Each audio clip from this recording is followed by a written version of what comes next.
Well, good evening, everybody. How are we tonight? Hopefully, everybody has had a great day and a great weekend. Happy Monday. We are back, and we are going to be doing more Rogue Trader tonight. But before we do that, there is something that I do want to do before we get into that stuff. Thankfully, it's not windy for me. Thankfully, it's not too bad. But I know that there's a new storm coming in. I know it's basically covering Idaho all the way down to Texas. And then tomorrow it's going to sweep east. Or actually, I think even tonight it's going to sweep east into Minnesota. And still stretch down to Texas. And in Minnesota, they're expecting thunder snow. Which is pure fucking insanity. So, yeah. Still some really bad weather and crap like that on the way.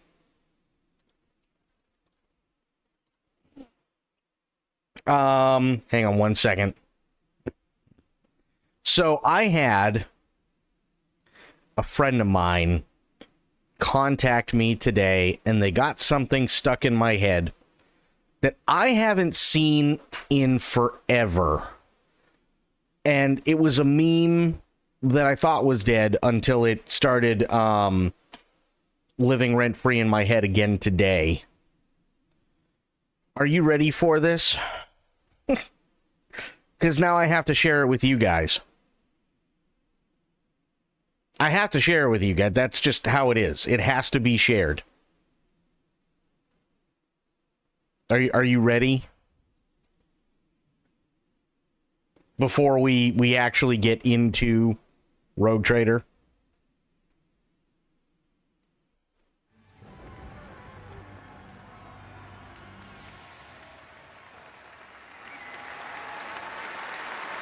Oh, I know why.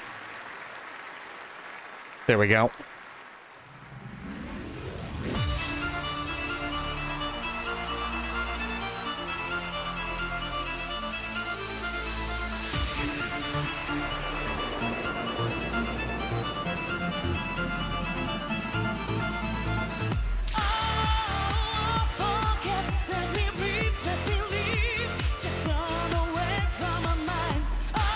Anybody look familiar here by any chance? Did anybody see why it's got stuck in my head before it happens? Bleached medicine? Anybody? You got any clue? This is an old fucking meme.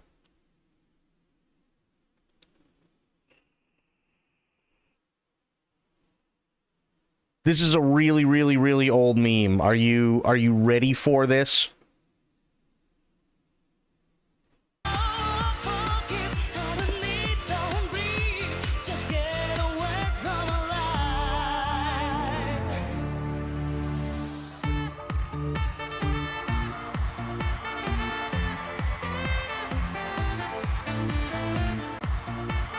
Oh, damn, it's just too long.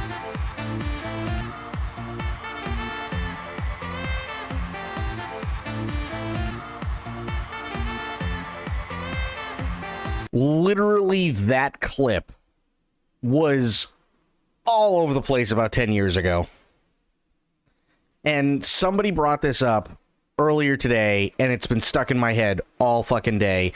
And the worst part is I went down a rabbit hole.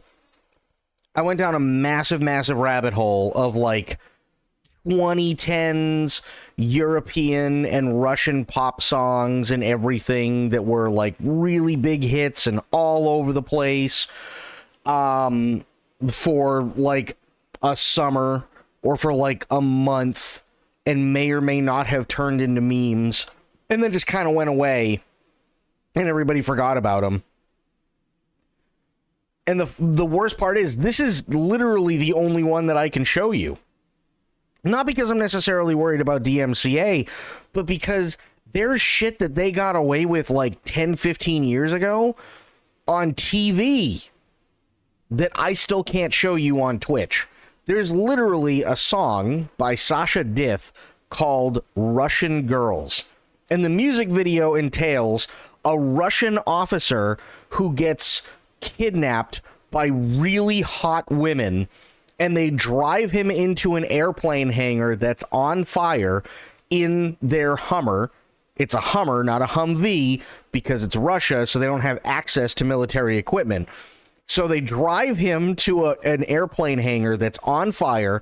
They tie him up in a chair, and the leader of this really hot girl squad is dressed in nothing but a mink fur coat and a bra and panties with stilettos.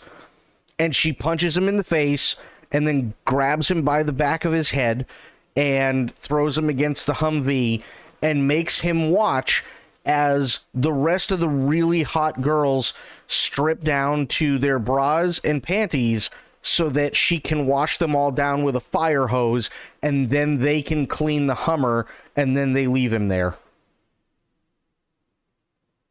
That's it. That's the entire music video. I'm not even shitting you, and I can't show you that at all on Twitch.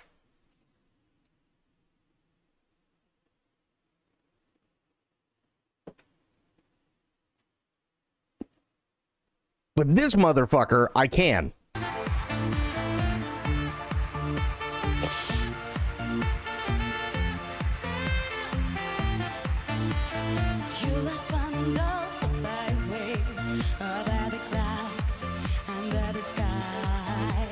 Also, what was with, and I'm sorry, what was with these fucking dresses in the 2010s? Why was everybody trying to look like Bjork?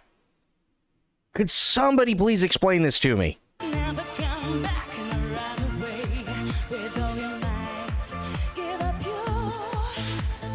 I don't believe anymore your shadow. I don't know that it's you who choose to play the secret. Never forgive you, not for anything. But look at that fucking, like, it doesn't make any sense. There's nothing this dress is covering. Let's be real. Now you are left with nothing. Oh, forget, let me breathe, let me live. Just run away from my mind. Oh, forget, I don't need time to breathe. Just get away from my life. Oh, forget, let me breathe, let me live. Just run away from my mind. Oh, forget, I don't need time to breathe. Come on, Epic Sax Guy, do it. There we go.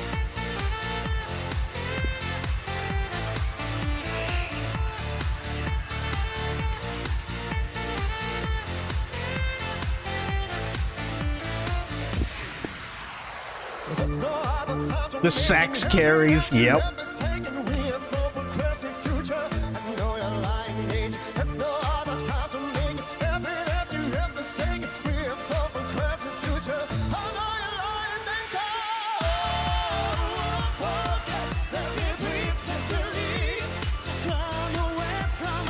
Although I do have to say, the violinist is he's a fucking banger. Like, that guy fucks. You know how hard it is to play the violin? That man's fucking skipping and not even looking at the goddamn violin. He's looking into the camera while skipping down a runway playing that thing. That's hard as shit.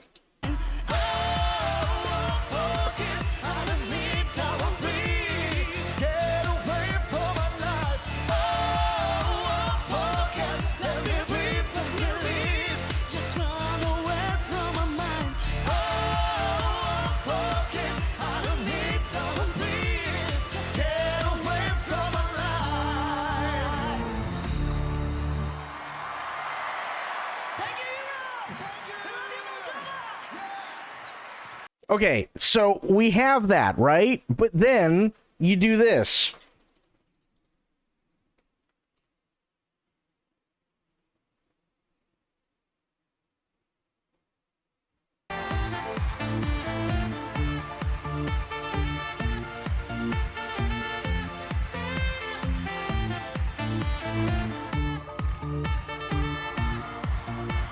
That's it. Like, you can just listen to this all day.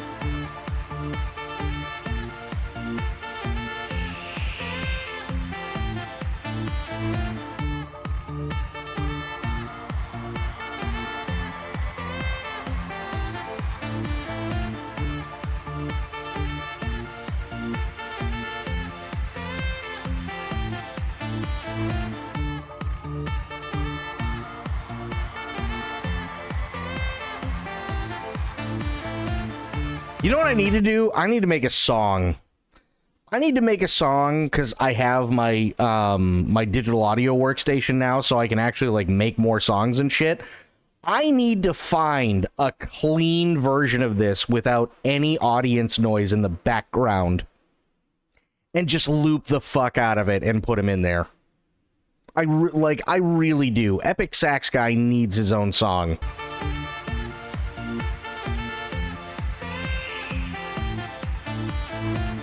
I love how the audience also dresses up for Eurovision. I have not, if I'm being honest, I have never really seen Eurovision, like, at all. I don't know what's good. I don't know what's bad. I have absolutely no idea. I really wish I did, but I have no clue. When does Eurovision happen? Like, I see videos like, obviously, Sunstroke Project and stuff like that, right? But, like, when does it happen? I keep missing it. Like, I want to, like, be able to sit down and be like, okay, Eurovision, go. And just be able to sit there and watch it. And I don't know when any of it happens. What is it? Look at this. Eurovision recap. Right? It's 2025. It's been 2.5 months. But okay, but you say May 13, 2025, but it says Eurovision 2025. So, huh?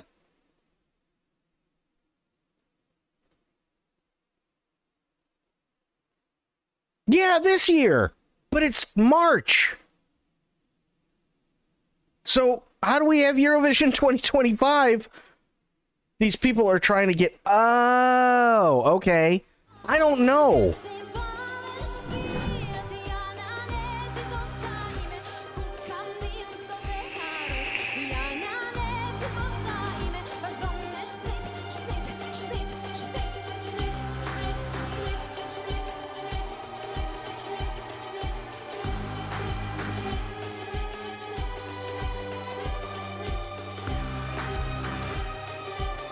Like, I would love to sit there and watch this. This is so cool, but...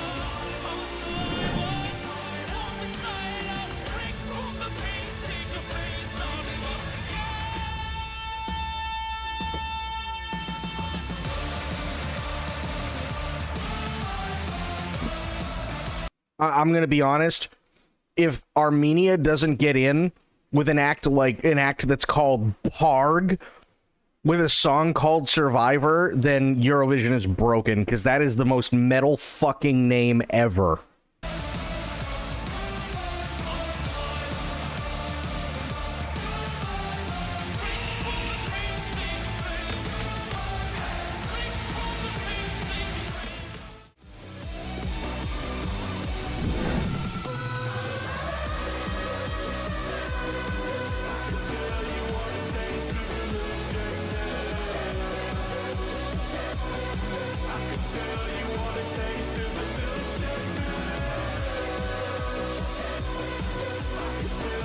It is a fever dream. I want to see it.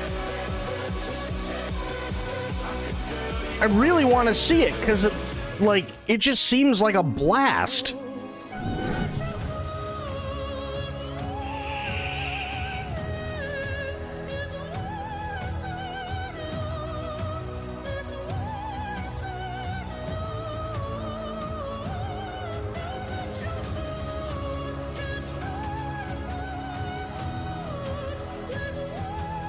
I mean, I'm definitely leaving a like, for sure. Last month was the countries picking their teams. Huh.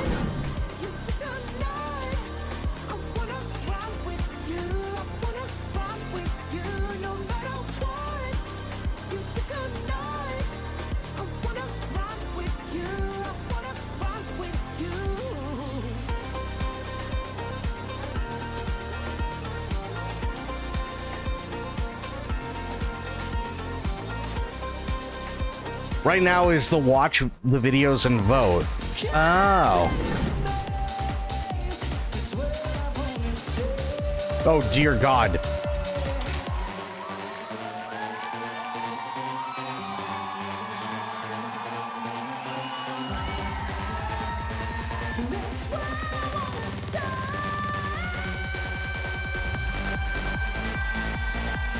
Oh, shit.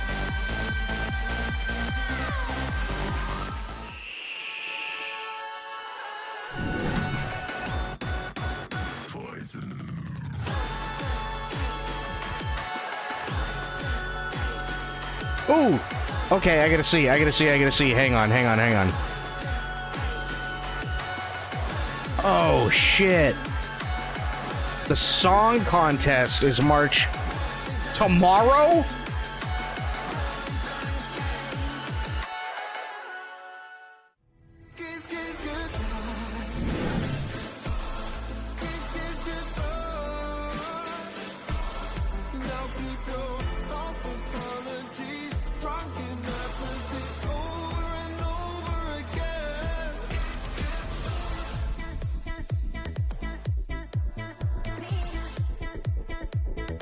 I mean, this doesn't sound bad. How many songs are there? There's quite a few.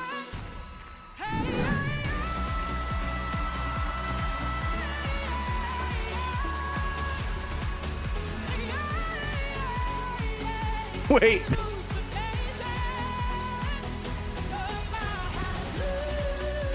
Hang on. We gotta go back for this lady. Hang on.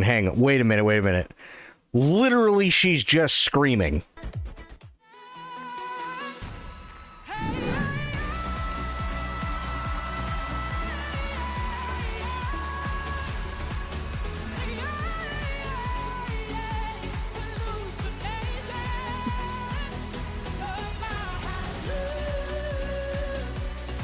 $37. No shit.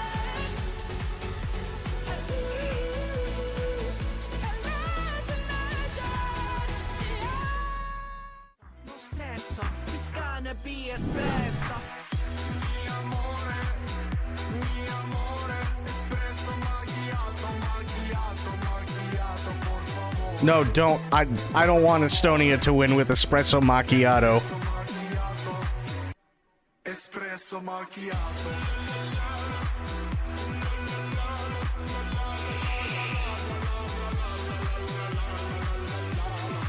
I'm sorry, Estonia, but espresso macchiato stinks. Contest will be held at St. Jakobschau and will consist of 2 semifinals on the 13th and 15th of May and a final on the 17th. Oh, okay.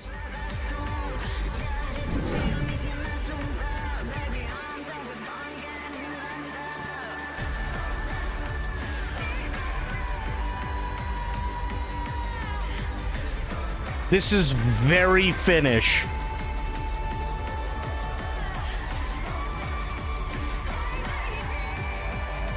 This is incredibly Finnish. I shoot for the stars.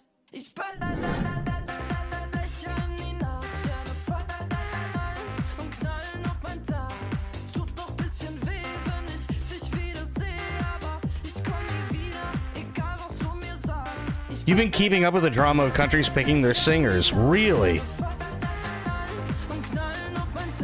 Okay, so you have to explain this to me, right? And I know we're kind of going down a rabbit hole. I'll put it on just chatting for a moment, right?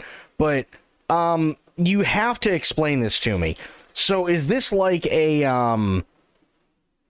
as much as I hate to dumb it down to this because I think that's really stupid to dumb it down to this, but is this like an America's Got Talent thing, but literally for all of Europe, and it's just singing? Is that what it is?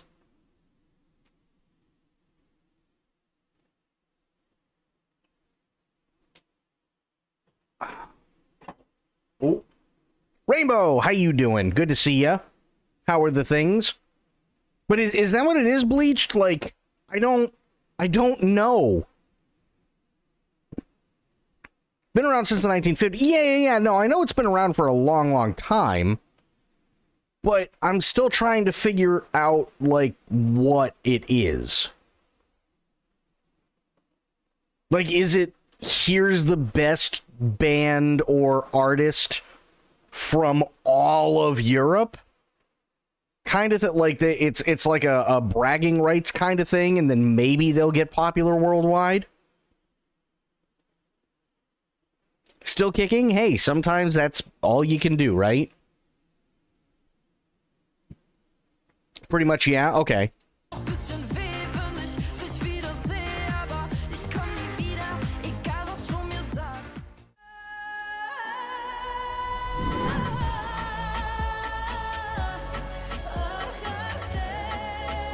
Hey, we need something for TV, and went on from there. Oh, fair. Okay.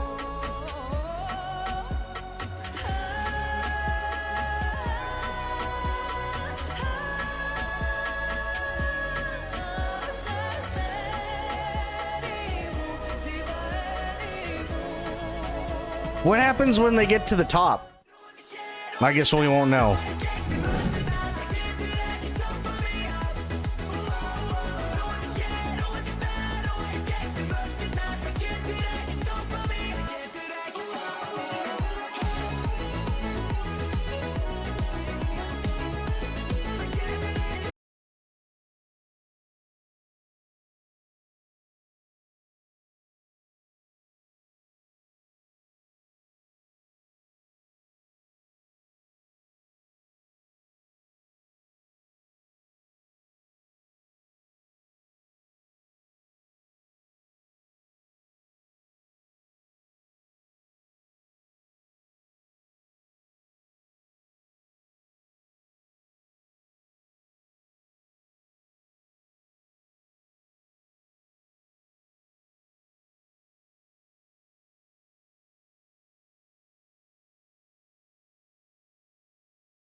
Méfie-toi mon garçon, na na na na na na, la poupée mon clochon.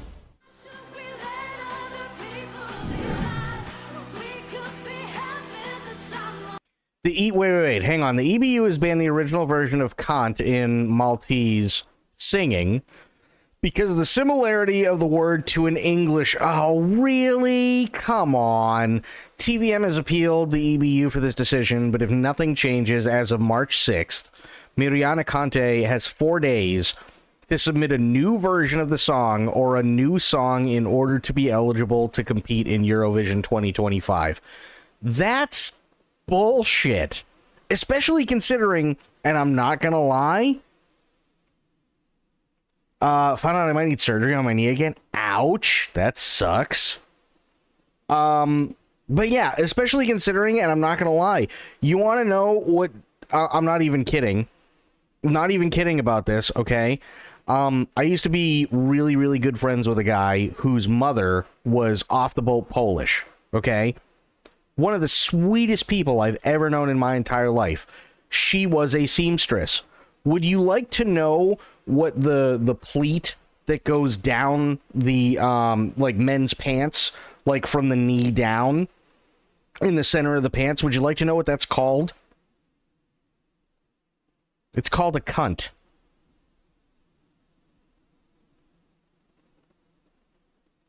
No, I'm not even kidding. Like that's what it's called. At least this has, like, you can, it's a cunt. Really? Like, that's bullshit.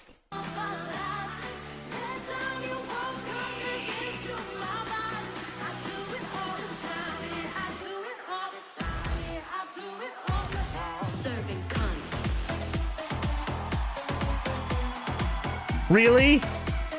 There's... Come on, that's it? That's what they're pissed off at?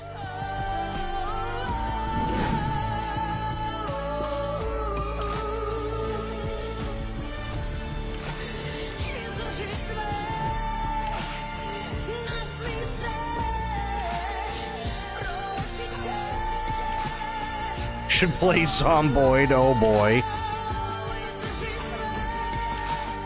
Well, after we finish watching this, which won't be too much longer, we're playing Rogue Trader because the Emperor wills it.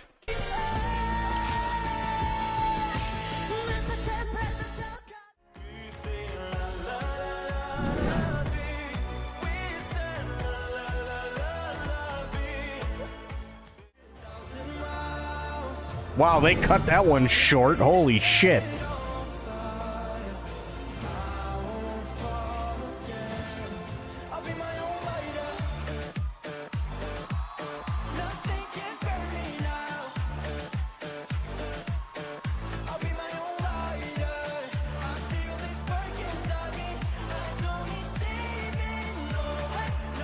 Pixel Pixie, it's Eurovision.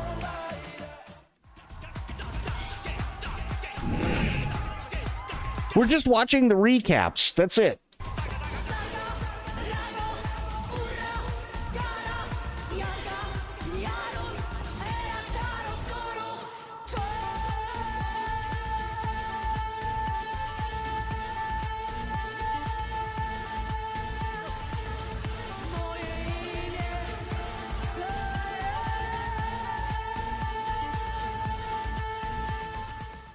Okay, I don't know what was going on there.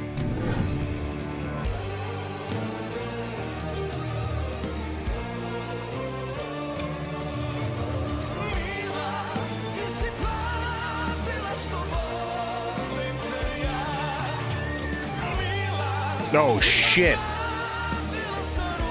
That is a straight glitter Viking. Jesus, dude.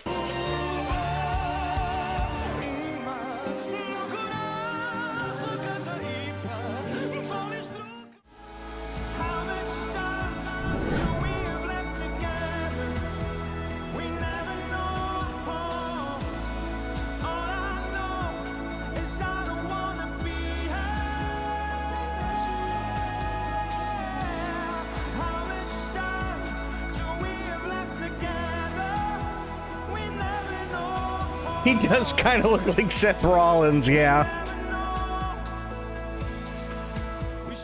Bad lip syncing, yep.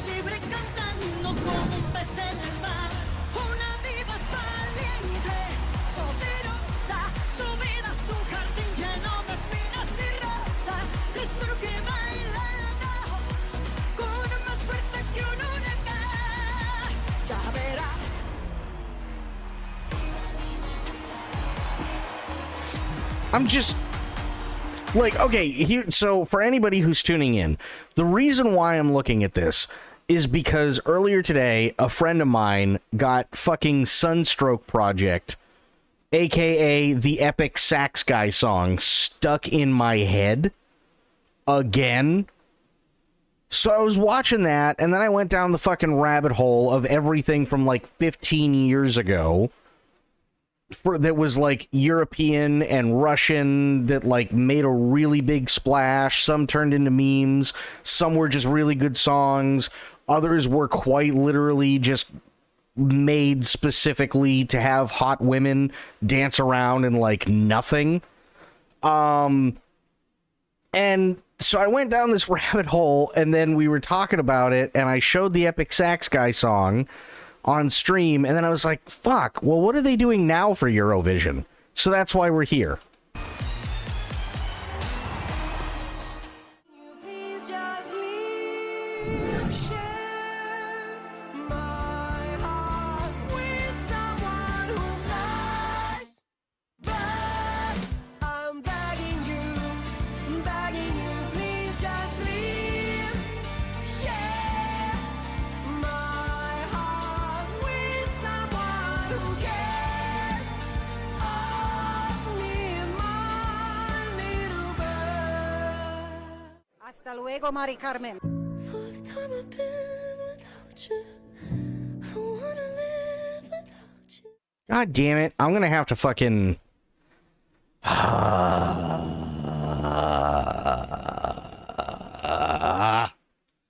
God damn it.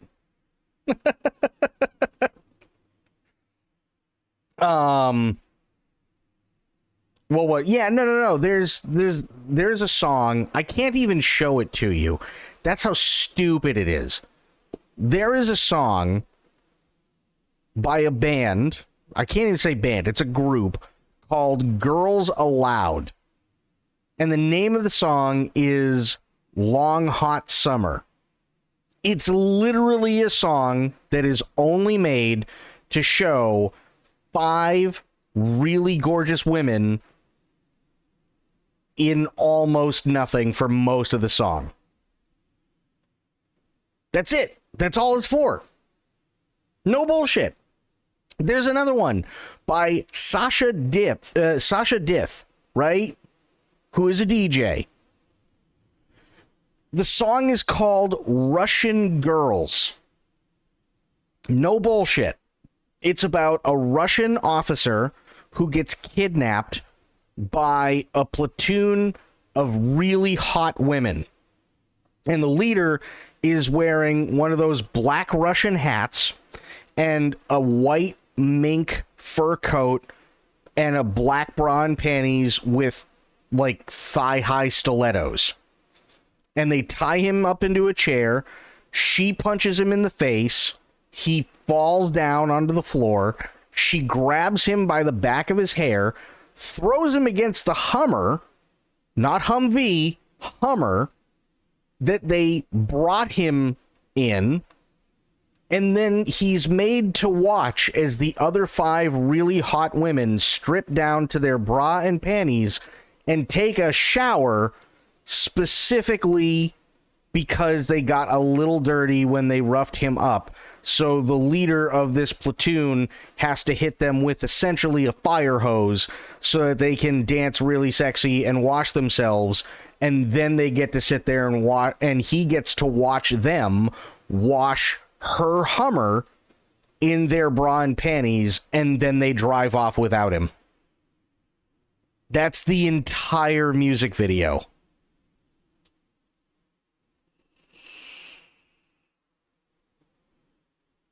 I'm not even kidding. That's the entire music video.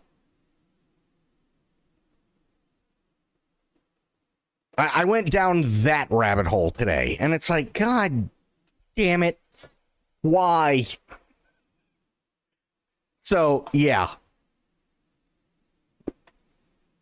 I'm failing to see the issue. Okay, here's the issue. The issue is, even if I wasn't worried about DMCA, I can't show it on Twitch. If I'm being honest, just to show you how ridiculous it is, I literally cannot show it to you on Twitch. Not because there's anything bad, but because of what the focus of it is. And I could actually get banned for it.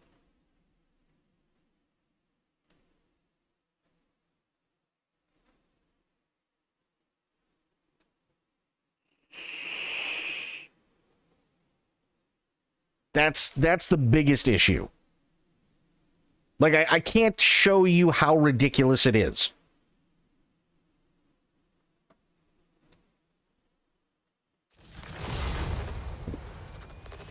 And it's not even that they beat the shit out of him. She literally just punches him in the face once.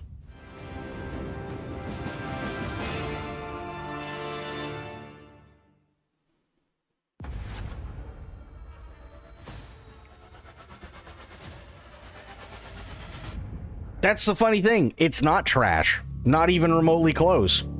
The song is actually pretty decent for a club. But I can't show it. I cannot show the music video whatsoever.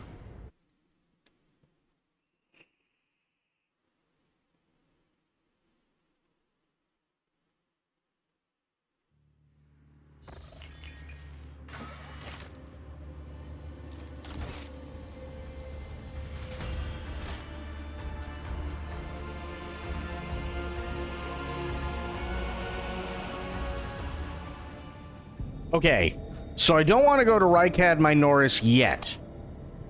I know I need to go here. And I probably need to go here as well. But what about Rykad Majoris? Is there anything to do over there? Anything at all bleached?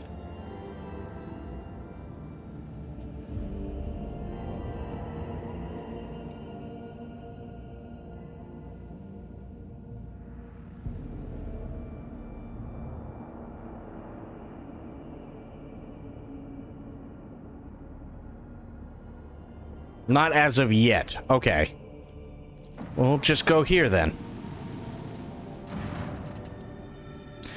Lord Captain, there is some commotion on the officer's deck. The Lady Navigator has left her quarters and is currently in the wardroom, where uninitiated crew members are shunning her in terror.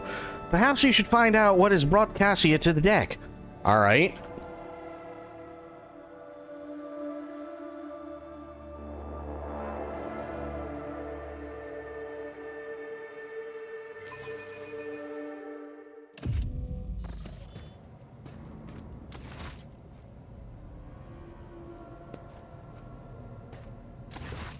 Lord Captain, my apologies. I did not notice your entrance.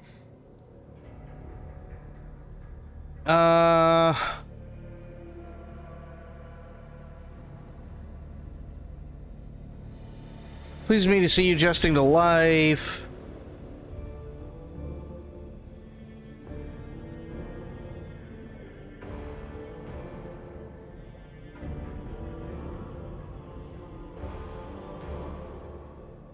Void ship is a suggestion if you want to maybe get some stuff. That's fair.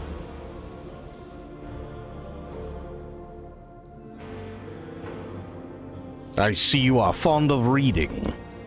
Oh, this. I found this fascinating read on one of the shelves, and I must say, it has caught my eye. Its every chapter is written in verse. I find it so beautiful and enrapturing. Nice. Urak 5 had a vast archive of its own, of course. Although most of the works within had to do with scholarly disciplines of some sort or another. Only in my sparse moments of respite was I allowed to escape into the pages of more embellished works. Let's see. I hope you've had ample time to calm yourself and your powers. There are people on this ship who are far more impulsive and dangerous to others, and far less devoted to the God Emperor than a herald of the Navis nobility. But I did not need your words to see the shades of umber unease that whirl around your subjects whenever I am near. Were I not acquainted with such a reaction, I could have found their behavior in your question just now insulting. Good. Because there's a lot of people that are angry, and I kind of need to know why, lady. The events that took place on Yurak 5 must have shaken you greatly. Are you well? One should not underestimate the navigators of House Orselio, Lord Captain. Like a shawl of pale smoke, a faint malaise hangs upon my shoulders, but it will not be the slightest hindrance to my duty to humanity, and my duty to you. That is good. Also, don't be alarmed. I do apologize for the malaise resting on your shoulders. Those are cabbage parts. No one can escape them, and they are inevitable. Your only attendant is your valet from Yurak 5. Do my servants not measure up to your standards? No. It is not that at all, Lord Captain. It is just that Uwe is quite capable of carrying out his duties by himself. He is well accustomed to my whims and preferences. Lady... Okay, for those who weren't here the other day when we did this, we found out that she's really, really good at being a navigator, but she navigates by painting with the blood of innocence. No bullshit. Cassia cringes ever so slightly, adjusts the adornment on her forehead, then awkwardly hides her clawed fingers in the folds of her clothes. The unnatural appearance of navigators often becomes a topic of gossip among lowly servants and officers alike. It is unsurprising, then, that Cassia prefers the company of one who is used to how she looks. What's an innocent in this? I mean, that is true. Innocent is just another word for fodder in 40K. Lord Captain, would you kindly explain to me why you are pestering me with these questions? Inquiring about my mood and my needs, showing an interest in the books I am enjoying. You are behaving as if you possessed a shred of fellow feeling for one such as I. I beg your pardon, Lord Captain. That was no way for a navigator to conduct herself. Okay, let's see here.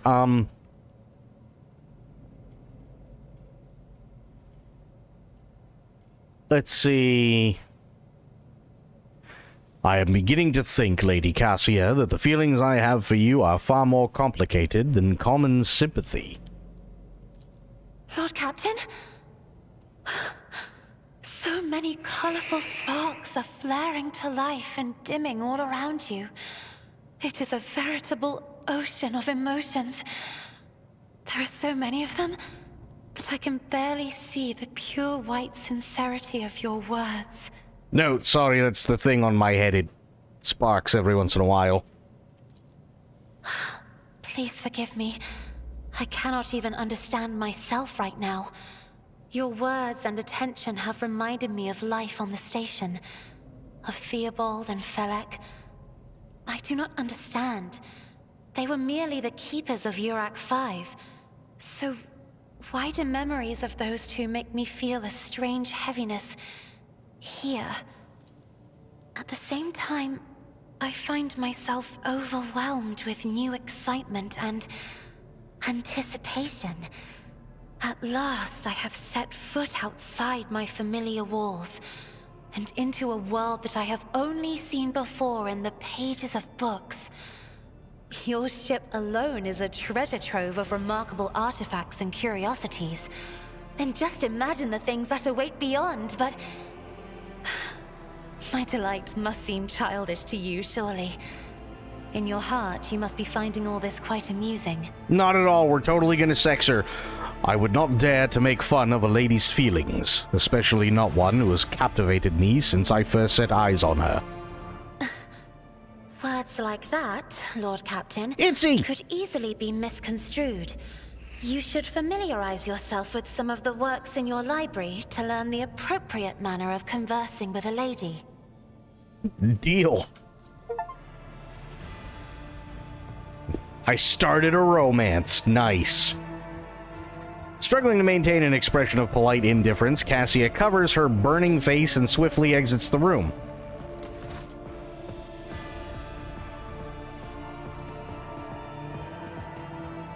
Nice.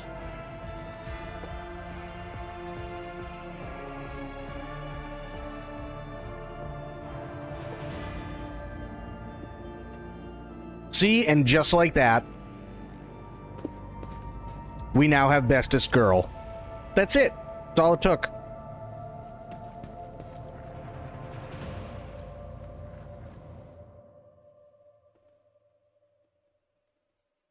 Easy peasy.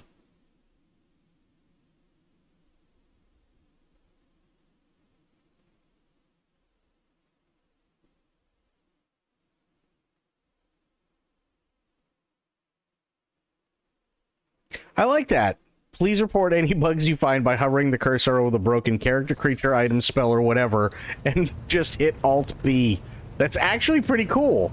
I wish more games had that. How you doing, Itzy? How are the things?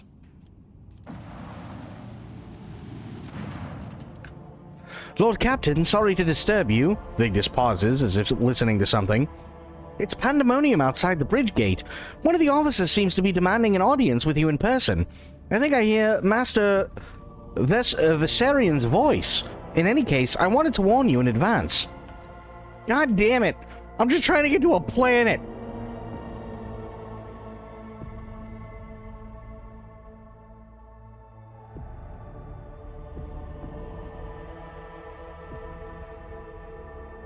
Things are thinging. That's fair, I gotcha. Eating tacos, God. I want tacos.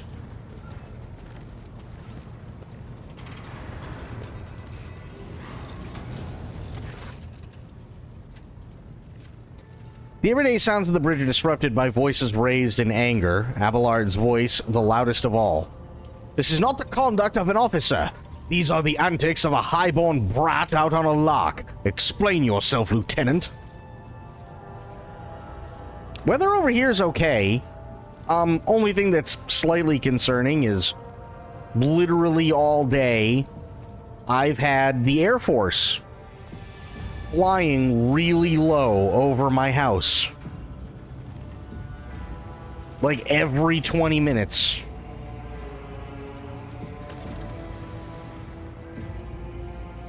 The young woman standing before Abelard strives with all her might not to quail under the onslaught of her superior's anger. She falters, but then manages to look him in the eye and say, I apologize, sir, but I must speak to the Lord Captain. Very well, Lieutenant. You may address the Lord Captain, not least because I see you have already seen fit to disturb him.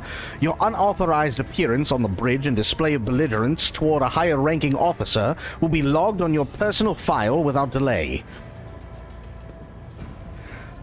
That's weird, probably just damage checks. Well, it wouldn't be so bad if it wasn't so low. Like, typically, I'm sure they're still well within, like, minimum altitudes, but they usually don't fly this low. Lord Captain, Lieutenant Avila Vent, requesting permission to speak. Then fails silent, and then adds rashly, on a matter of extreme importance and urgency.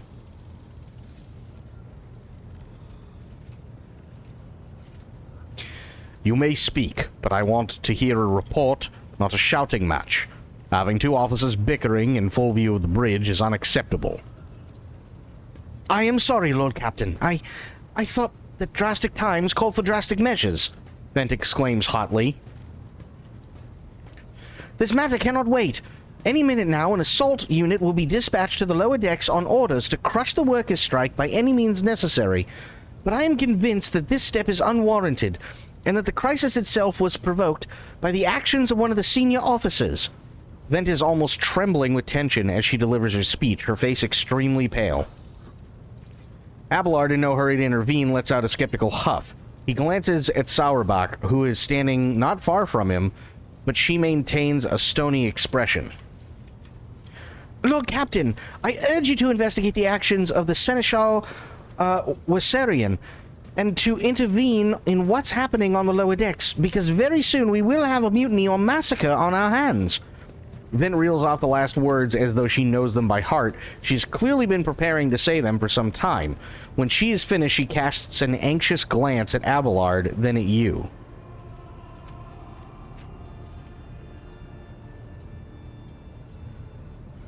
Where does the Seneschal Wessarian come into all this? I shall explain, Abelard intones grimly. I beg you to hurry, time is running out. I will not hurry. Since my competence is under scrutiny, I shall speak for as long as I see fit.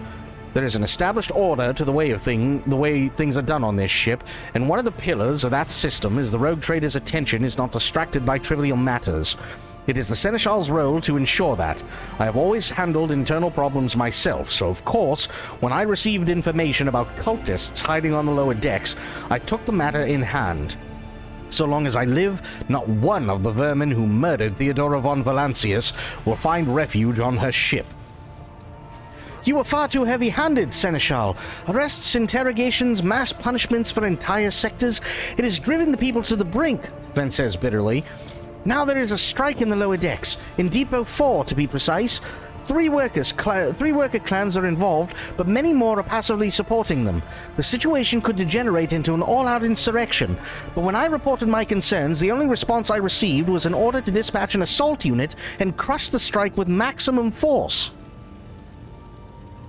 Wow.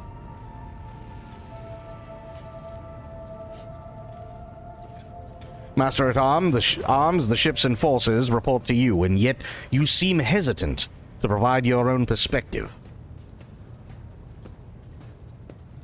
Lord Captain, unlike Lieutenant Vent, I respect the chain of command, and I realize that it is not within my right to challenge my superiors. Sourback bows her head in Abelard's direction. However, a moment later, a serpentine smile appears on her lips.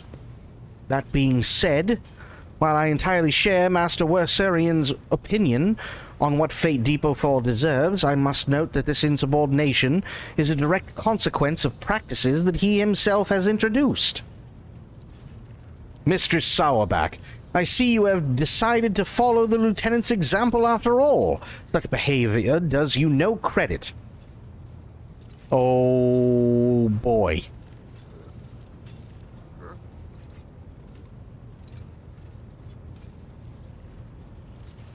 Sourback, explain yourself. The ship's regulations state that the Master-at-Arms is responsible for resolving all matters related to the ship's enforcers, and yet it is no secret that the Seneschal has a tendency to show partiality. Those enforcers and officers whom he has deemed particularly promising are at times given permission to approach him for tutelage. I cannot deny Master Wessarian's experience and insight. The Seneschal has a record for fostering students who have indeed achieved much and demonstrated impeccable performance. However, extending such patronage over the head of their immediate superior encourages disregard for hierarchy among your lordship's servants. Today, an enforcer goes to the Seneschal to report an order from the Master-at-Arms that they happen to disagree with. Tomorrow, they will go to the Lord Captain to object the Seneschal's order. I notice a pattern in these actions. Oh boy. Lieutenant Vent, would you say the Seneschal has singled you out from your peers in any way? Lord Captain, I swear that Seneschal Wessarian has never granted me any privileges, never once advocated for me, nor facilitated my promotions. Although he is the man who convinced me to become an officer in the first place.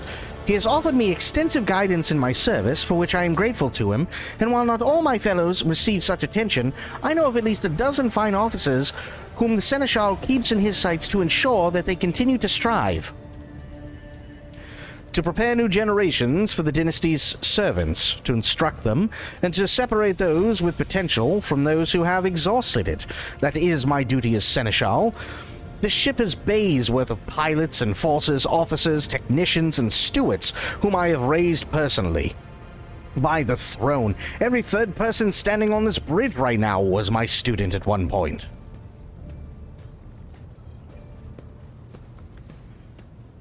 Abelard, do you wish to respond?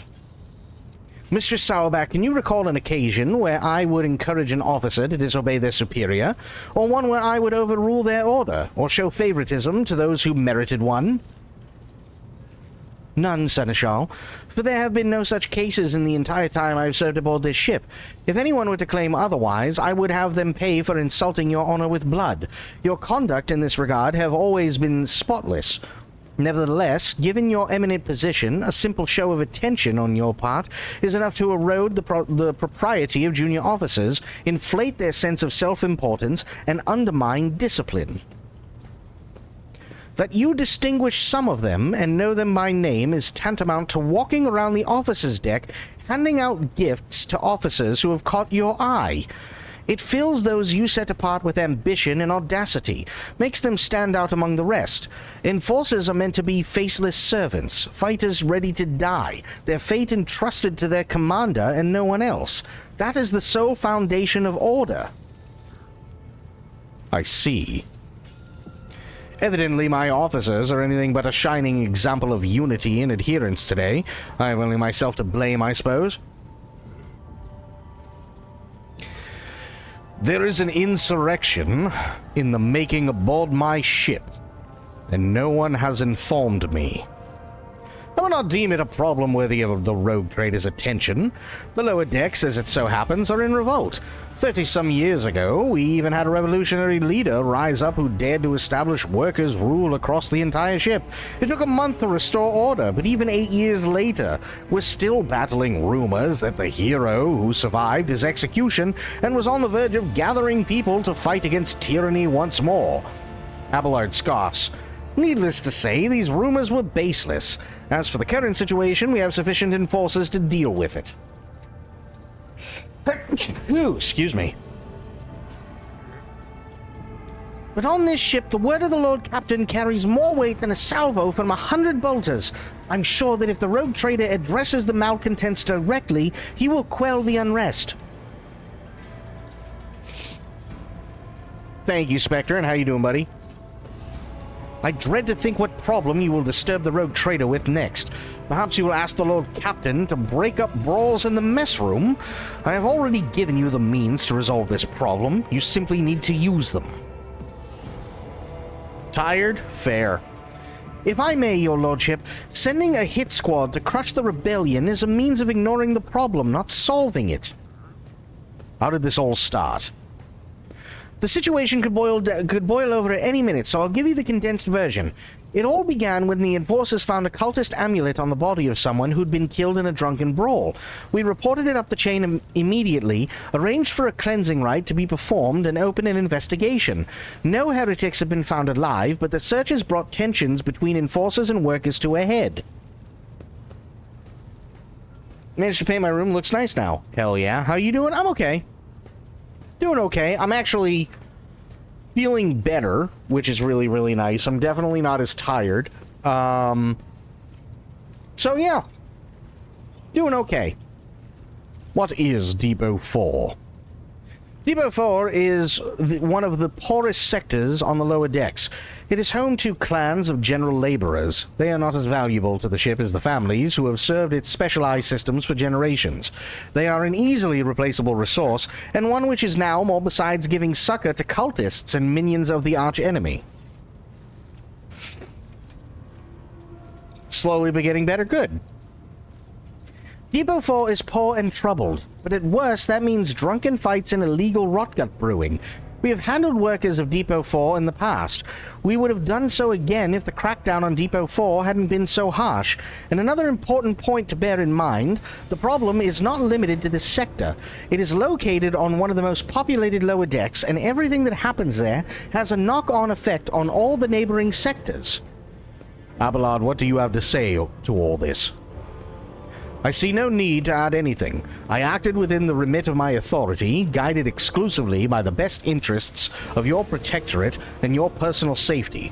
If you wish to confirm the rectitude of my actions for yourself, I have no objections. For my part, I urge the Lord Captain to go down to the lower decks, stop the assault unit, and speak directly to the people. You will see that they are not lying or harboring heretics. That way you will stop the uprising before it begins. Right.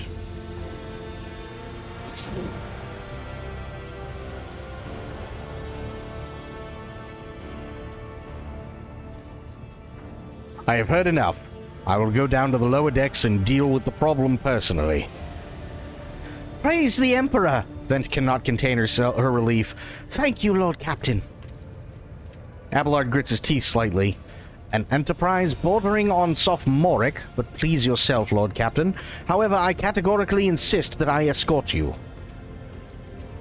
Love your voiceovers in dialogue, dude. You've been growing in the last 4 years, always impressed. Well, thank you, Rainbow. I appreciate that.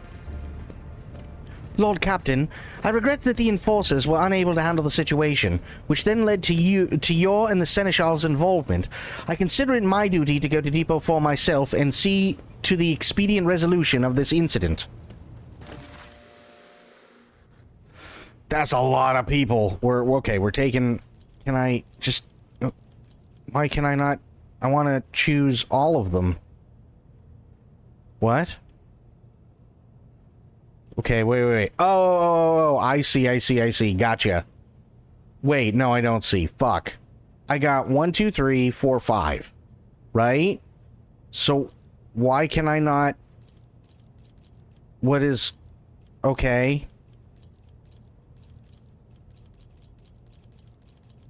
I don't get it.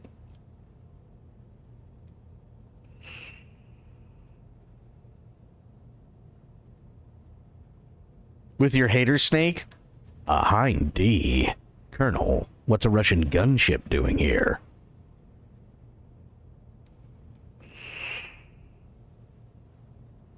I mean, I guess we have everyone, question mark?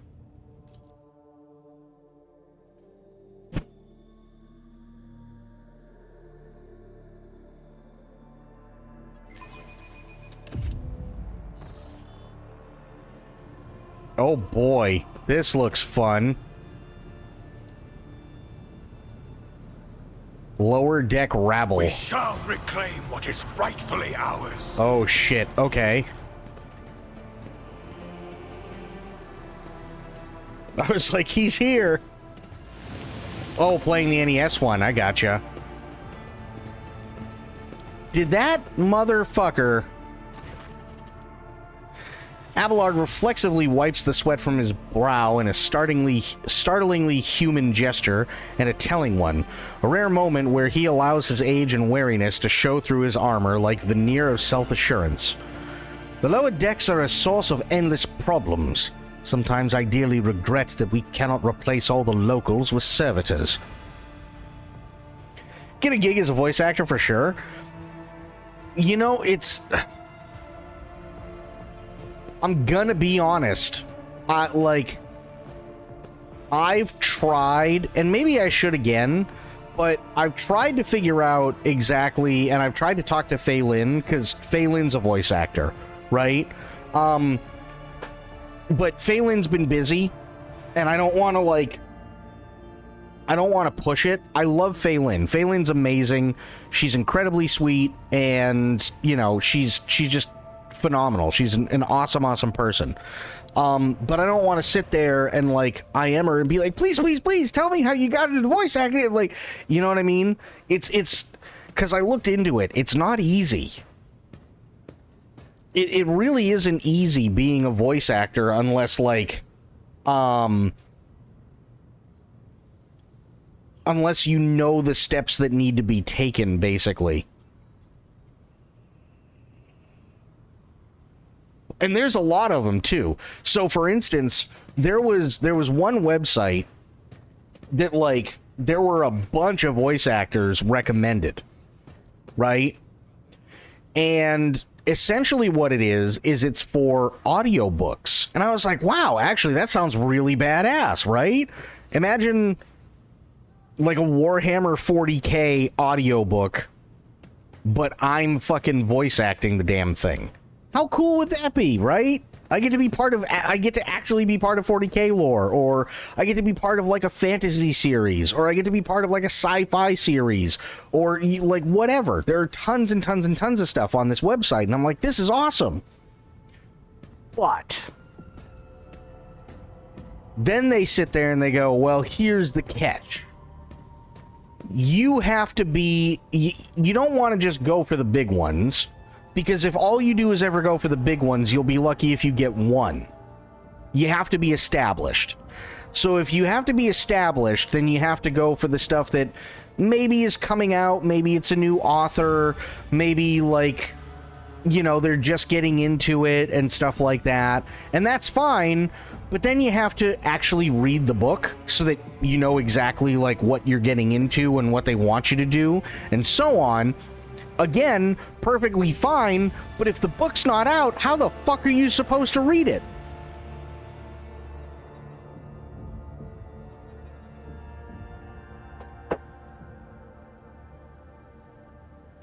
So it's like, there's a lot of shit where it's a catch-22. There's a lot of shit like that.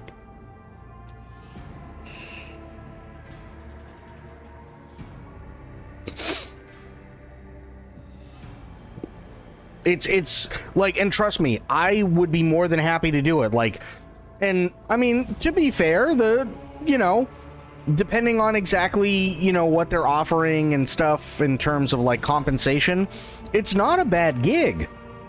It really is not a bad gig at all. But, yeah, it's tough to get into. It kind of helps to dig the role a bit. Well, digging the role, I mean, that's why they're like, well, you should totally read the book. And I completely understand that. That makes total sense. I get it. But the worst part is that,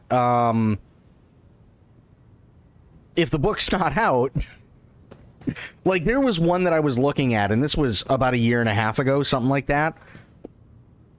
And it was like, oh, well, you know, you'd be voicing the role of a person who works for like the NSA or something like that, right? You'd be voicing this person, and they have X amount of years of experience and so on, and you know, they're a spy and they're over in Europe and they're doing all this stuff and yada yada yada. And I'm like, wow, okay, this actually sounds like a cool role, right? And then and again, here I am, and I'm looking at all the advice, and I'm looking at like what they're talking about for training and like how to present yourself and everything. And any time they can sneak it in, they're like, yes, if you're going to be doing audiobooks, read the book. Great. I looked up the book. Guess what? It's not out. So how can I sit there and say, man, I'm totally all about this role, I totally dig it, and I'm really invested in the character, when it's complete bullshit because the book isn't even out yet?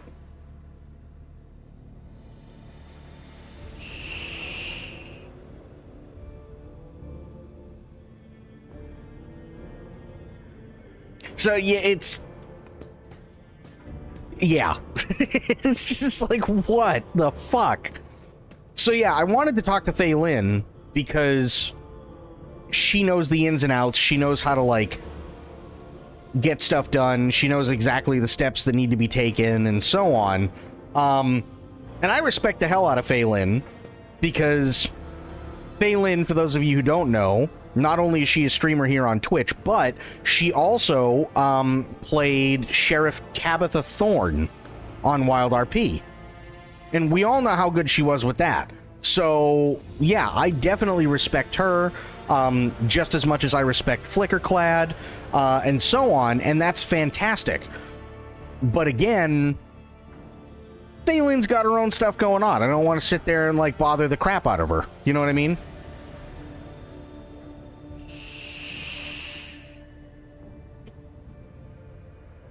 The new issue now is they'll try to steal your voice now, sad but true. Well, and see, that's the other thing too, right? Is, again, here comes the catch-22. You can be part of the, like, the Screen Actors Guild, you can be part of, like, the Voice Actors Guild and stuff like that, and that's fine, but you can't unless you've already done X amount of things. So if you're just starting out, you have to get a gig, and then you have to get another gig, and another one, and so on, until the quota is filled for you to actually be considered, for lack of a better term, worthy of joining the guild. So it's like, oh, great.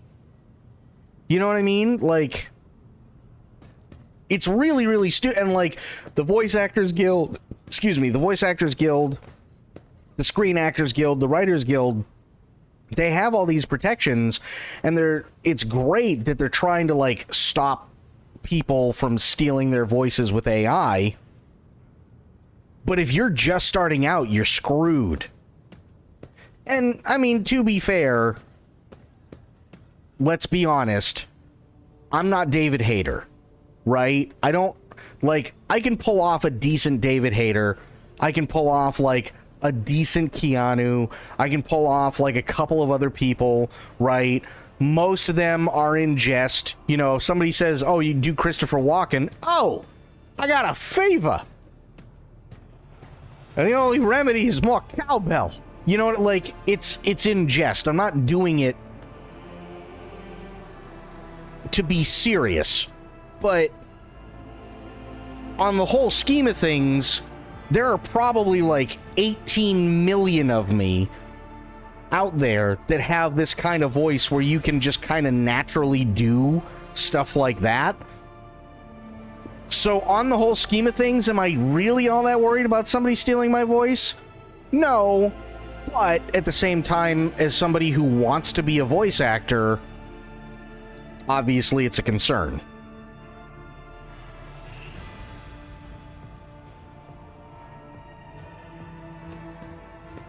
If Celine and other artists have to tell people this isn't me, imagine the starters. Yeah, that's true. I mean, you're not wrong. And sadly, the other issue is that it's not necessarily that they're stealing their voices with AI. They may take an audio clip, right? They may take an audio clip, and now you're in some fucking mobile game for half a second. You know what I mean?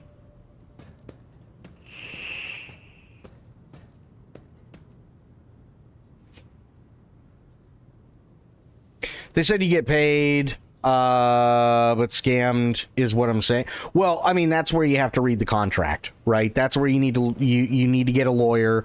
You need to at least know the laws and stuff like that enough to like be able to read the contract that you're signing, so that stuff like that doesn't happen, and that your voice or your mannerisms or whatever aren't being sold off or being distributed. And again, it's great that that's what the Screen and the Voice Actors Guild and like all these other unions are fighting for.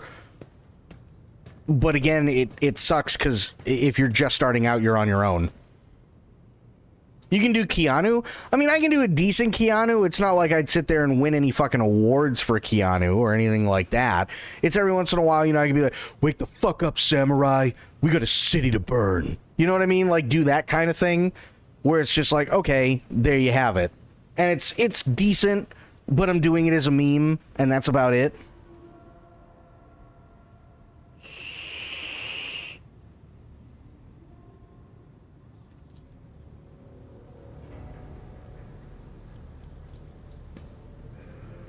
Something resembling a nest made out of thermal insulation material. This must be where the workers sleep between shifts. Ooh, that's not good.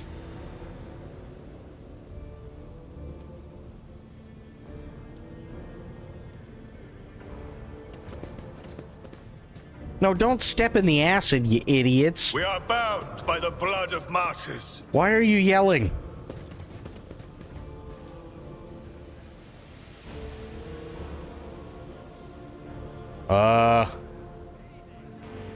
Wait, what was that?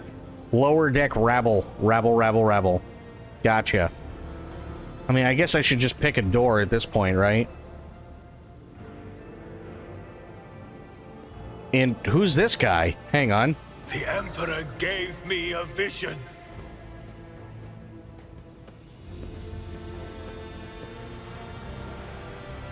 Container has been seen beyond the massive bars. Perhaps examining the pipe will allow you to reach it. I just examined the thing. What? Examine. Am I not examining? Hello? With each step, I forge my destiny among the stars. I forge my density. I'd love to see how they live on the upper decks, even just once. I don't know why I made him a hillbilly.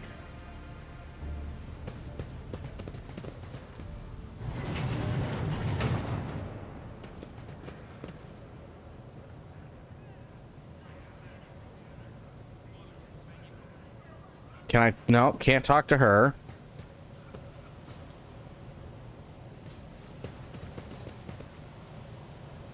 Nobles from the upper decks.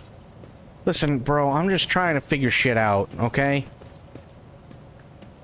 Okay, yeah, you're saying the same thing. Divine watches over us. Goods. Yoink. Take all of that shit.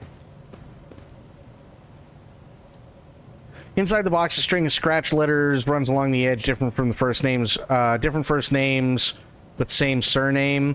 Looks like this box has been passed down in the family from generation to generation. Cool. Washing a dish during that dialogue? Oh no.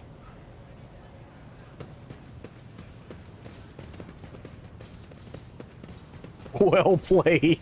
Let us walk this path to the end. I still do not see our purpose in coming here. Relax, old man. Going for a stroll on the lower decks every once in a while is good for you. Lets you see how the simple folk live. That's true. Also, I am a fucking idiot, so, you know, it helps.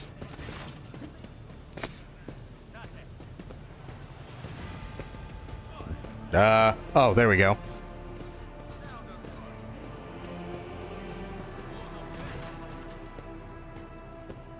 The lower decks will rise again, oh god. Sounds of a heated discussion reverberate through the ship's bays. Lieutenant Avril Vent of the ship's enforcers is barring the path of her superior, Master-at-Arms, Yocasta Sourback, who has arrived clad in armor. Judging by their expressions and tone, the standoff has dragged on for some time already and has now reached a boiling point. Lieutenant Vent, my patience is wearing thin. I have given you an order, now get out of my way. I cannot comply with that order, ma'am. Vent looks shaken, but there is fire in her eyes. This is my deck and my sector. So long as this area remains under the Lord Captain's special oversight, no action can be taken without my express permission. There are only 3 people who are authorized to make me stand down. The first officer, the rogue trader, and the Emperor himself. So not all my lessons fall on deaf ears. Abelard mutters in crabby approval. He does not clarify whether he means Vent Sourback looming over her or both. Your lordship! Noticing you, the 2 officers snap to attention and salute, their subordinates following suit a moment later. Let's see.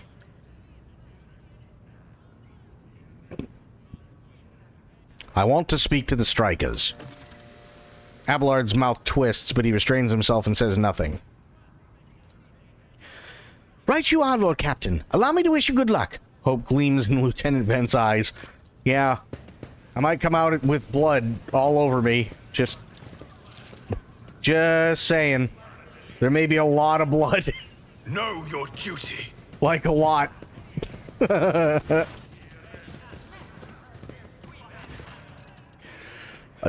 A dozen pairs of eyes stare apprehensively at you. The people before you are typical inhabitants of the lower decks.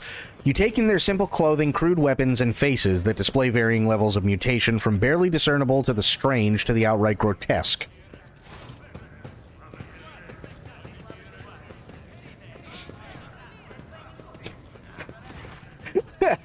Dude.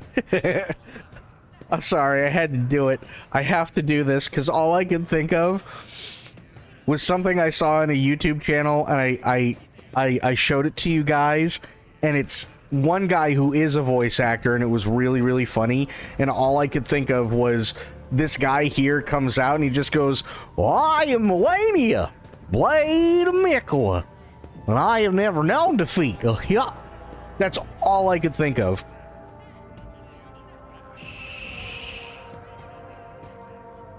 A whisper passes through the crowd, and you detect a mixture of fear, astonishment, and joy in their reactions.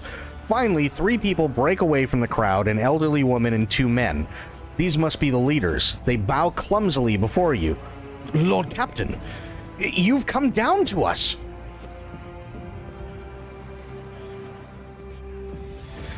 Tell me what is troubling you. Why are you striking?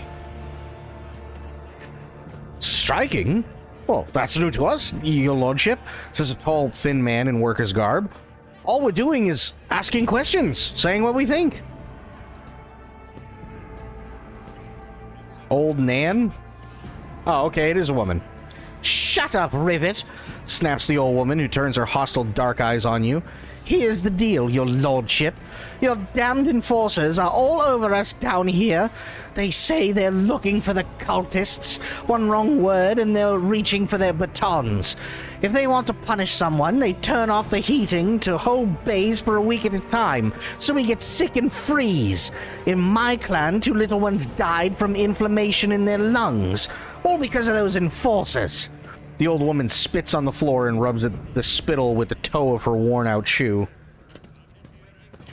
Argenta does not interrupt the workers, but you see the sadness well in her eyes when the children's deaths are mentioned. She quietly whispers a requiem prayer and makes a sign over herself. It's all true. Vent is the only enforcer officer who stood up for us. It's clear as day who had a mother from the lower decks and who grew up amidships and has no feeling toward us. The grim man with a scarred face throws up his arms. Your lordship, we're no villains here. We're honest workers, your servants. We've plotted no disorder. We went on strike openly, and now we've got guns pointed at us. All we're doing is asking to be allowed to work in peace without being harassed.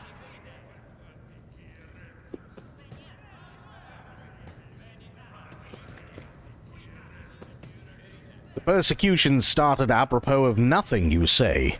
I was told one of you was found in possession of a cultist amulet, and that there are heretics hiding here. A cultist amulet? What's that? The gewgaw they found on the dead drunkard? If it was something evil or forbidden, we sure didn't know. The enforcers just said they were looking for heretics among us, and anyone obstructing their investigation would be punished. But how could there be heretics here? We know our own people. There have been no new faces around. Definitely not.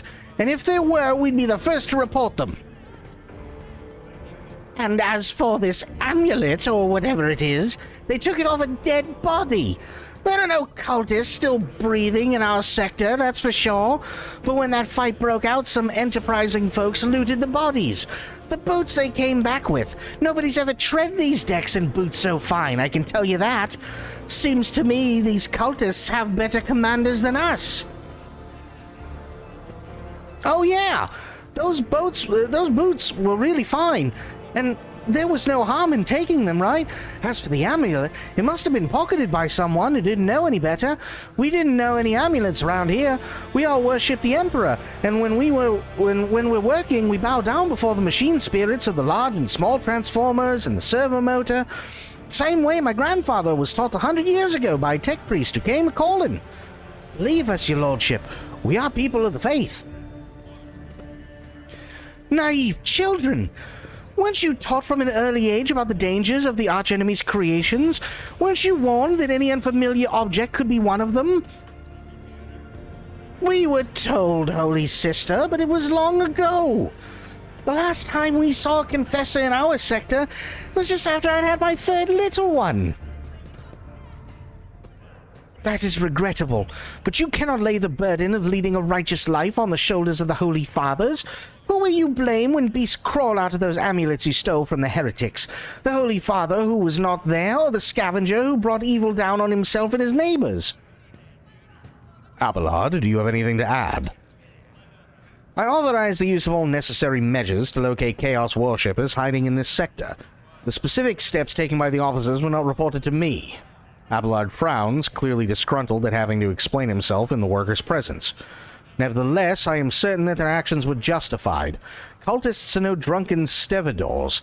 They are the enemy and a threat to the ship. Neutralizing them demands decisive action. Sourback, is it really necessary to torture these people with cold? The rabble understands only one language, Lord Captain, that of violence. As per regulation, should the laborers persist in their unwillingness to cooperate, the next step is limiting their air supply and cutting off water, which is almost certain to restore order. The peasants can grumble all they want, but in the end they are the source of their own misery. All they have to do is bow their heads and fall in line, and the need for punitive measures will disappear. I definitely play this with a shadow dub hack. Oh, God.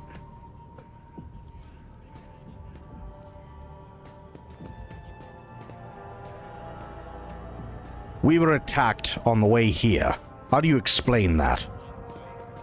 Here's an explanation for you. The people have been pushed to their limit, and now they're lashing out.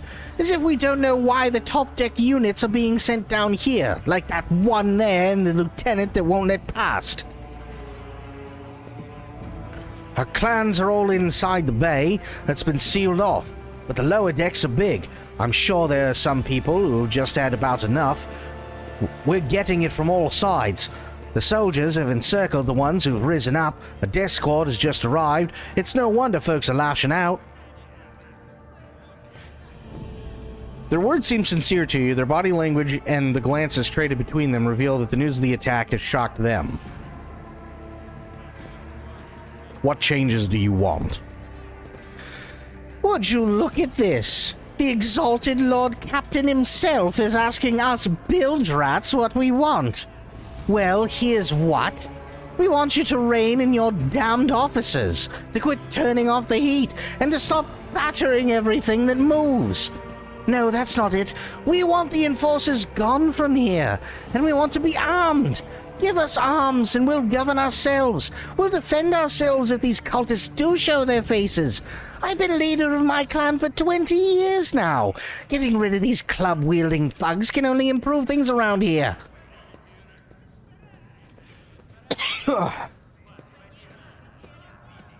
You've gone too far, old man. They'll never let the maggots on the lower decks live with the enforcers breathing down their necks. They'll probably even insist on enforcers on the upper decks, too. As for weapons, what do we need them for? Before the first day's out, we'll have someone shooting the neighbor out of stupidity or drunkenness. We don't need that. If the enforcers stop hassling us, that'll be enough. In return, we'll find the scavengers who robbed the cultists' bodies, and then we'll talk to them, one lower decker to another. If there are any more of those damn amulets about, we'll hand them over to the enforcers ourselves. You speak for yourself and your clan, and I'll speak for me and mine. I don't want empty gestures, I want real change. They'll promise us the world now, but as soon as the Anointed One turns his back, these brutes will be on us even harder than before. All because we dared to speak out.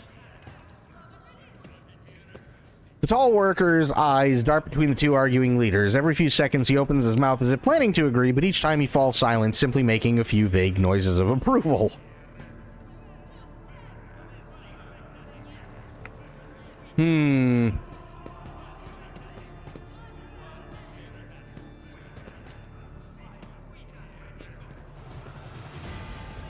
Thoughts, Abelard? Story about going scavenging for boots and accidentally picking up a heretical amulet doesn't convince me. These people were moments away from rebelling and possibly becoming minions of the archenemy. We must not give them what they want, even if they did acquire something innocently, purely out of their own stupidity. That does not mean they are not tainted with corruption. What begins as petty thievery can turn into a far graver problem. I've seen it before. Abelard's face darkens momentarily. In my second war, there was a sergeant in the Imperial Regiment that was stationed nearby. The sergeant took an ordinary pocket knife from the body of a heretic, and his whole unit lost their lives for it. When they finally managed to break into the barracks, they found not a single survivor, only the pocket knife, which had grown through all the rows of beds like a metal-choking vine. So when it comes to scavengers, malcontents, strikers, or whatever they'll turn into next, my verdict is simple. Give them no quarter. Master-at-Arms, where do you stand? Give the rabble a grox, and they'll take an angry world, an aggro world, Captain. They only understand brute force and will interpret any concession as a sign of weakness. Giving them weapons and recalling the enforcers would be folly. It would only be a matter of time before we had a full-scale mutiny on our hands.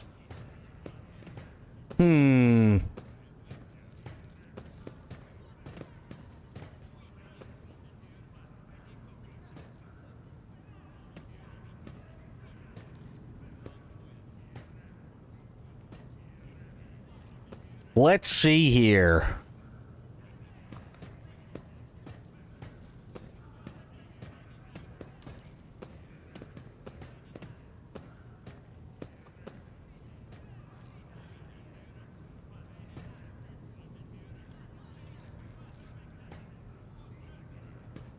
Profit factor, you will lose 1.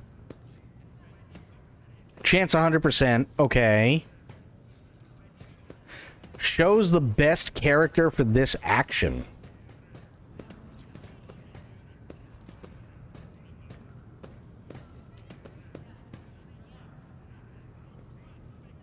Oh. So, well, because, duh, it's me. Profit factor -1.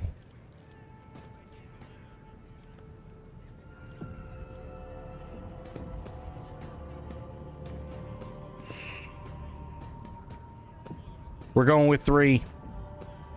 Spreading anarchy on the ship is the first step toward embracing chaos. Putting weapons in untrained hands would be even worse. What's more, the enforcers are needed to maintain oversight and order. Withdraw those demands and we will consider the rest. The tall worker they call Rivet shrugs and casts a sidelong look at the old woman. Oh, Nan, listen! Listen! The Lord Captain himself has come down to us and offering concessions, and I don't know a single person in the whole of Depot 4 who's ever stood next to the rogue trader, let alone talked to him. Back down. Now's no time for you to be a stubborn old crone. Listen to us, old Nan. The 3 clans of Depot 4 to act as one. We've made our minds up. It's your turn to decide. Don't ask them to disband the enforcers or give us weapons. We don't need any of that. The old woman hisses in dissatisfaction. You two are ganging up on me, is that it? So brave are you against an old woman. But I'll shut up. I will indeed. I won't go against 2 clan leaders on my own. If you want to make peace with the enforcers, make your peace. That's great! Just fantastic! Lord Captain, we're all agreed. Then it's decided. Persecution will stop, and I will expect you to assist in locating any remaining amulets or weapons left by the cultists. Your lordship, thank you. You have not abandoned us lower deckers. You came yourself and settled everything. I'll tell my grandchildren about this. Nice. Of course, your lordship. We'll root out any nasty business faster than the enforcers, and we'll leave no stone unturned.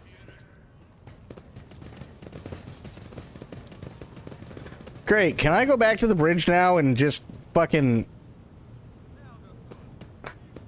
go to the planet? That's all I wanted to do the entire time, and nobody wants me to. And it hurts my feelings.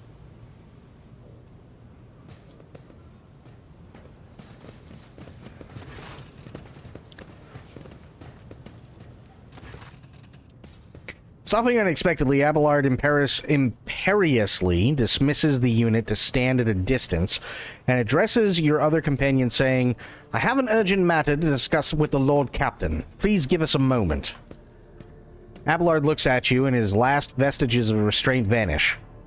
"Well, are you pleased with your investigation, Lord Captain?" You kowtowed to the disloyal rabble. You believed their lies and showed them leniency. Next time the ship is attacked by cultists, that rabble will welcome them in with open arms and allow them to wreak havoc they like, because they see you as a weak leader. Is that how you see your future at the helm of the Von Valancius Protectorate?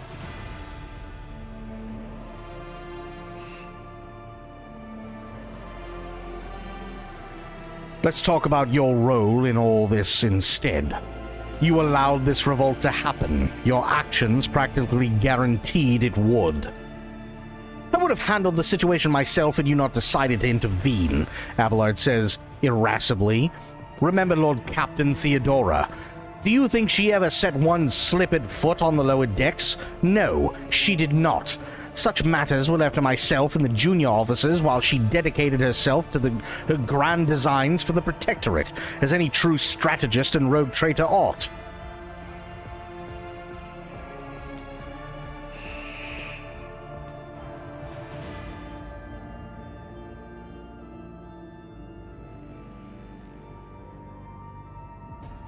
I would be only too willing to trust my seneschal and not fill my head with such matters, but the situation had spiraled out of your control, Abelard. Abelard's face relaxes slightly. You're right. At least as concerns junior officers making complaints directly to you. And Abelard stands straight at attention. I lost my temper, Lord Captain, and I believe I ought to explain myself. Abelard speaks slowly, the words not coming easily to him. The prosperity of the Von Valancius Protectorate is not just an empty phrase to me. I left the Imperial Navy for the chance to see it flourish. It was the most momentous decision of my life. I did it because I saw in Lord Captain Theodora's deeds the sign of true greatness. Rogue traders do not simply forge new routes and capture worlds. They create order out of anarchy. That creative impulse was entirely lacking during my time in the military. So I left everything I had known, everything my family had known. I come from a long line of officers, and I embarked upon this incredibly reckless venture. Lord Captain Theodora entrusted me with all the concerns she had no time for. She would go off on her flagship for long periods to distant frontiers, on scouting voyages, and the advancement of the entire Protectorate rested on my shoulders. And then suddenly, everything that had been built over years and years began to quake, rattling like a flimsy hanger on a seismically active world. One of our senior officers betrayed us all. The rogue trader was killed, and who knows what is happening on the planets. I tell you this honestly, without fear of appearing weak. All this has come as a grievous blow to me. I'm not panicking or grieving because I cannot allow myself to panic or grieve. I am duty-bound to aid the new rogue trader, to aid you, to find your footing as quickly as possible. And to do that, I must insulate you from problems that in the past have been dealt with by tried and tested procedures set out in the ship's regulations. Procedures that were established long ago and have functioned smoothly for decades cannot suddenly be deemed excess to requirements.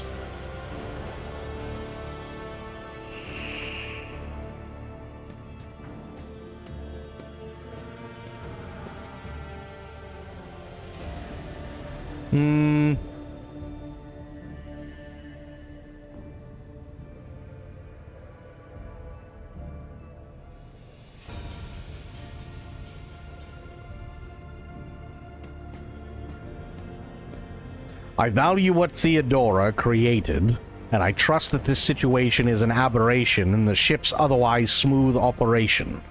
Since established procedures are working, I see no reason to change them. Abelard dips his head in a sign of assent. The shadow of incredible strain, which evidently had been wearing on him for some time, finally lifts from his face. I'm glad to see you value... I'm glad you see the value in the foundations laid down by your illustrious predecessor. Why fix what isn't broken? As for me, I shall endeavor not to cause you any further consternation, Lord Captain. And now, please, let us leave the lower decks. If the rogue trader desires to stretch his legs, there are far more suitable places. Right, can we just... I want to go to the planet. That's all I wanted to do, was just go to the planet. And now I got a girlfriend, and there were really pissy people. God damn it.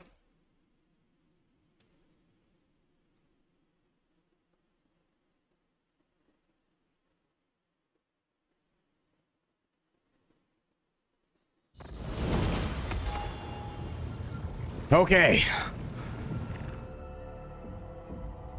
Maybe, just maybe, we can go another half an inch before something else happens.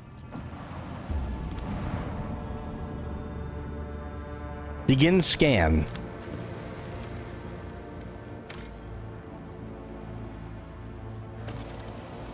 The prison planetoid. Yeah, we're taking everybody.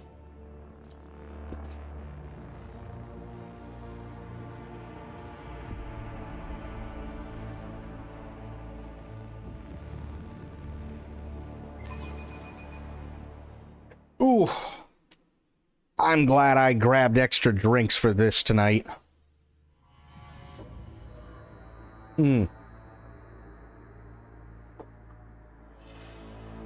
Okay.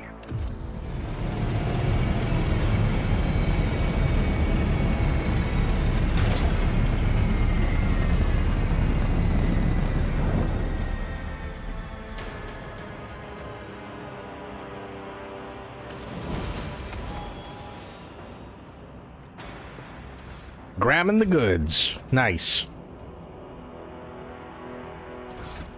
Go to inventory. Armored body glove. What do I have for armor? Body glove, chest, carapace chest plate.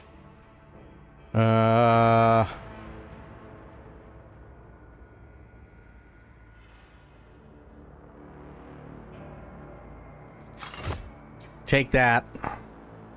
Good. Go here. Not what I wanted. There we go. Okay, he's got that. She's got something. She's got something. She's got something. Good. We'll go back here. Character. Gotta level up. Next attack against target affected by an exploit. That target's cover efficiency will be reduced by 15. This attack will have 15 per bonus divided by 3 times stacks of exploit hit chance. Ooh.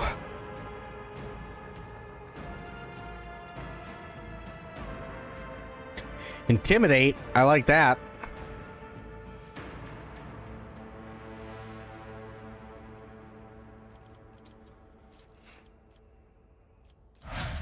Go with that. Switch over. I'll put strength on him.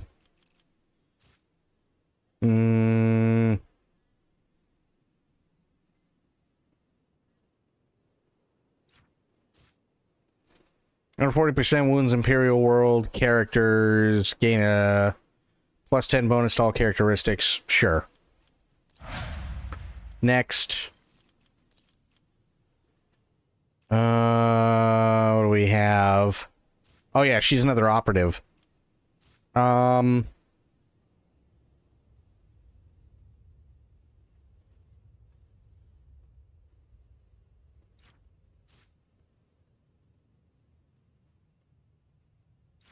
Can't do that. Can't do that. What is prescience?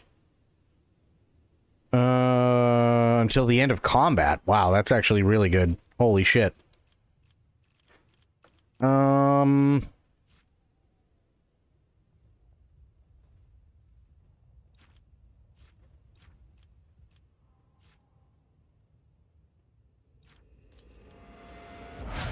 Do logic. Next, soldier. Can't do ballistic skill. Do willpower. Xenos are demonic creatures. Their allies gain half the bonuses of No Heresy. Imperial World characters. Lore, Xenos, and Warp are always 0. Oof. That's not good. Is affected by an ally's non-damaging ability or affects an ally within. Their resolve is increased by 1 for 1 round.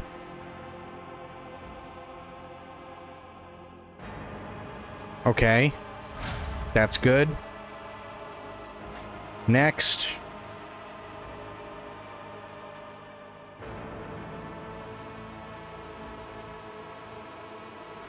If target is under the effective voice of command, they will start their next turn with a +1 additional action point. Well, that doesn't sound too bad. Okay, whenever an ally in combat gains an extra turn, the navigator gains a stacking +5 bonus to willpower until the end of combat. Stacks up to 5 times to a maximum +25 willpower. Holy shit. Actually, that's really good. Okay. I think we're good. But I am going to save. Yes. Good. Stay faithful, and you will be rewarded.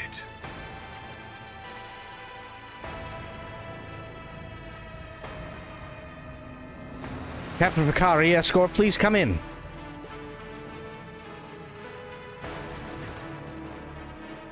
The pale young woman looks at you with a mixture of hope and disbelief swirling in her eyes. You notice her hands trembling as she clutches her weapon.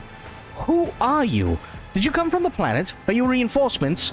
Saint's teeth, I thought you'd never come. I am Rogue Trader Barnabas von Valancius. Now introduce yourself. At once, sir. The woman stands at attention. Captain Raquel Vicari, servant of House Winterscale, and the pilot of this shuttle. It's an honor to be greeting his lordship von Valancius. What happened here? There's been a prison riot on the planetoid. Sadly, it's being led by the prison warden himself, the Honorable Anathagon Casteglia. He has allied himself with the rabble that he himself was supposed to watch and declared Riccardi Filia to be independent of the authority of the system's lawful governor.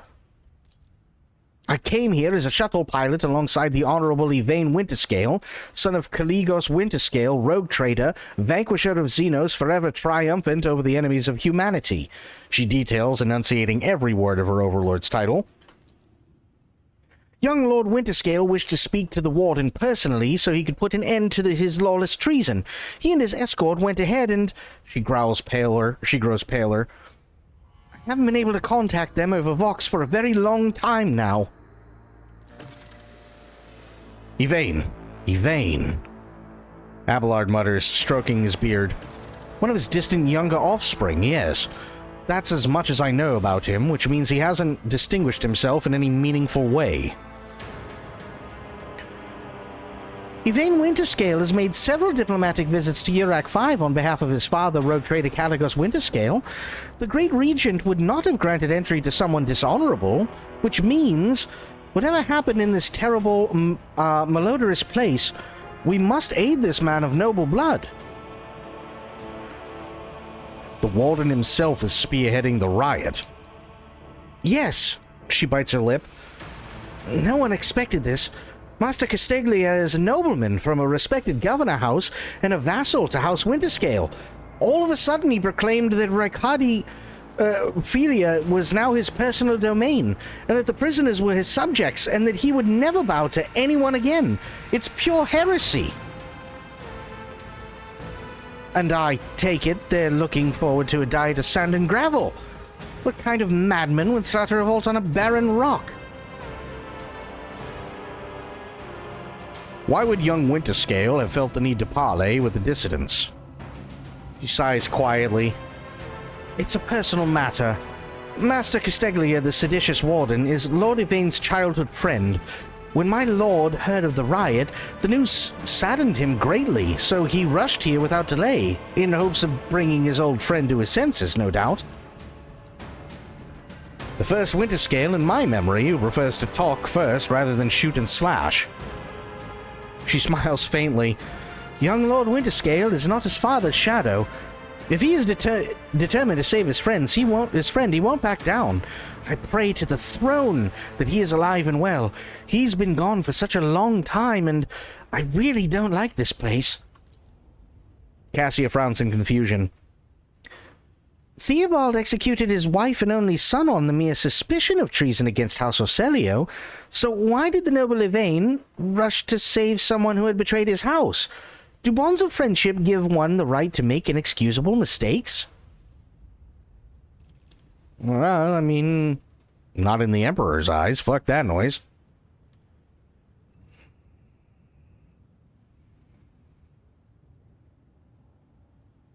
Yeah.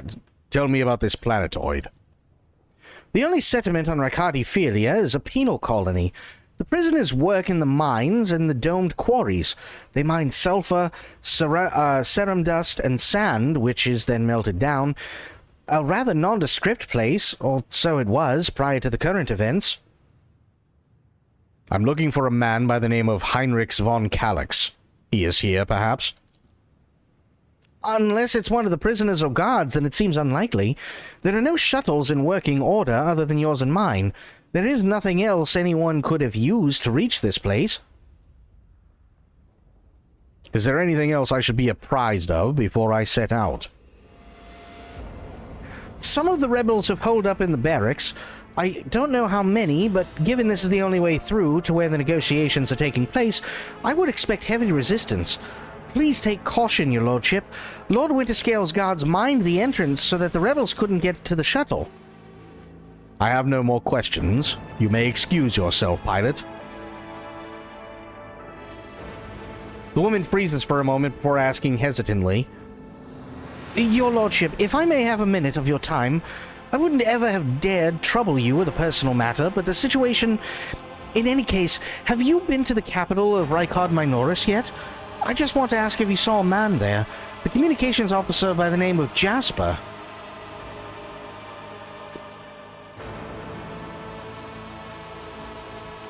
What is your relationship to this man? We are engaged, your lordship, she declares somewhat bashfully. I have not yet been to Rykard Minoris and know nothing of this officer's fate. That's a shame. May the Emperor keep that fool from harm. Thank you for your time, your lordship. She bows. You can tell by the desperation in her eyes that she is exhausted, frightened, and wishes to be off this planetoid as soon as possible. Fair enough. This place sounds like it sucks. I better myself through my service. We shall reclaim what is rightfully ours. Guard posts have been vacant for a long time. There's a layer of dust on every surface.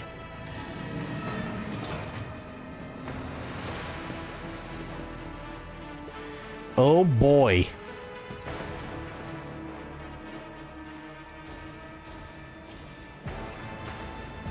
Oh, this looks like it's gonna suck.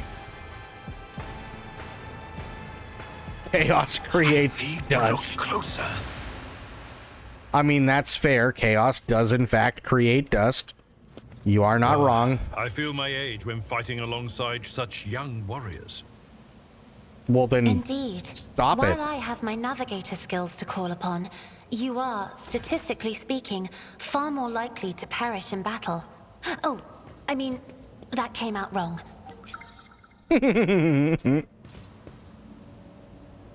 Statistically speaking, you're far more likely to perish.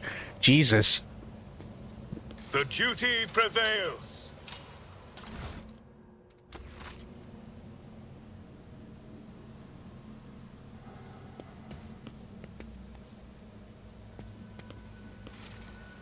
I shall repent. Ow! Scraps are typical prison food, repulsive to the senses. Fair. Venerable Optimates, the best among us. The list is faded and the names are barely legible. We are bound by the blood of martyrs. Long string of names extends beneath the heading Top Quarry Workers of the Cycle. The remains of a meal, one far too lavish for even a hive world, let alone a prison colony. Interesting.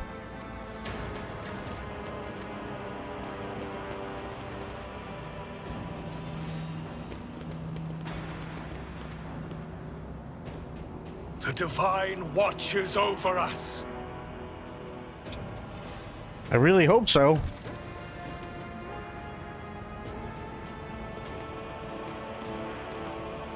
I will cast you into eternal darkness. The Masters demand your death! Holy shit. Okay. Officer in your ship's navigator, she strikes foes with energies of the warp and supports the party by making her allies stronger. Voice of command is an officer ability that it creates an ally's characteristic for 1 round. Increases, and allows the officer to use their other officer archetype abilities on that ally from any distance. Holy shit.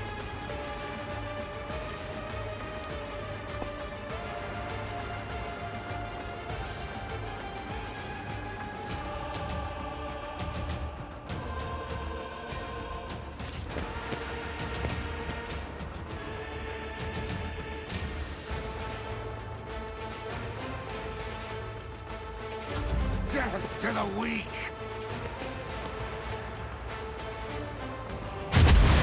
Chaos guides me. Injured! I'm enraged! Why did I not foresee this?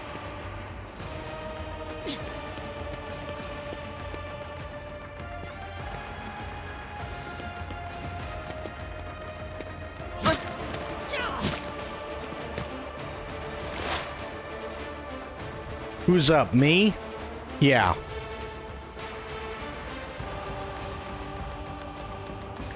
Let this be the warning to all who have I won't suffer this.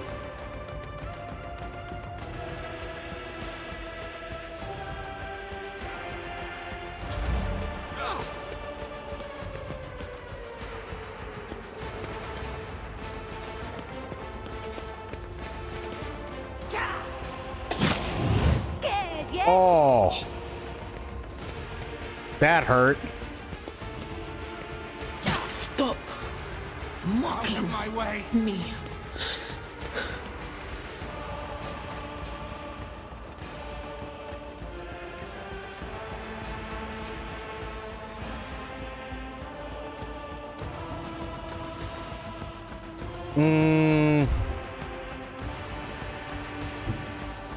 I've seen worse battles than this in my time.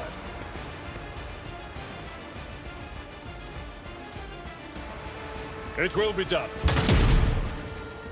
How did you miss? Holy shit, bro. At your beck and call.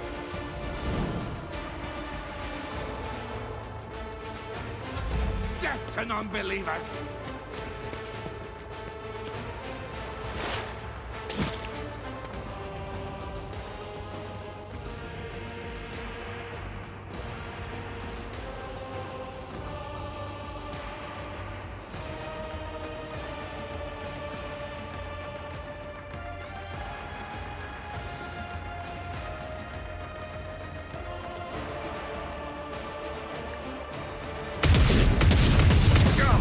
Rookies.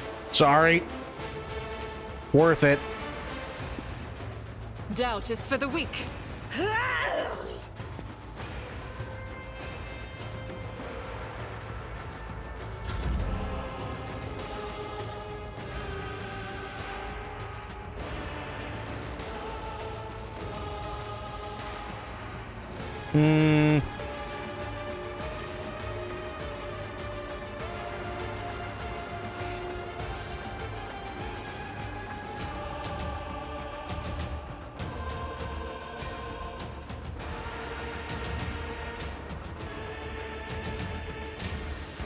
Me?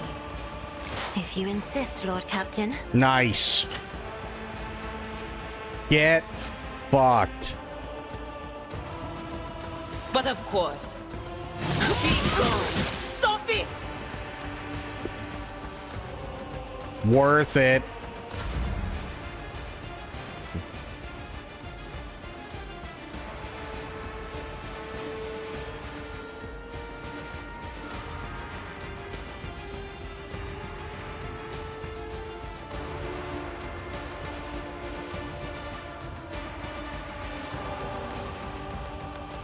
I'm not accustomed to being ordered around. I serve the ruinous powers!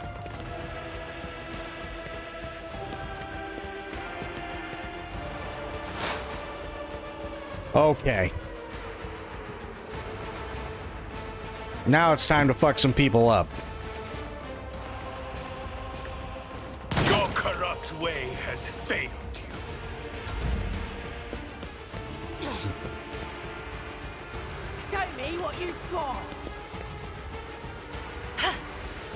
Let's get to it.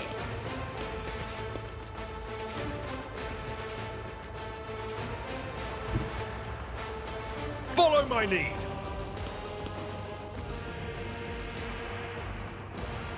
Indeed. Nice. I will do my duty. Reduce to dust. Nice.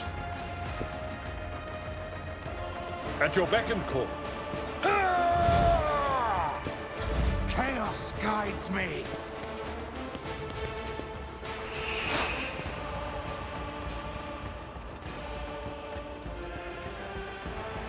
There is movement in the Empyrean. Was that you? Or...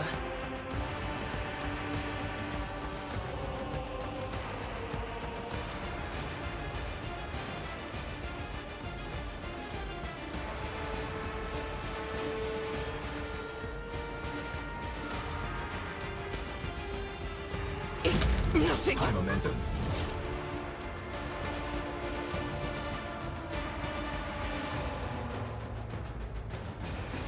The enemies of the Emperor will be undone! Ah, shit. It's not what I should have done, but okay. As the Emperor commands, I act.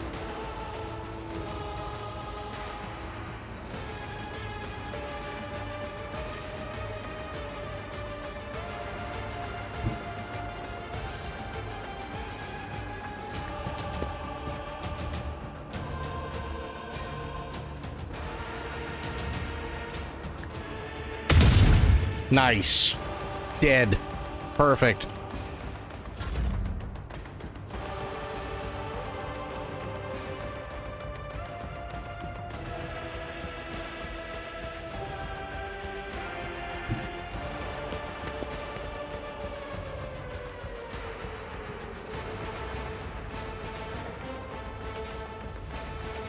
Me? If you insist, Lord Captain. Nice. Death to the weak.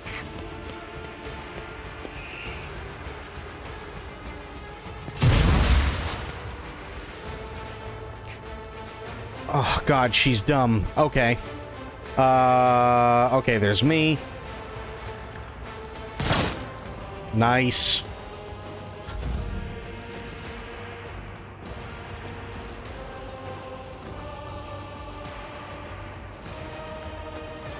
A tactically sound approach.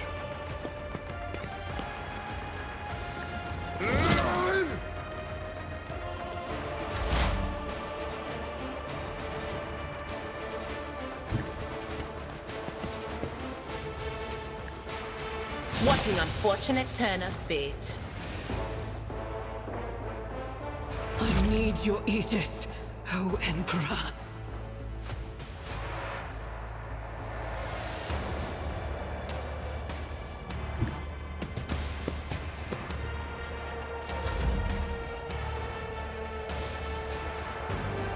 Step aside.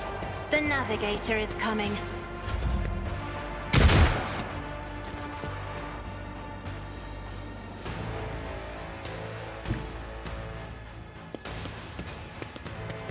I don't think I can hit him. Oh, I can. Fuck that guy. Victory is imminent. Nice.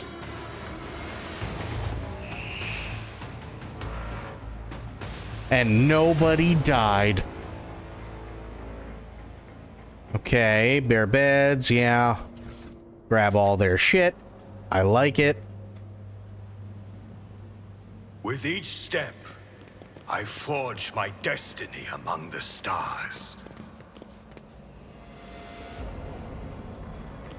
Abelard, I've been meaning to ask, how are you keeping it together so well? Don't you ever feel awful without her? Enough, Tlas. We have a duty to the new rogue trader. You would do well to focus on that. If you keep your mind busy, you will have less opportunity to fill it with awful things. Fair. Oh, that's a lot of... Jesus. Okay. What are you? Prison guard key. Kinda need that.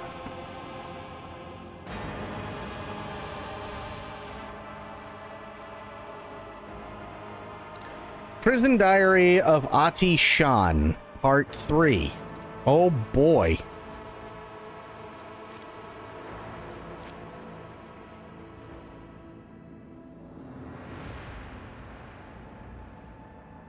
Okay, I mean, I guess collect all. I can't do anything else. Chopped up slabs of flesh have been thoroughly washed of any blood. Ew. The premonition runs true. Oh boy. It's all Nurgle's fault. I'm telling you.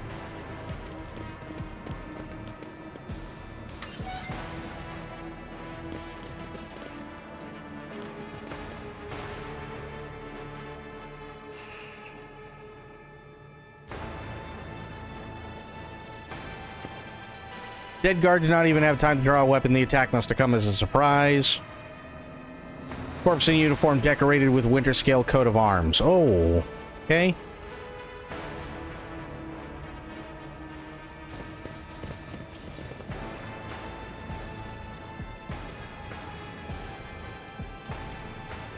We were just in there. Oh, fuck it. I'll open the door. There we go.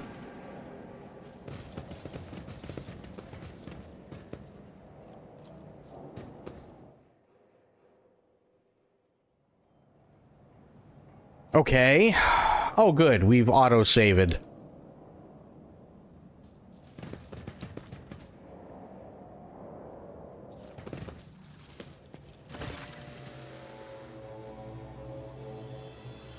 I told you, Evie! They are hiding so much from us. Arrogant mentors, holy brothers and sisters, what have they ever given us? Nothing but a pile of fibs and useless admonitions. Voice of the man standing with his back to you sounds almost soft, heedless of everything but what is in front before him. He leans over a prisoner dressed in expensive clothing. Okay, well that can't be good.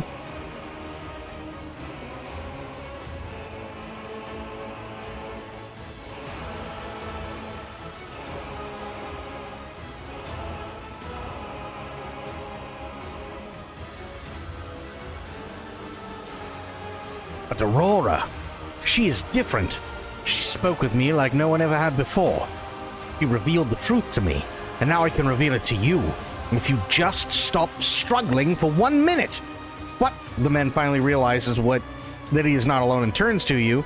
He's clutching a long, thin metallic rod with blood dripping off it.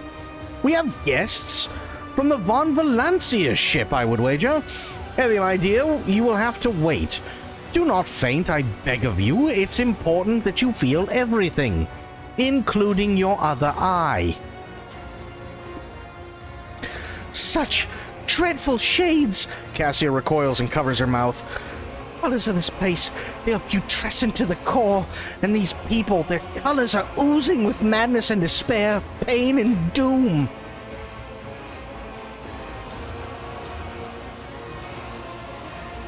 What madness have you brought to this prison? Do you truly want to know? He becomes more animated and runs a hand along his matted hair. You know it has been some time since he last trimmed his nails. This was my garden, where I tried to grow the seedlings of a beautiful future. That was before I realized that there is no future, not in the sense ordinary people understand. We are too attached to this life, to the limitations of our weak bodies, to the short-sightedness of our eyes that can scarcely see. It is all so insignificant. The true future lies beyond real space, and the only way to reach it is through a cleansing sacrifice. Do you understand? You know, we had this guy once. He was a quiet one. One day he walked into a middle deck bar, threw one back, then pulled out the gun and started shooting people left and right without saying a word. Then he shoved the barrel in his mouth and blew his brains out. Our warden here has exactly the same look in his eyes right now.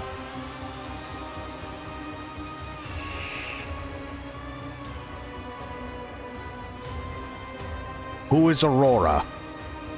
Oh, so you've managed to barge in here and interfere with the prophetess's designs without even knowing who she is? But it is too late now. You will never attain the sight. All you can do is accept your fate. He suddenly stirs like a predatory beast. I do not like it when people take the prophetess Aurora's name in vain. I desire your death, enemy of the truth. Warden raises his hand and the main people start thrashing about in their death throes. Time for words has passed. Optimates, give your power to this harbinger of Aurora. Let our foes see the truth or become awash in blood. The impure cannot escape their fate. Surrender to the dark powers. I'll surrender to your mom.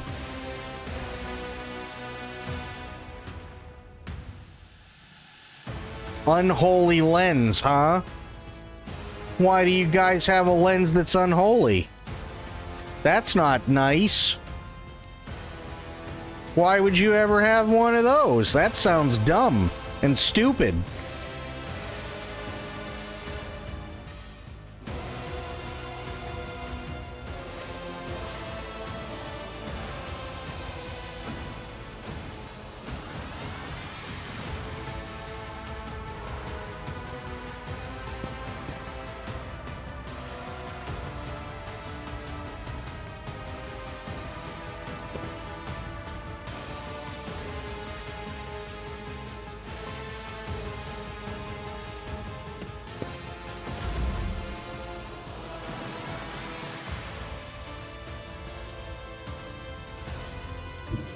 Be careful not to cross my gaze. There we go. I like that. I am a navigator, not a servitor.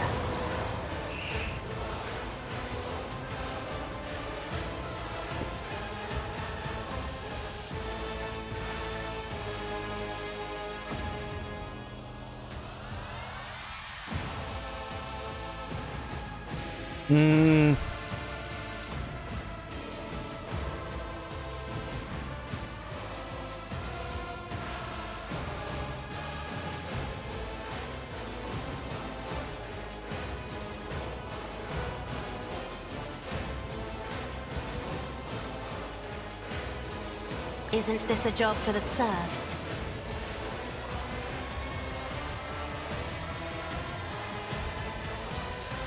Move closer for interaction. Fuck. I will not let this be the warning to all who oppose us. That'll work.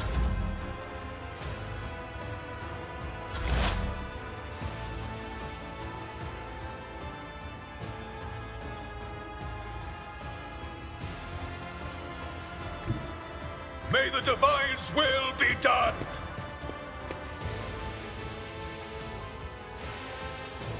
The Emperor, another step towards our ultimate victory. Let's get to it.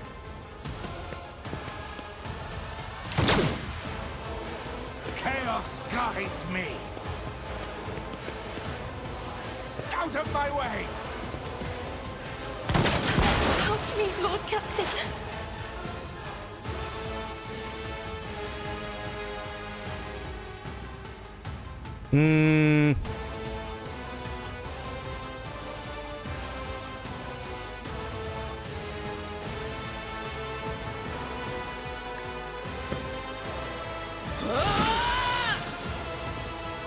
Nice.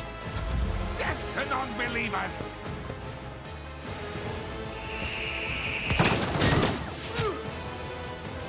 I serve the ruinous powers!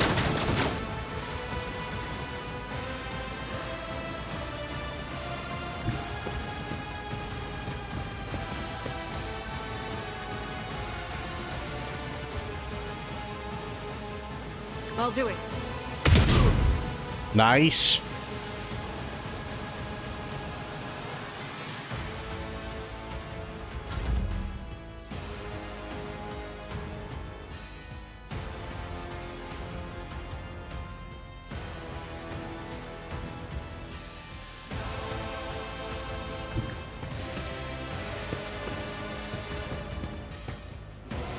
Indeed.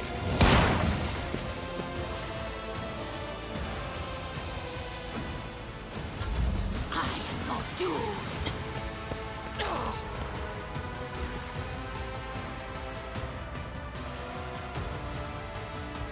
No. Yes. There. Duty demands.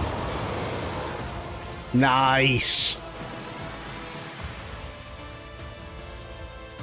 All right, this is coming together. I like it. And so shall it be done.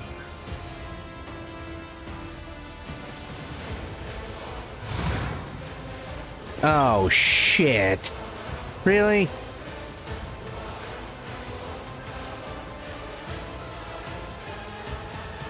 Well, that's not good. Out my way! You don't Chaos me. guides me!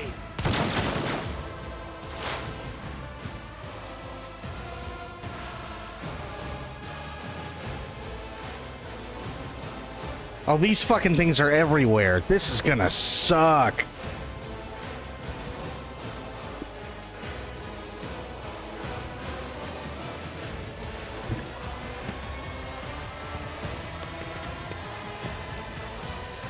That is not my destiny. Fuck. Not this Scryer's job.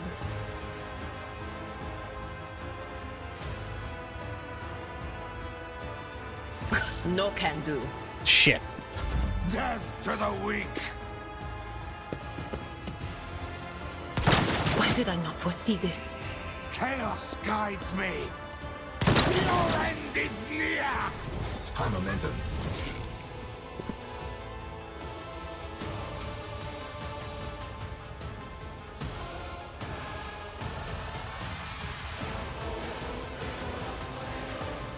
God Emperor, move through me!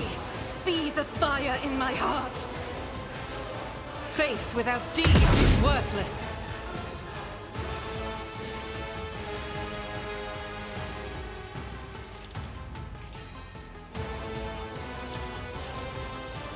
Doubt is for the weak. Rejoice in battle! As the Emperor commands, is why I was chosen. Nice.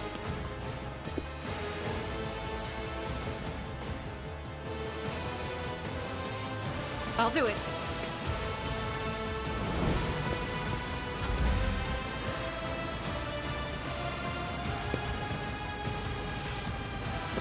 I will do my duty.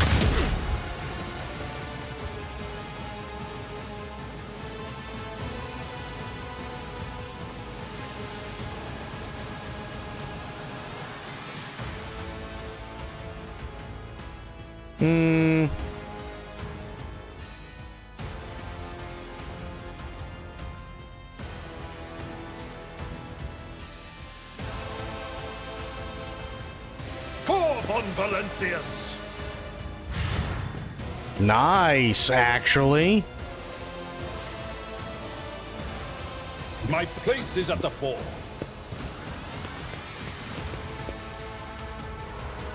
At your beck and call. One fewer target.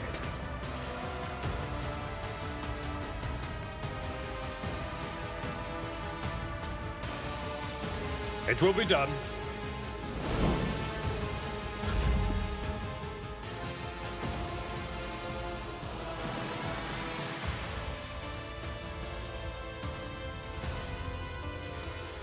I need to get her in cover, at least somewhat. Emperor, give me strength.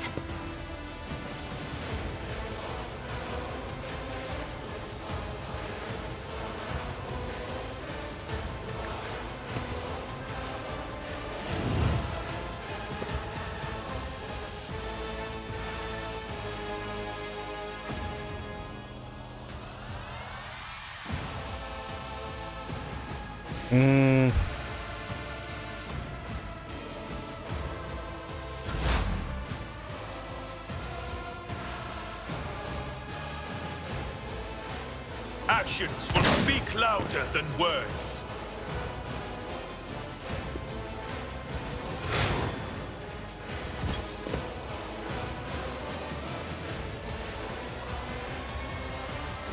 Let's make it quick.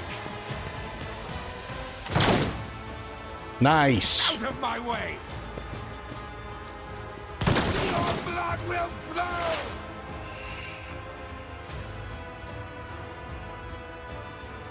Will do.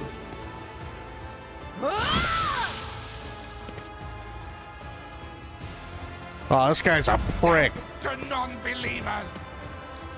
See my great works, masters!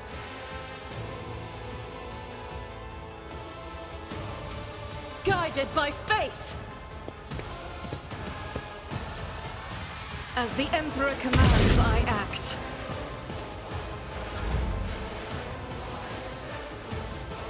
Tried and tested tactics are the best ones. Victory is imminent. Shit.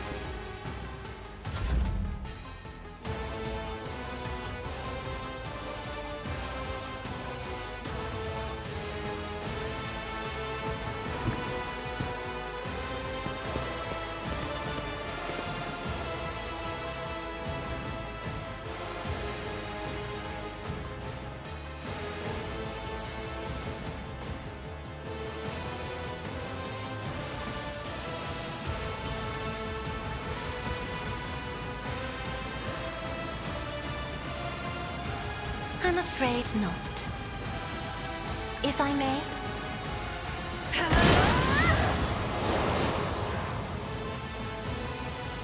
Okay, well, it didn't work as well as I had wanted it to, but that's okay.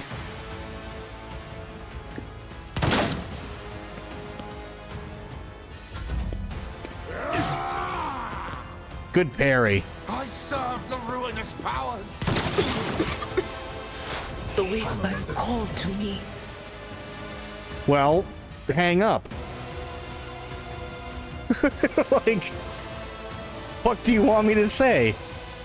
The whispers called, hang the fuck up, lady.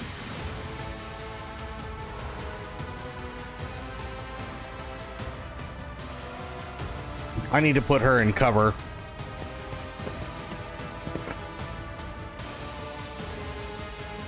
Chaos guides me!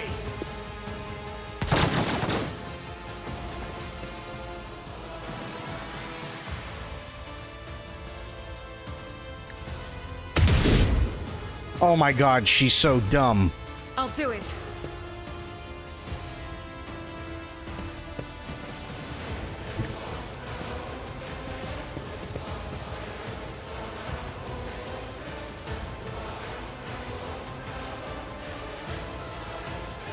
Faith without deeds is worthless. Jesus. She's awful.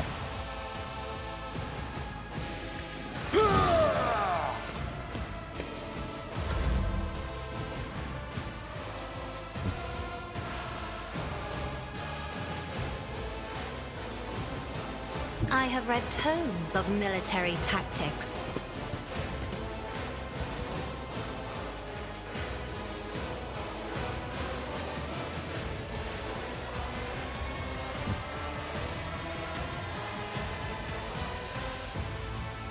Isn't this a job for the serfs?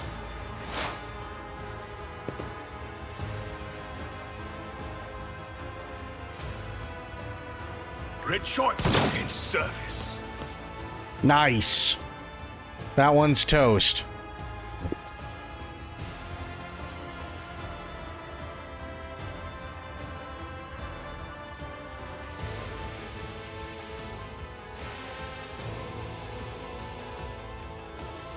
I will not be deterred.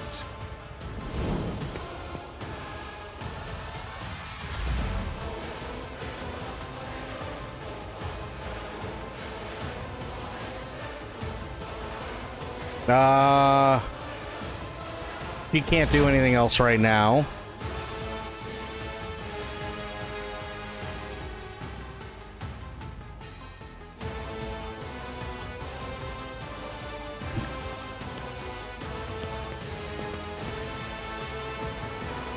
Rejoice! Let this be a warning to all who oppose us.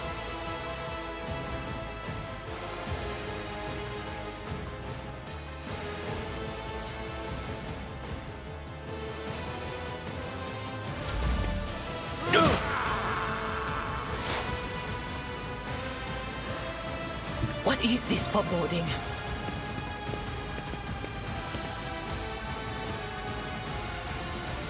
On it. Used to shirk one's duty. I've suffered worse.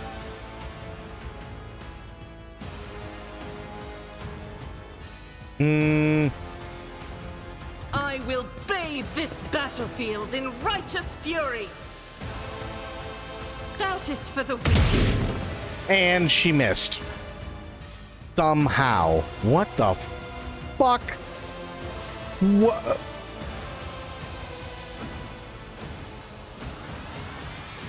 There's a daemonette? Oh no. Give in to sensation! Lost in our ranks. That's bad. Oh, that sucks. It will be done.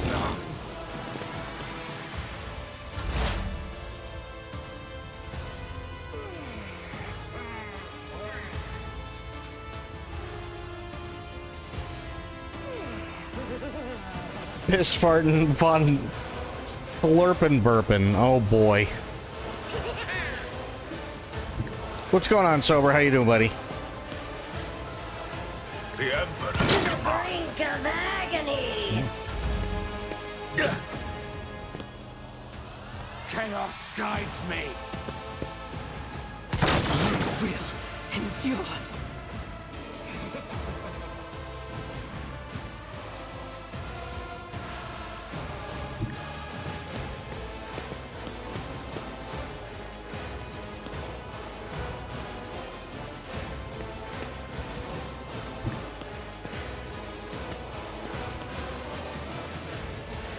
The fuck is this? Oh, reload. I'll do it. Finally, she hits. Unsatisfied! As the Emperor commands, I act. Vile delights beckon you! I will. Time to redouble Holy our- shit. Doing a trial raid in the ESO and some German spunk bucket was talking smack at me, so I had to briefly decompress. Fair. At your beck and call.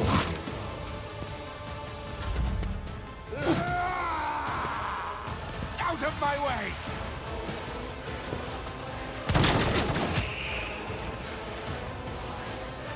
This is unacceptable.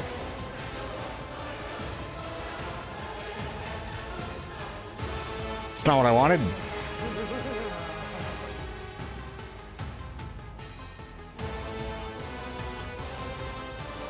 Fuck.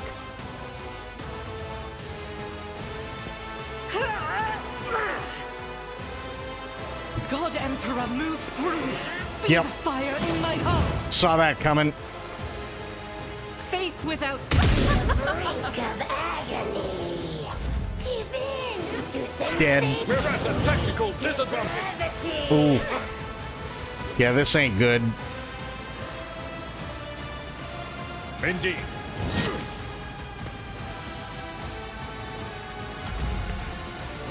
Time to prove my mettle.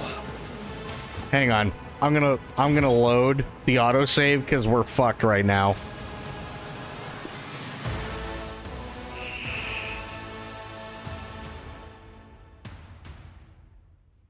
So I have to kill those fucking unholy lenses. Oh, this sucks. Oh, this sucks. Wow. Okay. I see how this is gonna go.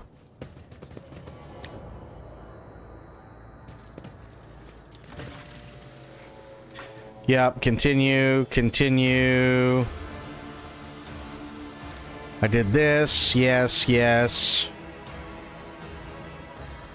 Yes, did that, did that, did that. Okay. I will cast you into eternal darkness. Okay. Your Emperor won't save you. Emperor doesn't have to save me. I just have to kick the shit out of these things.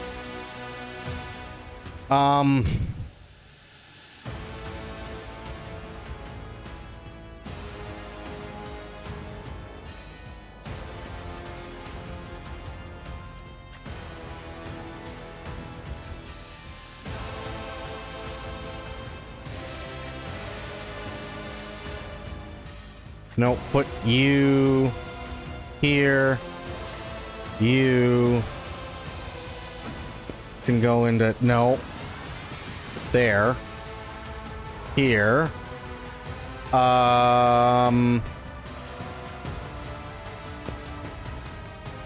You can stay right there. You can go here for now. Good.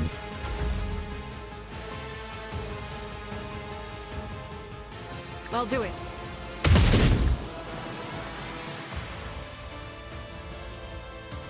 That's it, huh? As the Emperor commands, I act. The enemies of the Emperor will be undone! Doubt is for the weak. Death to non-believers! I serve the ruinous powers!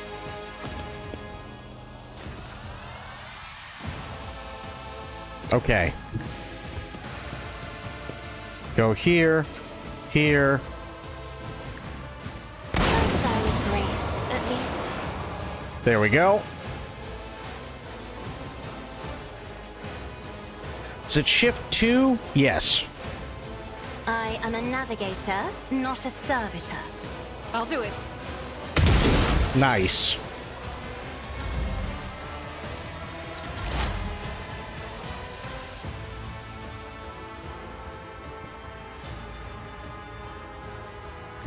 They who discern the future own the battlefield. Chaos guides me! Brace yourself, Avalon. Ruin! Death to the weak!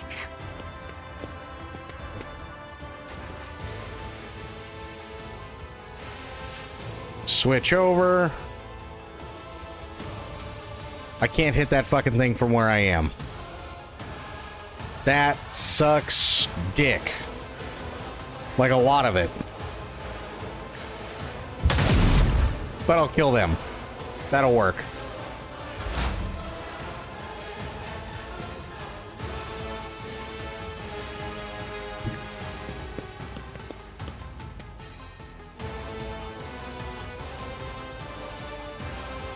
Actions will speak louder than words. Did I hit it? I have no idea.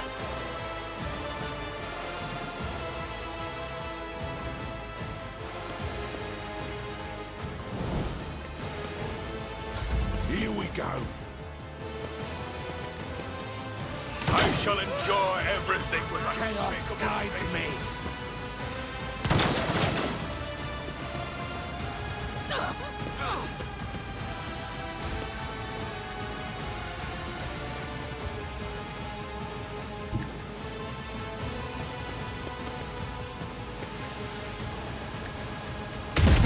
Oh god, she's dumb.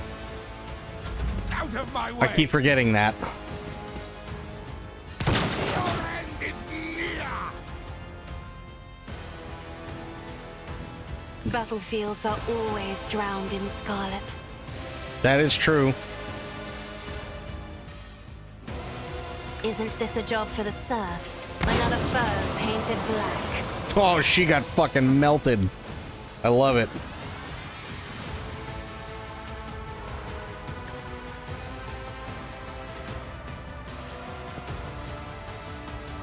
No, don't want to hit the warden.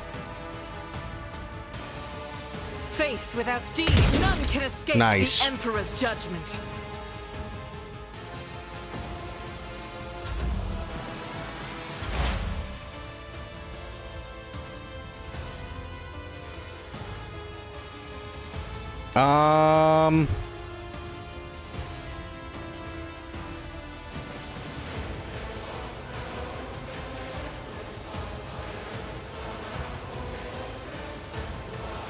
I gotta take this thing out.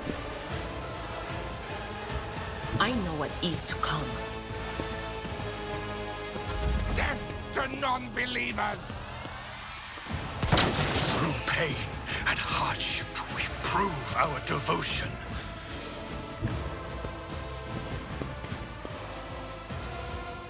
I will do my duty. Nice. Or not nice, because he's a fucking idiot. Perfect. High momentum.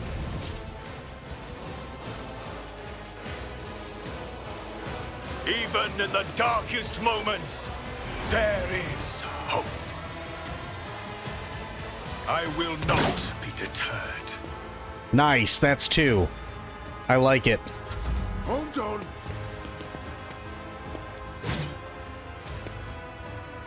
I serve the ruinous powers.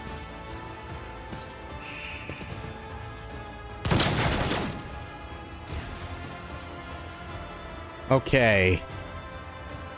Yeah, Guided get her by up there. faith. That's fine.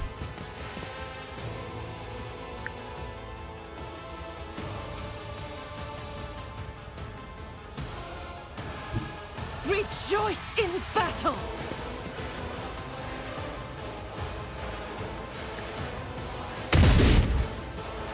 Chaos Nice. guides me.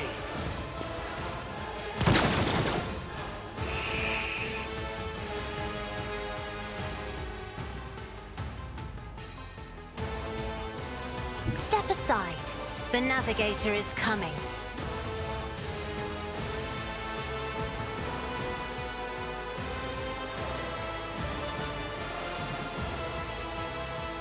Was it shift 4? No. Yeah, no, it was shift 3. Okay. Do not dare ask.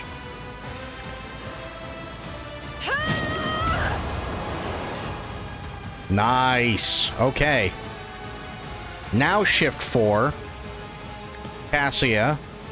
Or Argentia, that's who it was. Good. I like it. Idira.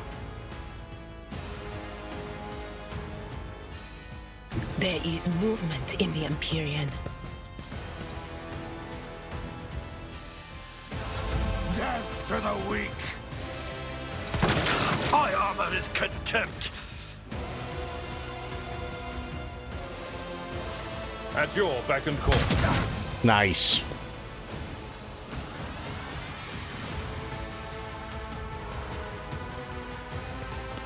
We'll rule the stars themselves. I've seen worse battles than this in my time.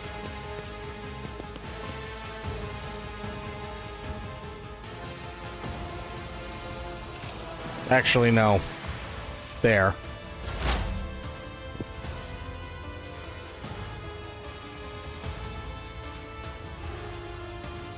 Yeah, I gotta use it. Your aid will not be forgotten. Nice. This is beyond me.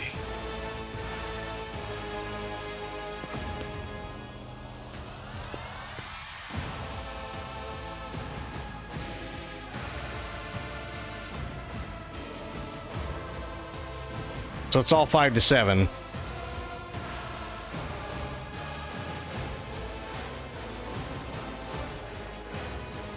And so shall it be done. Let's get to it.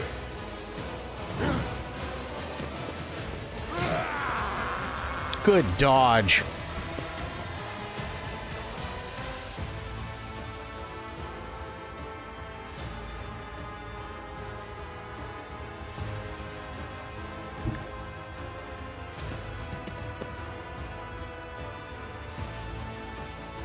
I'll do it.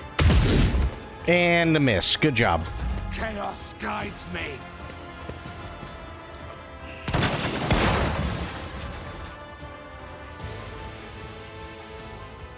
Be careful not to cross my gaze. Yeah, don't cross streams. I'm not accustomed to being ordered around. Nice.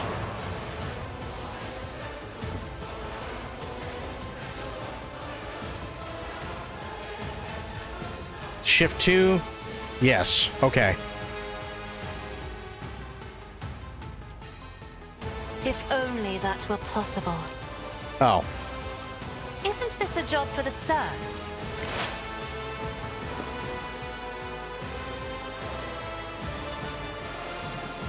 That is not my destiny. Will do. Yeah, just fucking beat him. There you go.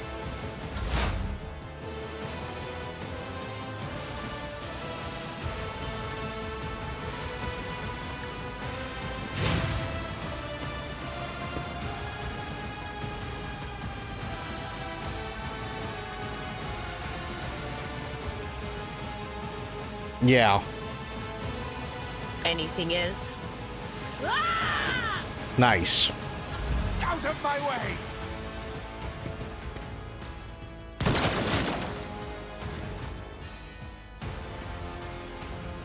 Follow my lead. Victory is...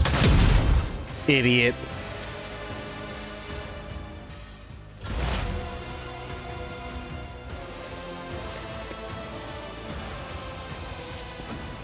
Rejoice in service. Let's get to it. Want some more? Death to non-believers. Deliver us! High momentum.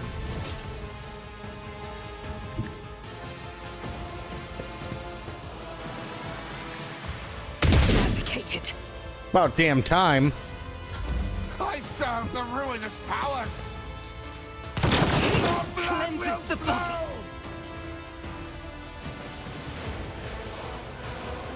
I have read tomes of military tactics.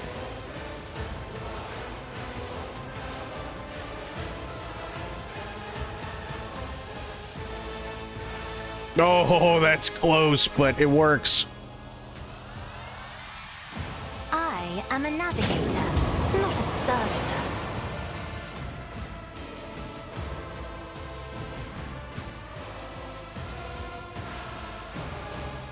I'll show you why navigators are feared.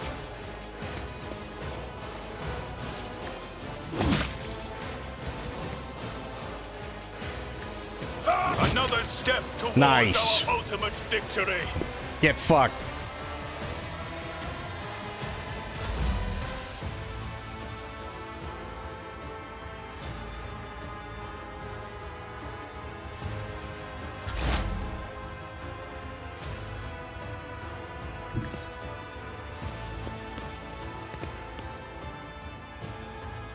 Do I even want to know what that is?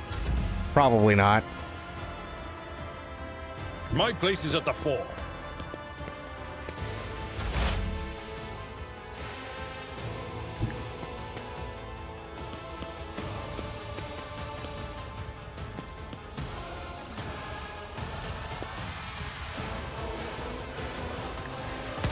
this be a warning to all who oppose us. Nice, got it.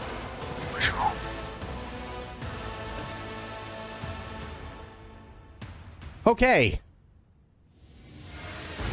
So, we have to take out those lenses. Good to know. Otherwise, demonettes show up and everything gets really fucky. My God. Oh, that was a tough one.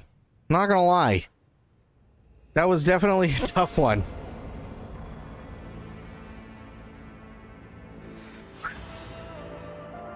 Well, Sober, I'm glad you're here. I'm glad you were able to decompress a little bit.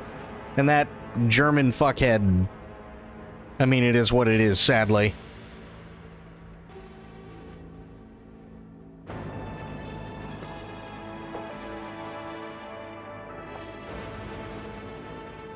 I don't believe we've been properly introduced. Blood is bubbling on the young man's lips and his voice is barely audible. But even now remains melodious and quite courteous. Yvain Winterscale of Cronus, greatly pleased to make your acquaintance. On the rare days the Lord Winterscale visited Urak 5, the station was awash in a mist of warm hues. We were forbidden from meeting each other, but I was delighted still to see such rare colors in my home. Now, however, his colors are darkening, twisting from pain and bitterness. We must help Lord Captain. We must save the clarity of his soul, for he whose presence makes the world a little brighter deserves no less. True. Lady Garcia, I presume. The sacred child of House Ocelio. How disgraceful it is. But on the day we finally meet, Yvain looks away in shame. Find myself not at my best. There is no disgrace in your predicament, Lord Winterscale. The Lord Captain and I met under similarly dreadful and tragic circumstances.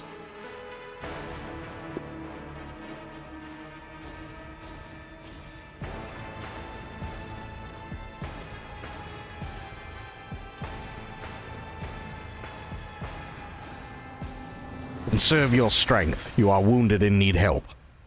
Wounded? I would have phrased it altogether differently. Tortured and maimed, perhaps. Have you ever had your eyes burned out? This is my first time. Cannot say I recommend the procedure. He's either trying to make light of the situation or growing delirious from the pain. Wow. What have they done to you? And the warden, my friend, I tried to convince him to stop the riot. Diplomacy failed. Speaking is a struggle, but he continues stubbornly. Father hates diplomacy, which is why I had to try.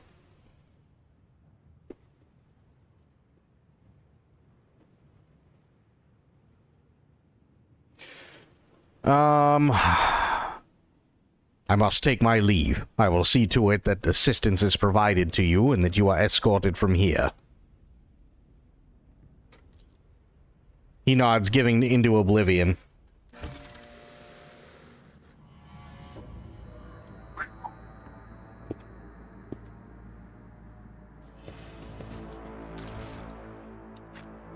That's it, huh? Just that? After all that's it.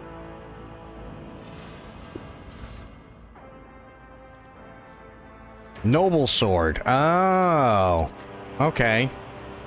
Well, it hit like 6 dicks. I'm not gonna lie.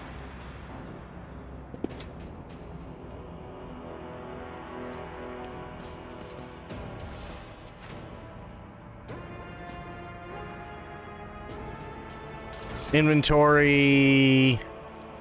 Here. Weapons. Sniper rifle, well-maintained sniper rifle. Shotgun.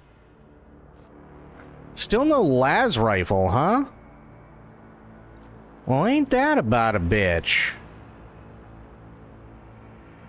That's a las gun, but it's not the same thing that I've got, right? Yeah, no, mine is... Longless. Yeah.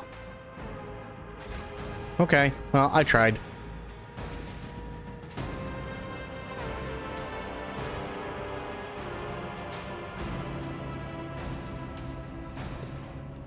Mutilated man does not stir, bound in his shackles.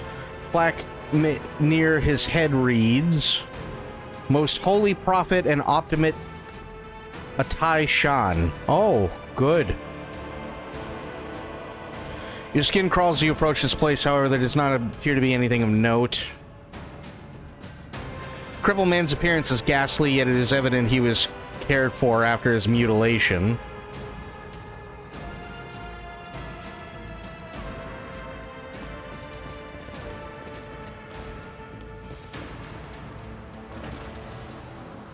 Your eye is drawn to the shards of the enormous lens scattered around the broken device. At first you are uncertain as to what troubles you, but suddenly the realization hits you.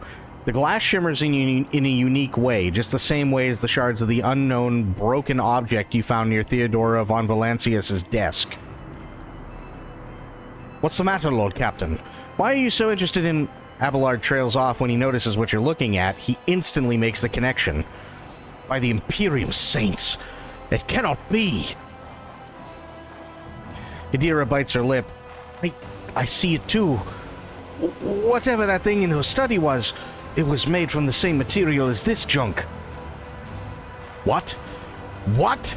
Abelard is at a loss for words. He takes a moment to collect himself, and all at once they start pouring out in a hasty sputter. It's a mistake. Slander meant to blemish the good name of a person who is now dead and cannot even defend herself. First, those minions of the archenemy murdered Lord Captain Theodora, and now this cannot be tolerated. It will not be tolerated. Come on now, Abelard. Remember what she was like. Idira's smile betrays her grief, but at the same time is strangely knowing. Brazen, assertive. It was like her entire life was a race against fate, until fate caught up with her in the end. She would have gone headfirst into a black hole if she had thought it would put her even one step ahead of everyone else out in the expanse.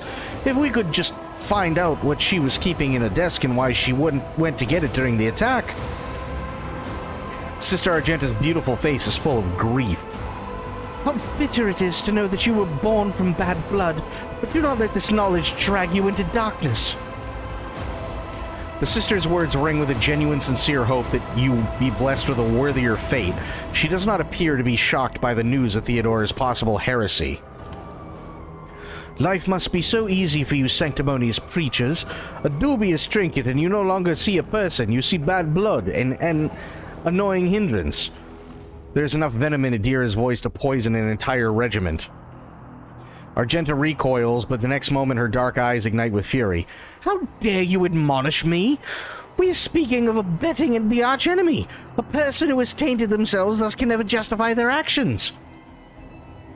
Sure, why go through all the trouble of trying to make sense of anything when you can just label them a heretic and call it a day? Except, dear friend, I seem to remember that you didn't mind Theodora so much while you were aboard a ship. You didn't leave her side even for a moment. She rescued you, aided you, and your adoration wilted the moment you heard an accusation sullying her memory. You weren't surprised or upset, you just gave up on her and moved on. Oof.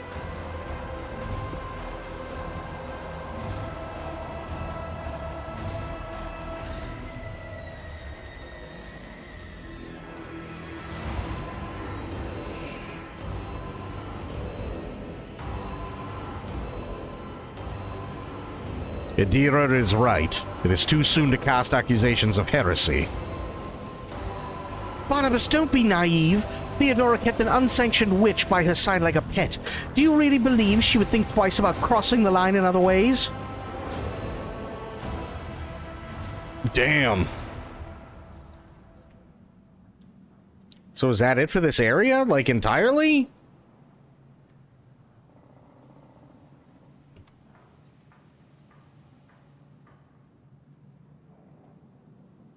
Is that it, Bleached?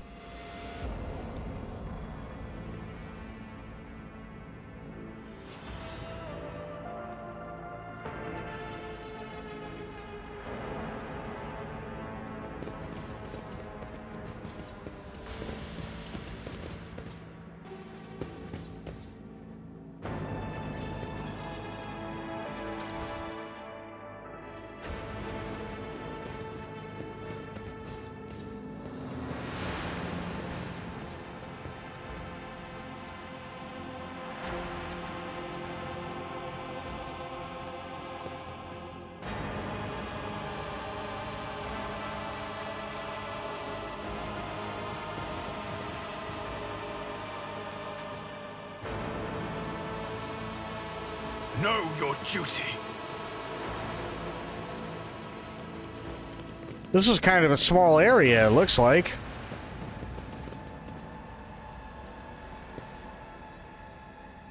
Accretions to the outside of the structure indicate some regularly occurring natural phenomenon, possibly poison gas emissions.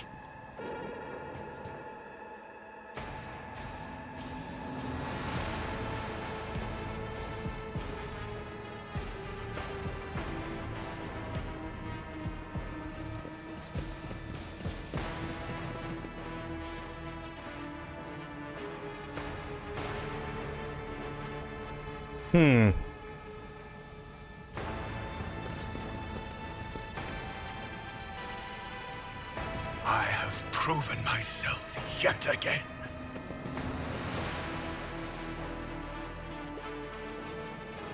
Okay, Warden's office.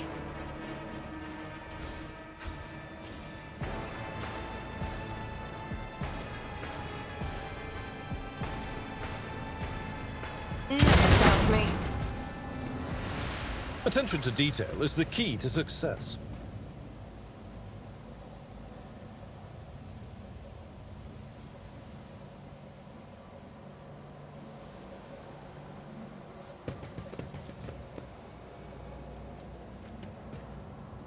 Launch the Desmond, no trace of weapons or gear. This storage has not been used in some time.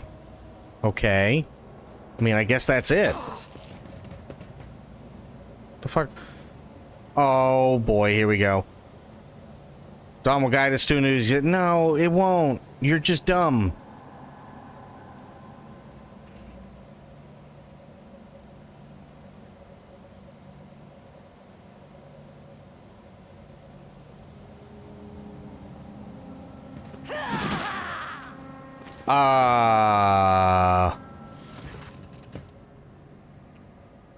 Thank the throne. Normal looking faces. We thought we were going to die here with these nutters. The old man with a gap-toothed smile drops his weapon and holds out his hands in a placating gesture. Please don't shoot us, your nobleness. Let us speak a word. Well, this is a welcome change, talking before shooting. Still, Lord Captain, the look of this ragtag bunch hardly inspires trust. Give me a reason not to execute you on the spot.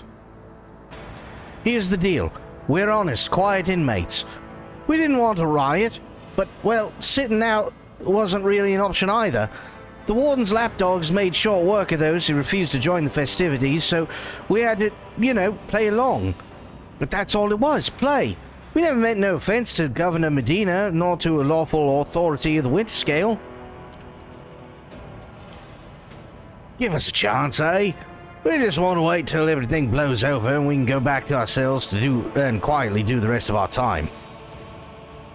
A repentant, honest heretic. How novel. Judging by Abelard's tone, the Seneschal is utterly unimpressed by the old man's ingratiating monologue. The low-born speech is mottled with colors that conceal his true darker hues. This old man has a long history of lies, and he is using his own wiles on us as well, but I see no foul corruption or ill intent in his words.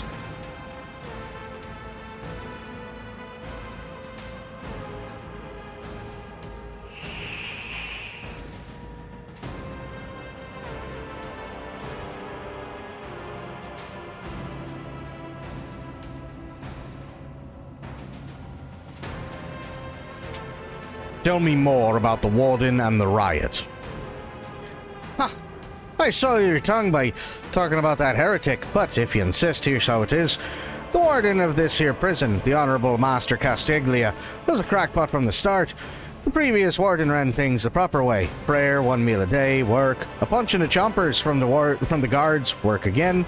But the new one, do you know what his first decree was? He introduced lunches and dinners.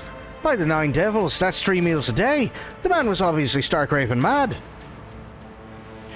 Things only went downhill from there. The guards quit it with a teeth punching. The warden forbade him. Instead, the overseer started counting which prisoners were digging up more things in the quarry or swinging their pickaxes harder or whatnot. And then, would you believe it? They put together a list of the best workers. And if someone on that list also showed good behavior, that's when they'd get promoted to an optimate. That's the upper crust among us jailbirds. Or that's how it was at first. Then the warden decided it's the Optimates, not the guards, who should be in charge of punishments, and that it wasn't the overseer's job to watch the prisoners work. It was the Optimates. Well, let me tell you, that's when these goody two-shoes really started to shine. The guards aren't even the same league as our dear fellows, the Optimates. In the old days, we had maybe 5 or 10 skiffs kicking it a week, and now, well, now we're lucky if it was only 50. And that wasn't even the end of it. Warden Casteglia moved out of his chambers to live right in the quarry under the dome, and I think something was in his new home really scrambled his brain. He began spouting the wildest things like the Optimates are saints who will behold the truth, and he started talking to them taking them to the quarry. Not all of them returned. Those who did, you wouldn't recognize them, more beast than man. They were butchering people left and right, even guards and overseers. The warden himself had armed them, and that's the whole sob story. But I knew it from the moment he let us have dinners. Oh, this won't end well. The dear nods knowingly. The old codge is right. Whenever nobles start giving handouts to commoners, something always goes wrong. She notices your look and catches herself. I mean that with all due respect, your lordship. No offense intended.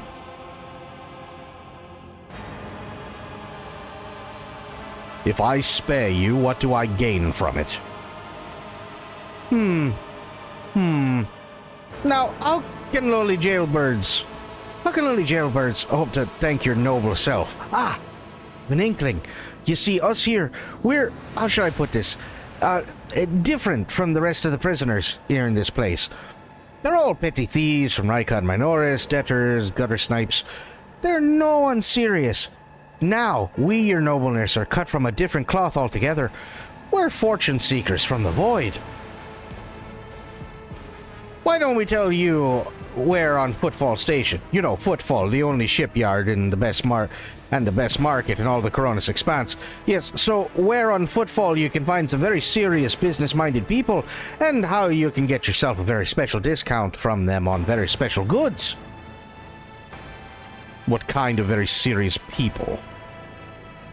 The most serious kind, your nobleness. Have you heard about the Fellowship of the Void? It's the largest pirate alliance in the Expanse. There is no leader, of course, but there are some terribly serious captains who decide that cutting each other's throats over loot was, what do you call it, counterproductive. But cutting throats together, now that's anti-counterproductive. And, well, their joint efforts leave them with an excess of spoils, so they need to dispose of it somehow. And I, your nobleness, just so happen to know someone who handles such kinds of dealings on behalf of those very serious people. Need to get some sleep. Sorry, I got like 1 hour last night. Oof, yeah, go get some sleep. Bleached, please. Go get some sleep. We'll see you tomorrow. It's fine. Very well. I shall spare you. Oh, that's so great to hear then, your nobleness. Just great. Now, there's a true aristocrat, not that warden creep. Now then, your nobleness, where was I? If you're ever on Footfall Station, there's this district there, the Shadow Quarters. It's called that because it's located behind the statue of our holiest emperor. I've known folks who called it something else, also on account of it being behind the statue. Don't repeat their mistakes, I tell you. Reverend Hieronymus wasted no time finding and burning them all. Forgive an old man for being distracted. So, Footfall, the Shadow Quarters, there's a bar there, built into the remains of an old ship, and in that bar there's a back room. A certain Riza does her business. Tell her Grandpa Backval says hello. You'll be her favorite client in the blink of an eye.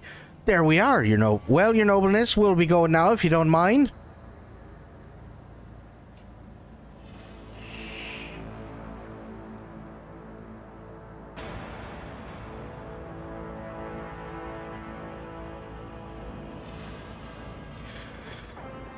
I shall not leave you here to die at the hands of the warden's henchmen. Go, tell my pilot that it is the Lord Captain's order that you be sent to my ship. You will join my ship's crew. You have my personal pardon as a rogue trader. Thanks. We are most grateful, your nobleness. The old man glances at you somewhat skeptically, but then smiles and leaves.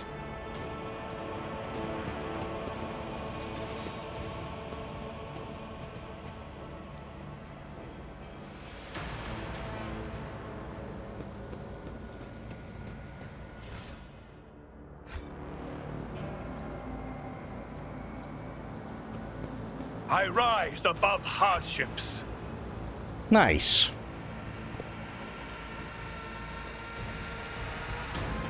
I think that's it, isn't it?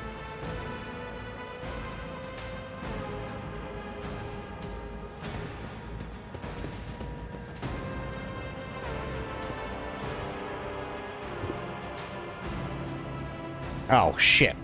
We shall reclaim what is rightfully ours. God damn it.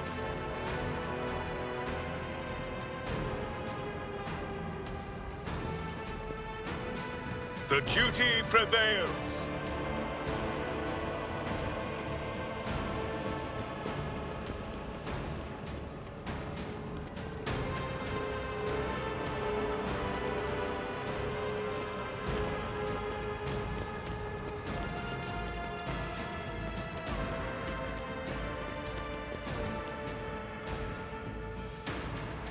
Actually, wait a second. Let us walk this path to the end. There's got to be a way in here, right? There has to be. Nimble prisoner. What did they have? Not much. No, there's no way in that I can see. Shit. Okay.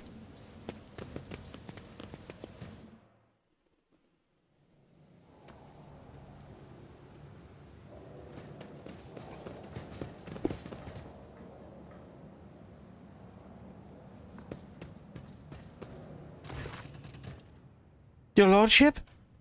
The rebellion has been crushed. I have news of your lord. She anxiously pitches forward. Is Lord Winterscale alive? Is he all right? He is alive but badly wounded. Help my people get him to my ship. There are glimmers of panic in the pilot's gaze, but she quickly pulls herself together. It will be done immediately. Thank you for letting me know, your lordship. Okay. Now what? Good. No. Okay. Okay, there we go. The Divine watches over us.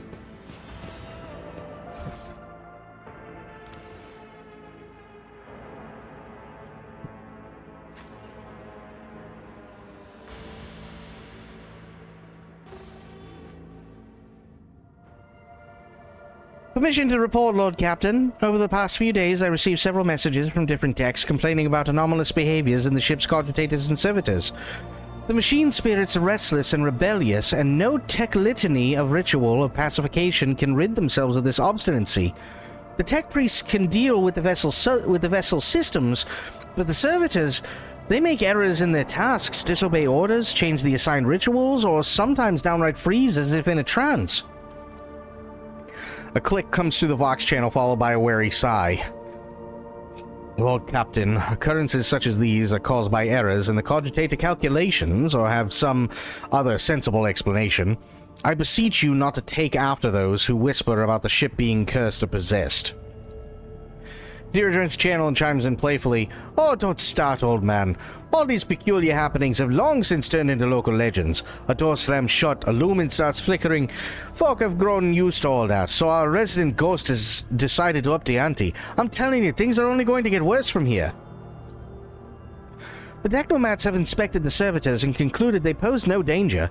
According to the servants of the Omnissiah, such behavior is caused either by the echoes of minds not completely eliminated, or by manifestations of the machine spirit's will. Nevertheless, the faulty servitors make the crew's tasks considerably more difficult, and High Factotum Yanris Danrock would like to discuss how he should deal with the defective property. He is awaiting your audience on the bridge. Right. So, how does one get back to the bridge? Exactly.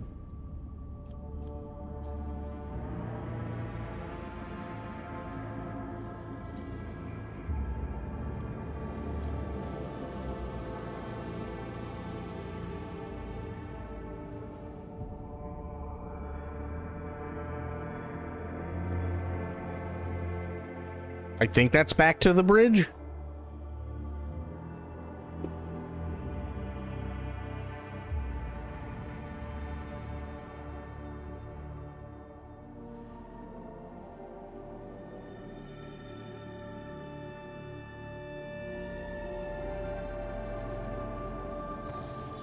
There we go.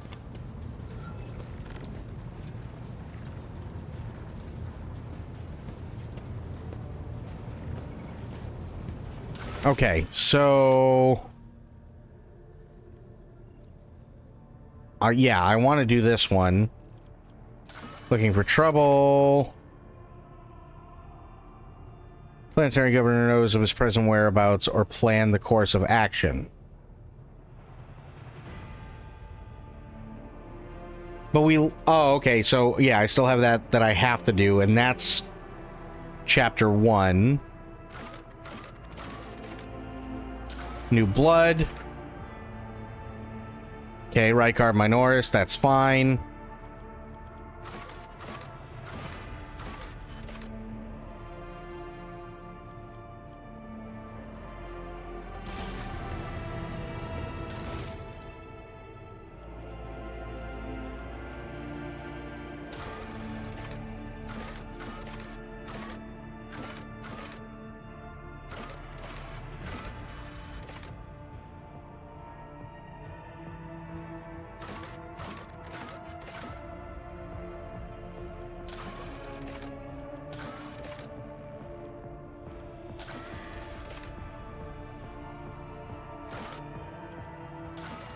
There we go.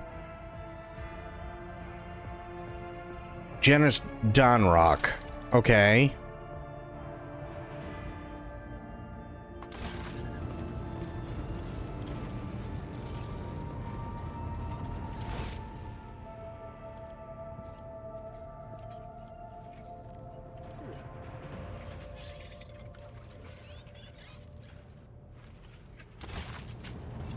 There we go. The corpulent man in lavish clothes bows before you, not without difficulty. A servo skull whirs over his shoulder while the fingers of his augmented hand drum against the sheaf of papers he is holding, and he regards you with attentive interest through the lens of his magnifying implant. Greetings, your lordship. Janus Danrock at your service. Vigdis informed me about a problem with the servitors. What happened? You see, your lordship, the ship servitors have been malfunctioning of late. They violate protocols, interrupt their tasks, observe crew members for long periods of time, and move erratically with no meaning or purpose. Janus Danrock nervously pulls his luxurious frock coat as if it were uncomfortably tight. Had it been a routine technical fault, I would have decided the fate of these servitors myself, but I deemed it necessary to notify you. I do not wish to hide such irregularities from the Lord Captain. If you wish to observe the servitors' unusual behavior before you decide their fate, this can be arranged. The majority of defective units have been delivered to one of the storage compartments pending your decision. I wish to take a look at these servitors before deciding their fate. As you wish, your lordship.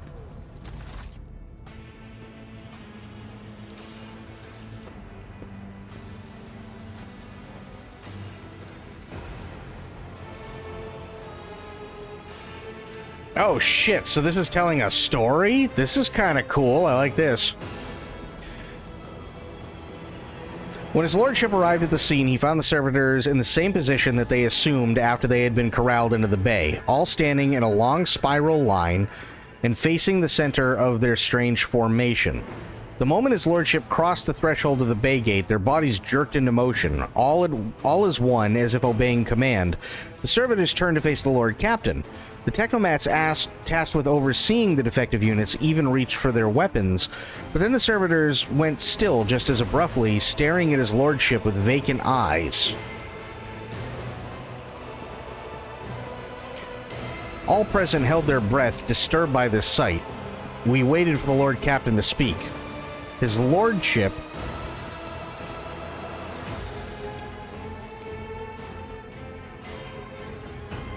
took several steps toward the servitors. Immediately, the servitors, each and every one of them, stepped toward the Lord Captain in perfect unison. They mimicked his movements with frightening precision. The rogue trader halted in place and, after a moment's thought, waved his hand, and the servitors, just as synchronously, repeated that gesture as well. When the Lord Captain turned quizzically to the technomats, so did the servitors, as if mocking him.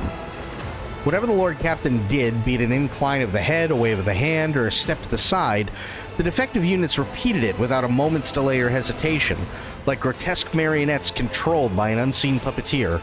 We observed this mime unfold in distressed bafflement for nearly a minute until the servitors finally came to a stop. Not sensing any threat from them, the rogue trader approached with confidence.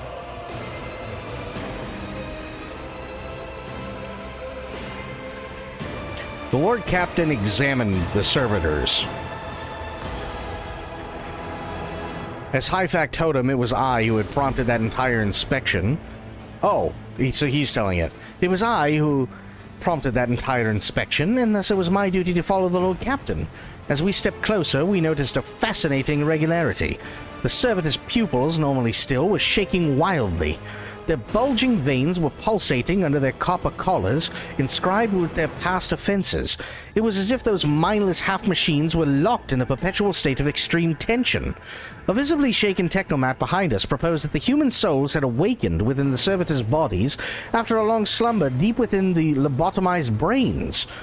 Formerly bereft of intelligence, they had attained awareness, feeling, and understanding. After a pause, the technomat added that servitors used to function properly, and that no one had been able to explain the change in their behavior. His gaze still trained on the motionless but animate half-machines and half-people. The Lord Captain stepped away from the servitors. All present held their breath, disturbed by this sight. We waited for the Lord Captain to speak. His Lordship Barnabas von Valentius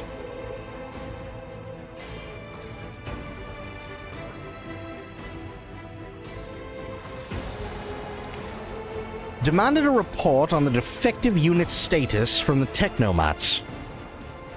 The technomats' long-winded and detailed report could have been summarized in a single key point. Despite the servitors' abnormal behavior, they were still quite capable of carrying out tasks, and therefore the circumstances did not call for their termination.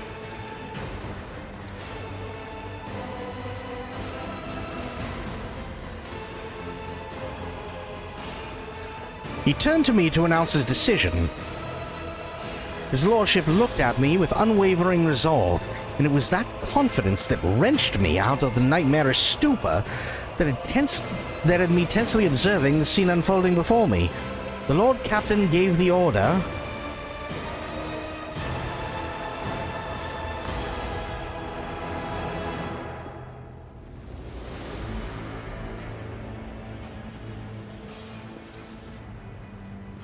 To leave the servitors to their work, for there was nothing in their behavior that the Lord Captain found alarming. On the Lord Captain's orders, the servitors were returned to the same decks they had worked before.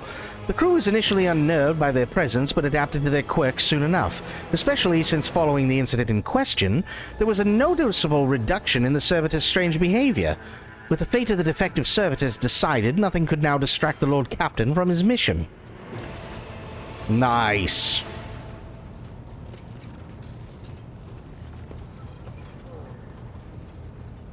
Hell yeah.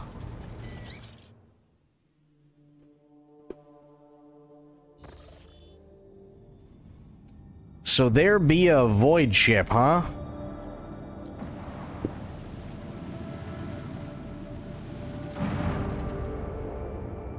The box crackles to life and Master Helman Ravor addresses you.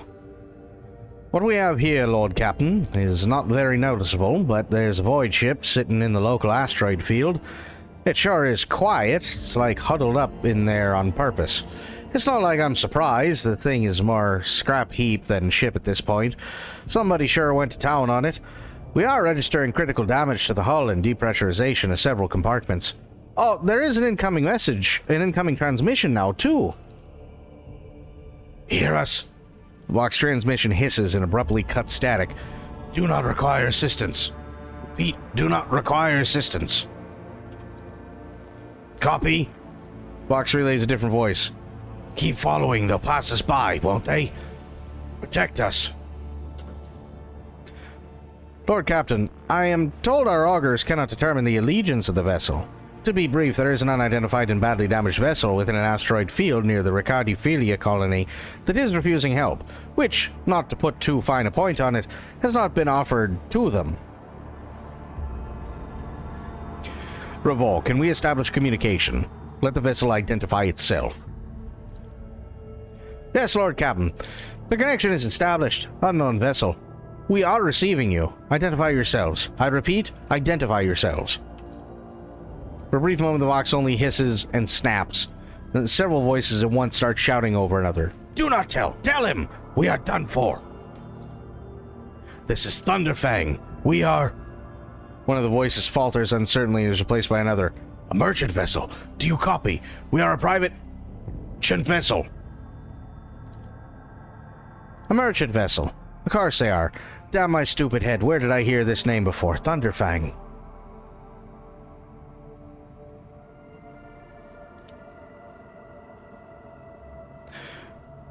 Thunderfang, why can we not identify you? Make out hoarse and furious whispering over the crackling of static. Why? I don't know. What if? Certainly not. Whispering dies and a clear, youthful voice cuts through the static. Our vessel is badly damaged. Damage is preventing the correct identification. We assure you a full merchant vessel. Thunderfang does not require aid. Revol, damage report on the unknown vessel. Telemetry shows multiple hull breaches, most likely caused by the guns of a combat ship. Several compartments are leaking air.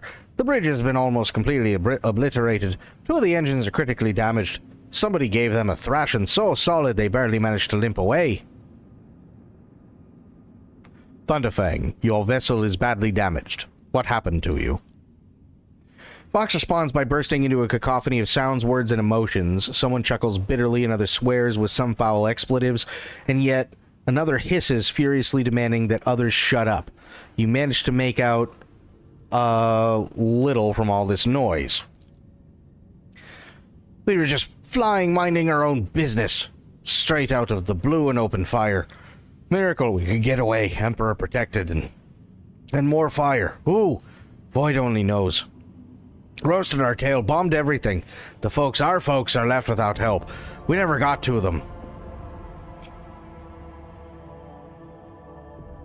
Thunderfang, now stop playing games and explain again what your business is here. And this time I highly recommend the truth. Happy now? What have you done, idiot? It's too late now. The Vox channel is again filled with the angry whispering of several voices. The whispers and static are drowned out by a clear and slightly frightened voice. Do you copy? We are from the Fellow of the Void. We did not come here to loot on a different business. To help our own out of jail. Do not hurt, please. We are already had our Chronos cleaned. How about striking a deal? Our hold is full of goods. In case you're unaware, Lord Captain, the Fellowship of the Void is a disorderly assembly of several dozen pirate factions in the Cronus Expanse. They consider themselves above regular heretics solely because they sometimes have Vox conversations with those whom they are about to board.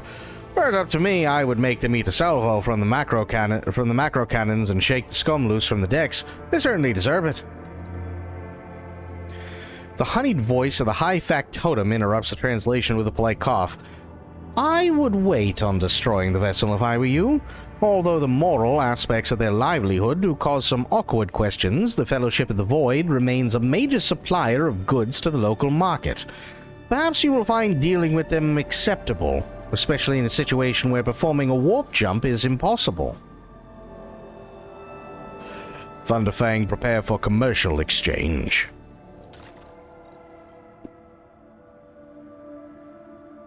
Well, that wasn't bad.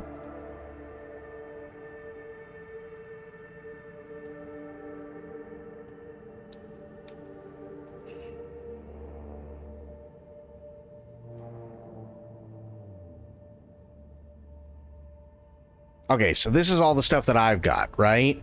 Yeah.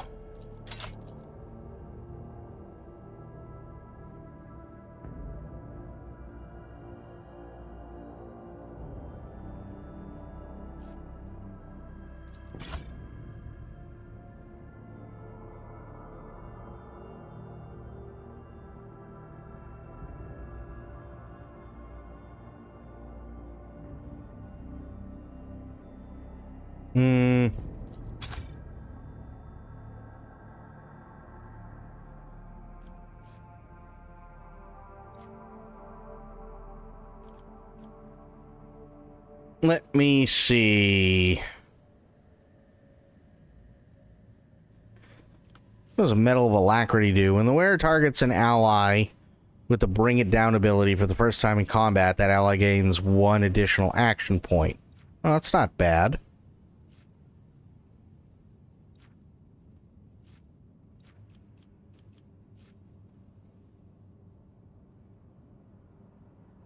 Yeah, get this. Oh, okay, I need... Okay, so... Wait, so what am I trading here?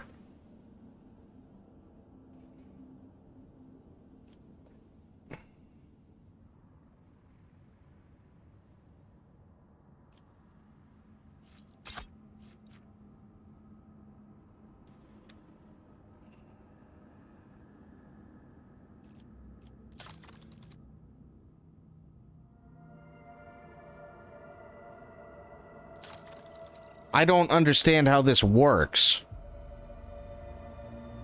I mean, I get the stuff in red I can't buy. That I do get. That's fine. Is it profit factor?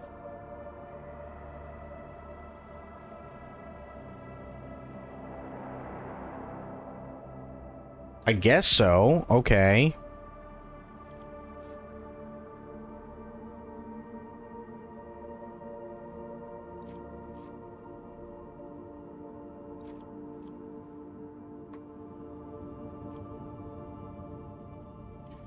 Guess we're going to Rykod Minoris.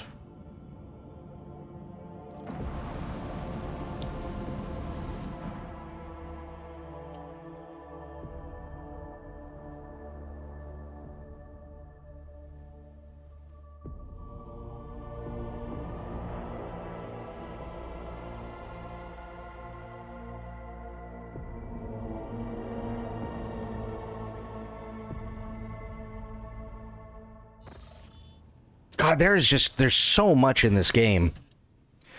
As the ship makes its way through the star system, a strange fatigue falls over you. Your eyelids grow heavy, and the quill you have been using to draw up yet another order falls from your hand.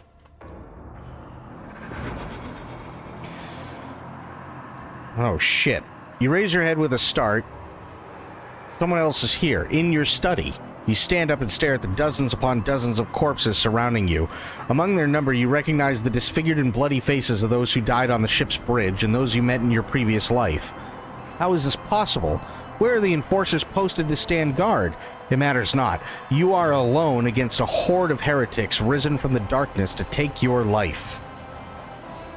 As of its own accord, the shard lying on the edge of the desk, the sole remnant of Kunrad Voigtvir's weapon, slips into your hand. The metal is searing cold. The dead sway from side to side, closing in around you in a nightmarishly slow advance.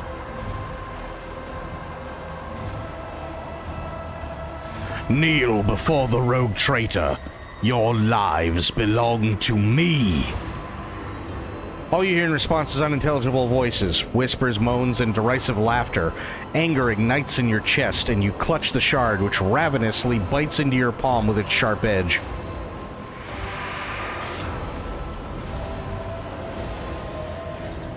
An unbearable light floods everything around, and you find yourself surrounded by groveling minions, their bodies shivering in your mere presence. Your hands no longer hold a pitiful shard, but a majestic and intricate weapon. A skillfully crafted sword with strange, unnerving proportions, a curved design, and an unusual hilt adorned with the image of a closed eye. The eye opens wide, revealing a gaze so ancient and dark that it steals your breath away. You have felt this gaze before, there on the bridge, and the voice that appears in your mind only confirms the guess. The tapestry is woven. The path is chosen. Accept your fate, champion.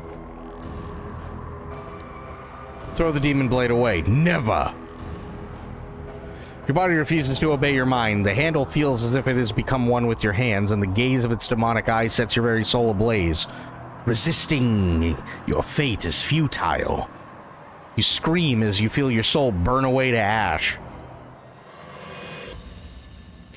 You awaken from the vision kneeling next to your desk, clothes drenched in sweat and with a sour taste on your tongue. Your head is ringing and you struggle to recall those faces and image of the sword in your hands. Only the deep cut on your palm and the bloodied shard lying on the floor reminds you of what just transpired. You would rather die than touch that thing again, so you reach a shaking hand for your Vox and call for a servitor. Now you just have to wait for the mindless automaton to arrive. Pick up the cursed artifact and head for the nearest airlock to be claimed by the void. Nice.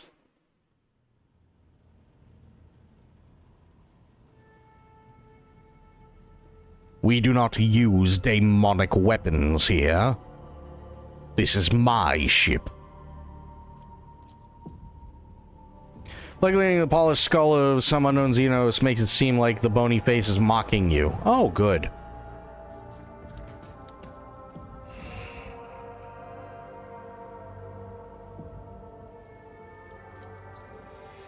Bookshelves are packed with ancient books, piles of papers, and tomes, many of which look rather worn. Disturb the established order of the bookshelves among the works, political, military craft, the secrets of gallant something, I don't know.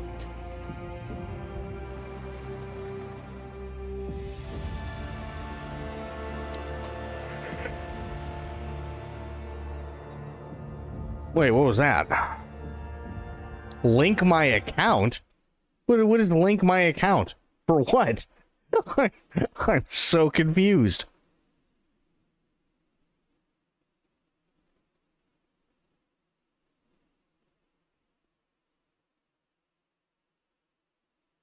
Oh, no shit.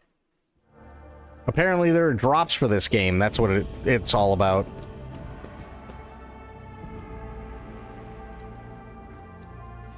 Positions of the pieces on the board suggest that this game of regicide was interrupted. The winner was never determined. Glinting of the displayed weapons is mesmerizing. You've never seen many of these articles before. Yeah, but I still can't fucking use them.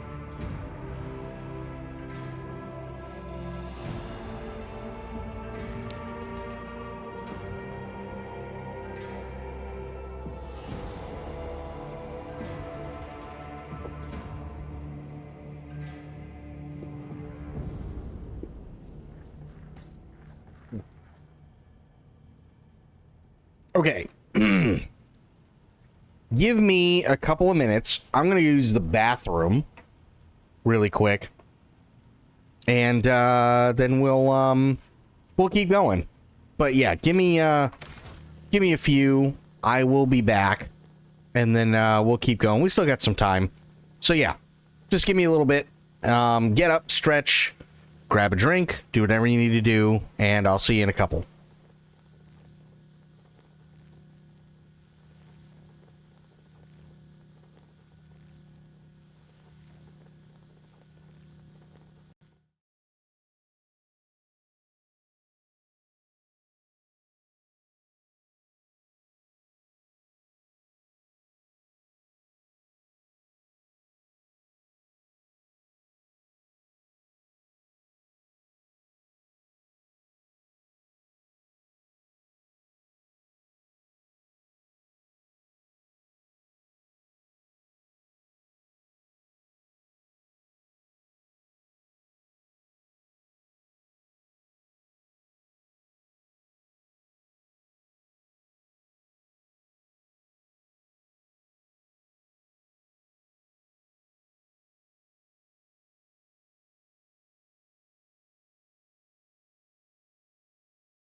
Okay, I is back. Let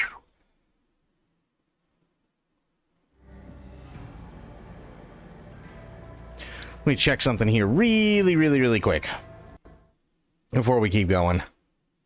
Plus, it gives me time to eat a cookie.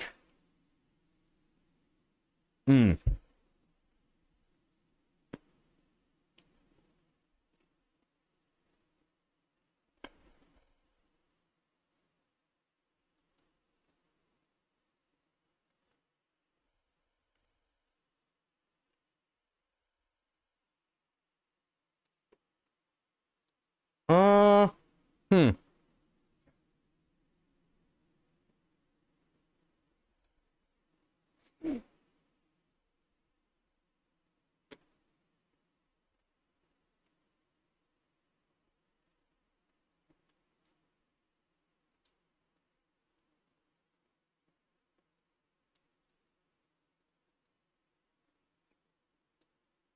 Oh, come on. There we go.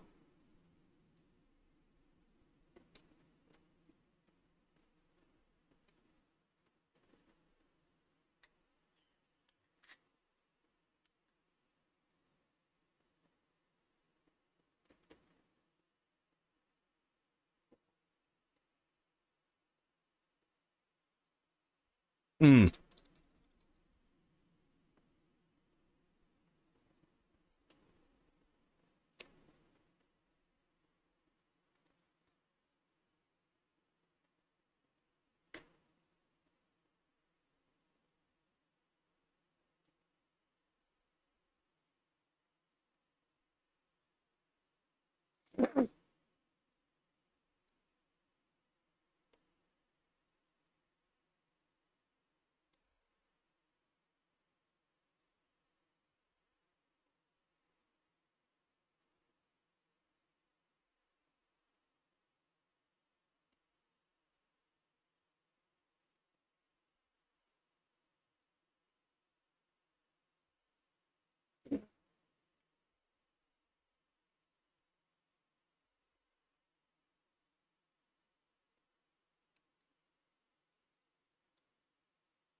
Okay.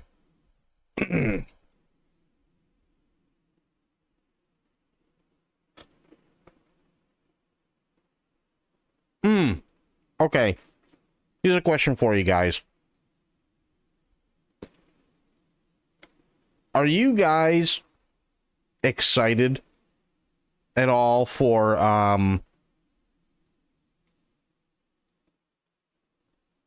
Silent Hill F?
Sorry, I'm trying to chew the last bite of my cookie.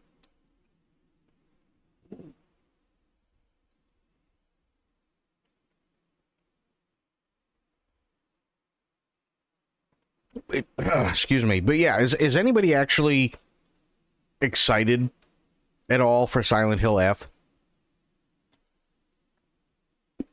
I ask because I'm not entirely sure how to feel about it. It looks nice, but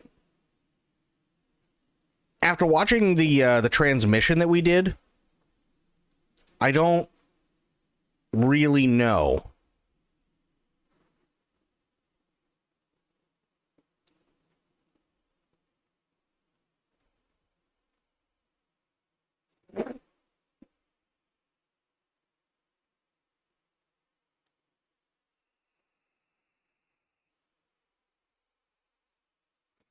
I really, really don't know, like, what to think exactly.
Okay. I think we're good.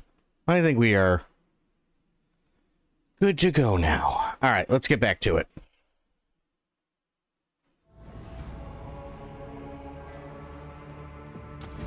Okay.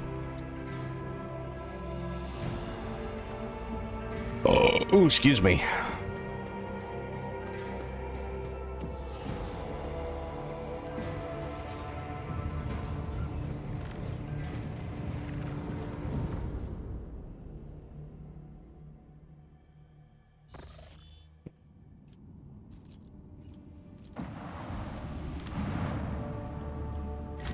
Okay, begin scan.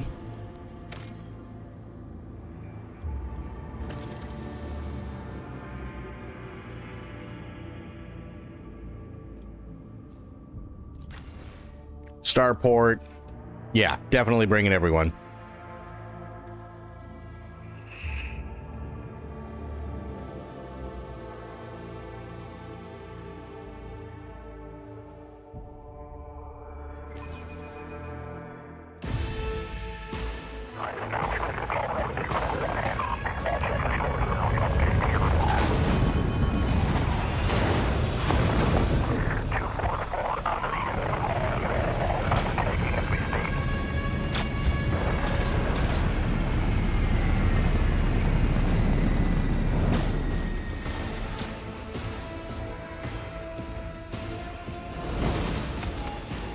Starport greets you with the din of ordnance. The smell of explosive tickles your nostrils.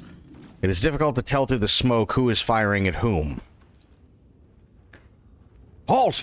Weapons on the ground or I'm firing! A man in torn duty uniform hobbles towards you from behind the chunks of rockcrete and crumpled plasteel. His cracked helmet is adorned with a crooked label that reads Sergeant Malgar.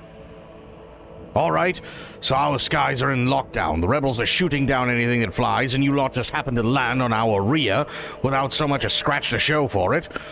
And on a shuttle like that, where did you get it? Stolen from the palace, isn't it? He's visibly awed by the resplendent gold of your transport. Grab 'em, lads. We've got ourselves a rebel landing force. Abelard turns purple. By the Holy Throne, what is this mess? Adira glances around. They're in a rough spot, old man. Go easy on them.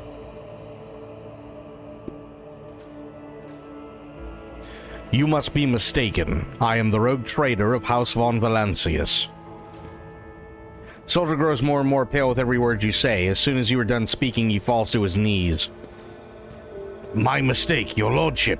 I didn't recognize you, sir. Please, pardon my blunder. It's a bloodbath in here.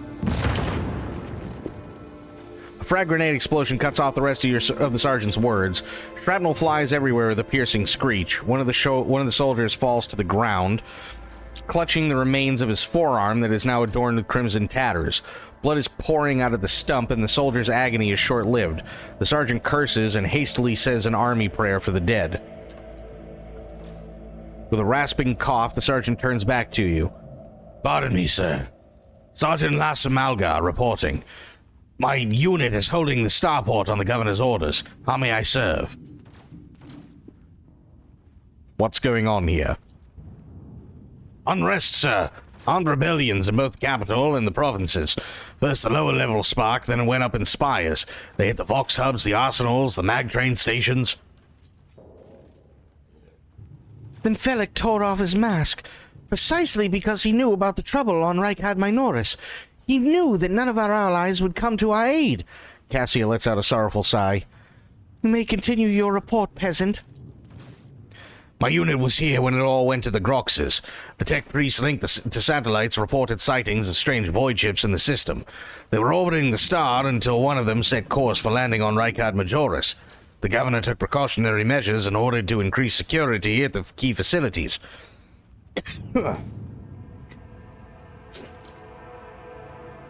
Everyone knows that whenever something's not right, you better double the warden's details. The alarm was raised and we were sent to secure the starport. It's the only reason we were able to hold it. They're crushing us, the scumbags. It's been a whole turn since the last reinforcements came in. We're running low on ammo, and every fighter is wounded. Every other fighter is wounded. I don't know how bad it is in the streets, but they'll drive us out of here any minute.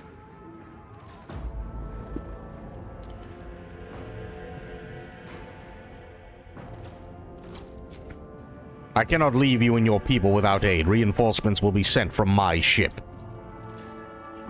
I live to serve. The sergeant is so astonished that he only barks out the mandated words of gratitude after a non-mandated lengthy pause. We won't fail. We won't forget. We'll be praying to the Emperor for you, your lordship, sir. Do you happen to know if a member of the Inquisition has come here? At the word Inquisition, the sergeant's face fills with awe. I don't know, sir. There definitely haven't been any visitors like that on my watch. You might have to inquire at the headquarters, your lordship, sir. Some dirty dog nearly shot down my shuttle. Affirmative, your lordship, sir. It's all those damned rebels. Those maggots somehow got their hands on an anti-aircraft battery, and it's causing our shuttles no end of trouble. That thing really packs a punch. You're lucky they missed you. I've seen them fry 2 shuttles carrying reinforcements. Not a soul survived. I'm going to see the governor.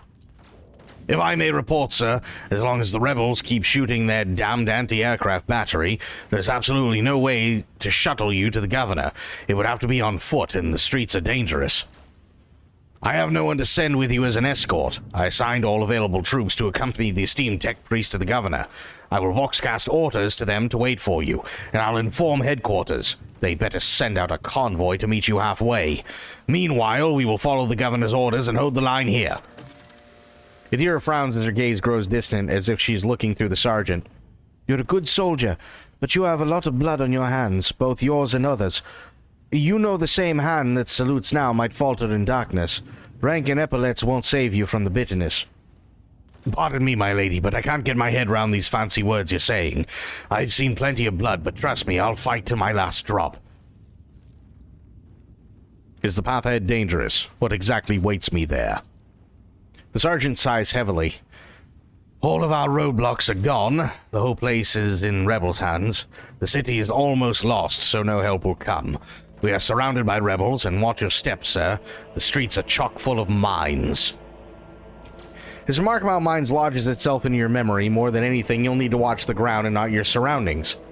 You'd rather risk a shot from a rebel or a jittery soldier than experience a few handfuls of lethal frag shrapnel resting on top of some 300 grams of explosive Visaline. True. What tech priest? A very important person from the Adeptus Mechanicus arrived on the last shuttle before they locked down the sky.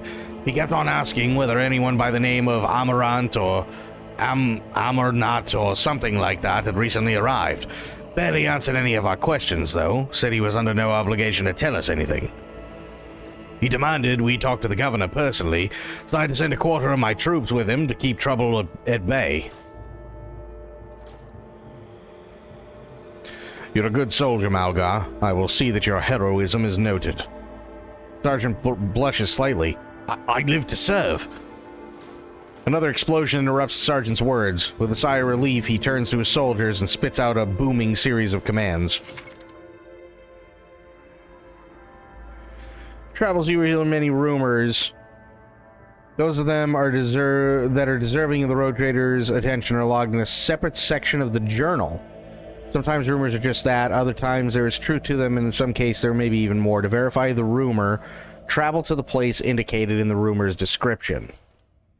While traversing the Coronis Expanse as the rogue trader, you are bound to hear rumors regarding your own deeds and exploits, some of which reflect on the reaction of the Expanse's denizens to choices you have made. Okay. Okay, well, we got a level. Gotta do that first.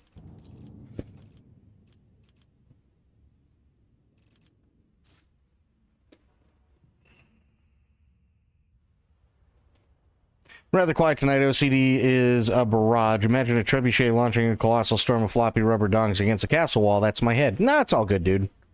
No worries. No worries at all. It happens.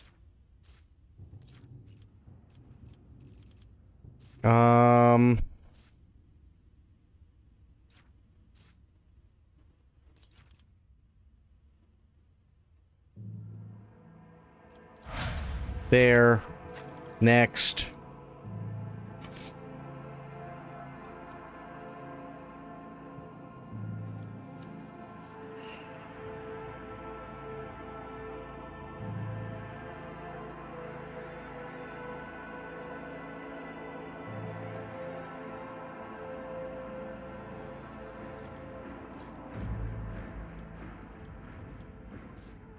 Warriors melee attacks deal an additional +3 damage to enemies that have no allies and adjacent. Yeah, I like that one for him. Let's see.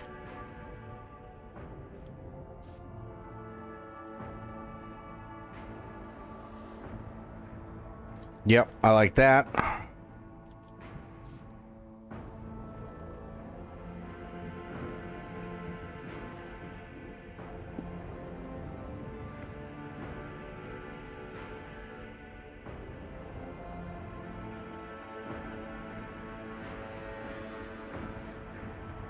The old millennial childhood programming is kicking in today, too. Must be productive, only worthy of productive, stupid. Yeah, I hear you, dude.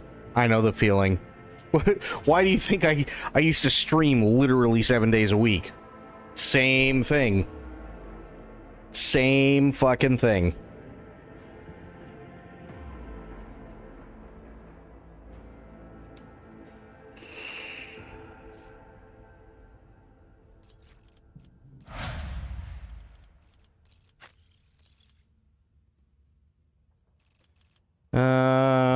Soldier deals damage critical until the end of combat. I do like that. Yeah,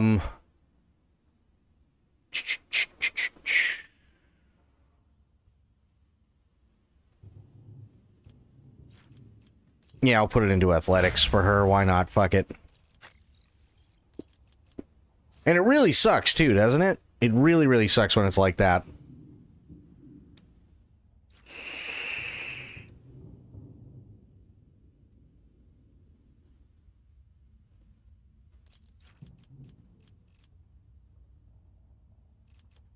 We'll give her awareness. There we go.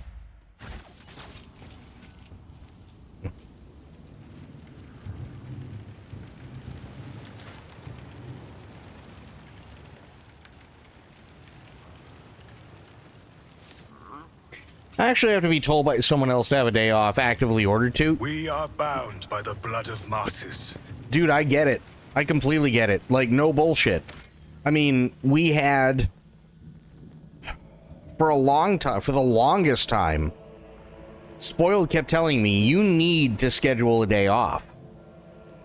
And I was like, no, it's fine. You know, I'll take a day off here and there and stuff like that, like, when I need it. and everything, and then it literally just ended up turning into, here I am, and I'm doing 12 to 14 hour streams 7 days a week. And they were fun. I did a lot of fun things, don't get me wrong, but you know, it's like the problem with live streaming or even content creation on YouTube is it becomes addictive. Very addictive. So when you're not on a day that you're scheduled to be on, right? You literally feel like you've done something wrong. And it's a really, really weird thing. Like, I plan my nights around you guys, right? I do. I'm here playing games, we're shooting the shit and everything else. But long story short, I plan my nights around you guys, whether I've had a shit day, whether I've had a really, really good day, whether I've had a day where I'm like really anxious or whatever, I plan my nights for you guys.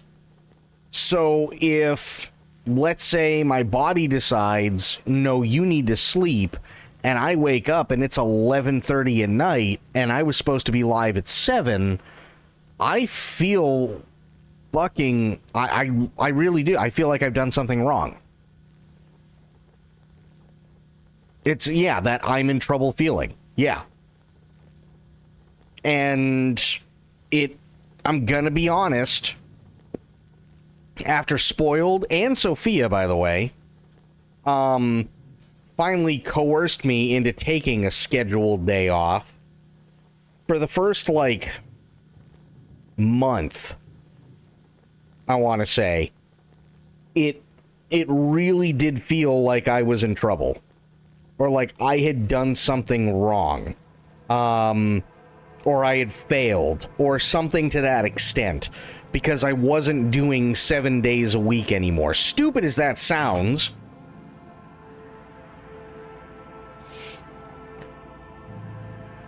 but it's true. That's how it felt. That's because you're a fucking derp, and I will kick your ass if you go back streaming 25/8. You got a lot of people through the pandemic. That's done, though. Time to be normal. I know.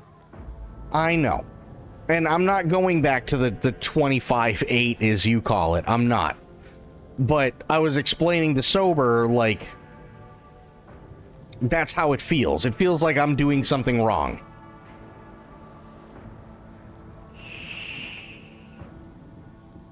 Like, even if I take a day off where it's not scheduled, like, if I'm sick, I think, actually, if I'm sick, I think me being sick is the only time where my brain literally justifies me not being here.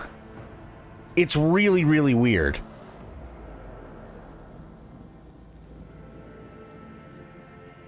I really spent a lot of time during the pandemic just laughing, and a lot of that was due to this community. And, I mean, honestly, that was the beauty of it.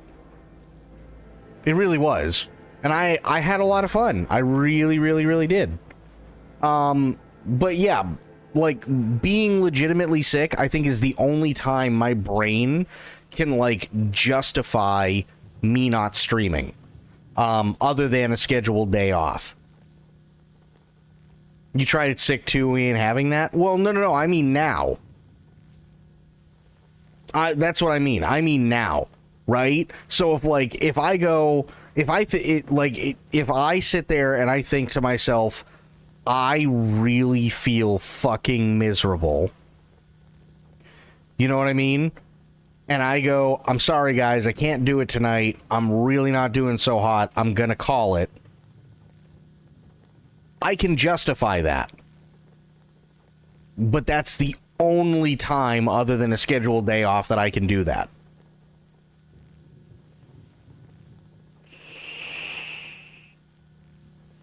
It's a really, really, really, really, really weird thing. It just is. I can't explain it, but you can justify even just not wanting to. That's the thing, though. Me personally, I can't because I want to do this.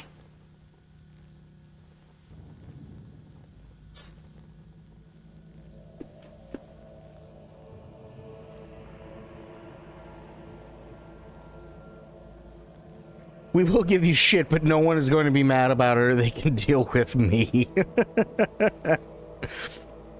Nah, it's just one of those weird things. It is. But I mean that also comes from doing like 6 years in hospice where even if I didn't want to, I didn't have a choice either.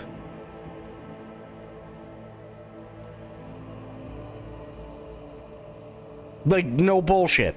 That was how it was. I do 14 to 16 hour days. 5 to 6 days a week. Right? And then it was, you know, then, like, they'd be like, oh, well, you know, somebody called in sick, we need somebody. I'm like, no. I need a fucking day. Like, I fight constantly when I'm 3/4 of the way back to the fucking warehouse to not go back out. And then I have to go back out anyway. Or like I fight when I'm on call, unless it's like, well, you have to do it because it's a kid, or you have to do it because it's oxygen, right? And then I don't have a choice. Then I have to get up at fucking 2 in the morning and drive to the fucking warehouse and get everything ready, and then drive to wherever the hell I need to go so that I can get there before 5 o'clock in the fucking morning. Like, I was doing that insane. Like an insane amount of time.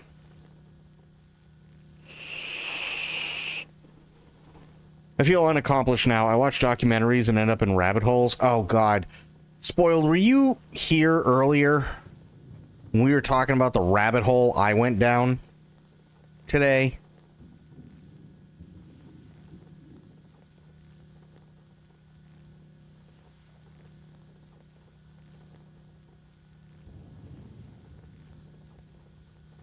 Also, by the way, yes, I did do the homework that you sent me. And I can see what you mean about Rakim. Absolutely, I can see.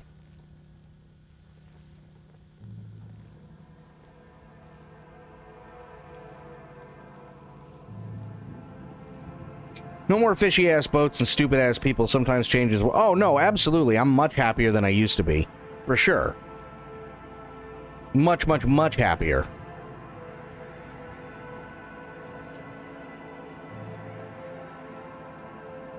Oh, boy. Okay. We'll take a wee break. We'll take a wee break from this. That's okay. We can do that. Why? Because I said so, so fuck it. So, let me bring it up. Okay. Should be, yeah, okay, it's still the same thing. So, earlier today, somebody was talking about a very specific meme. And then I couldn't help but watch this, and I watched it way too much today.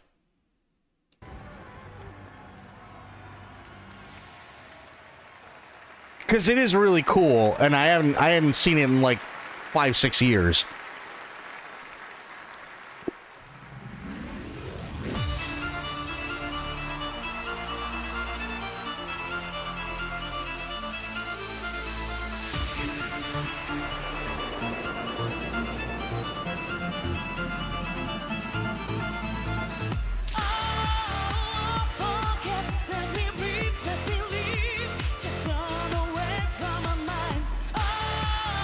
Okay, before we go any further, does anybody see anybody that might be a little familiar in this picture?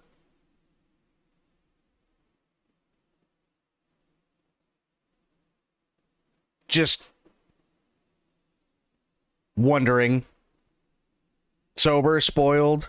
Do you see anybody that's familiar?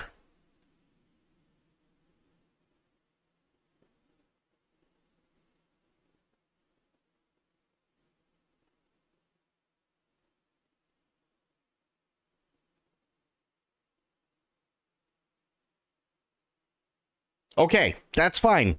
It's totally fine if you don't, because you will in a second.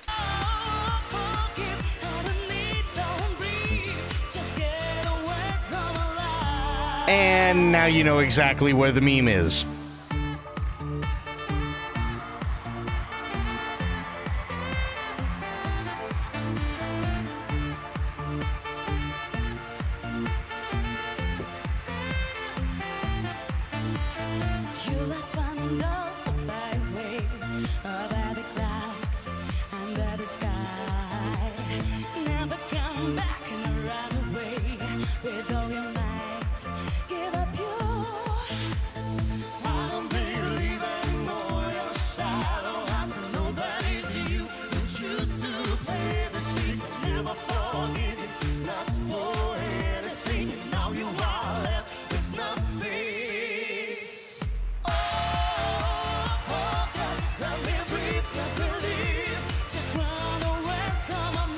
No one is safe anymore. Yep.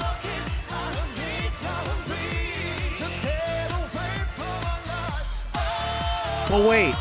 More epic sax guy in a second here.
I was watching something the other day, and the girl answered the question, purple sparkly dildo, and I was like, oh no, here comes Hawk Tua. Yeah, right? So, okay, so there was this, and then I went, God damn it.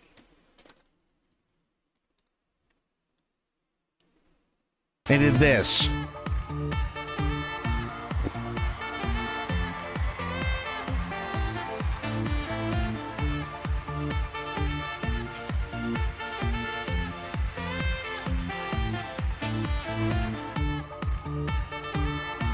Well, I'm going through the whole rabbit hole medicine.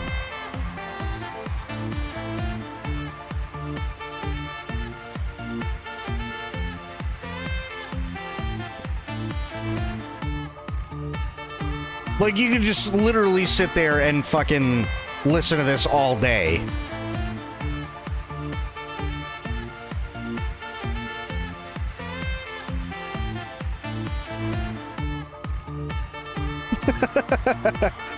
But that's where Epic Sax Guy comes from. Okay? Then there's this.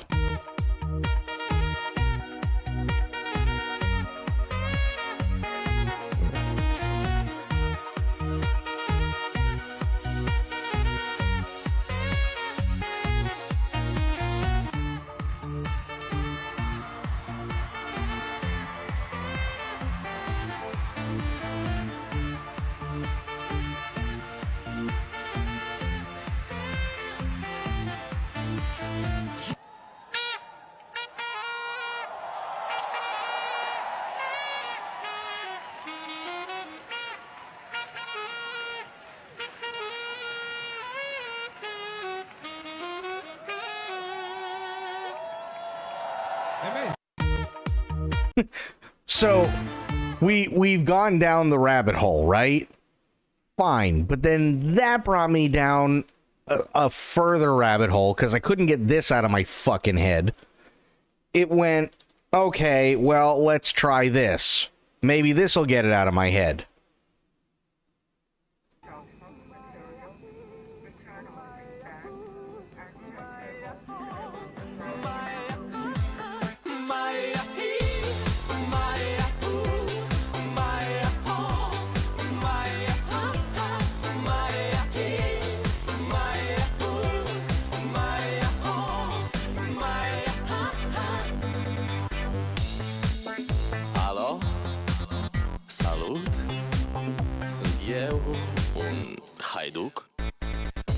Needless to say, it didn't work. So then I went, well, fuck. Okay, what else can I use? Huh. I'm not really sure. And then I went, oh, wait a minute. I know. Oh, you touch my tra-la-la. My ding-ding-dong. Yeah, that didn't help either. I still couldn't get it out of it. That song is the same ring as it's doing his sax guy. Yeah. Yep. This is another one. Mm-hmm. Yep. And then I went, okay, that didn't work. What about this one?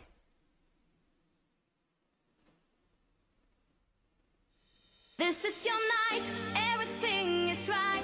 Come light up my life, it's a summer night.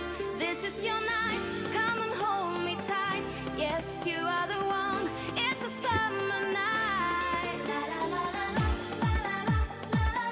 It's a summer night. That didn't help either. So I'm like, okay, well, I'm running out of things here. You wanted that song? No, I really didn't.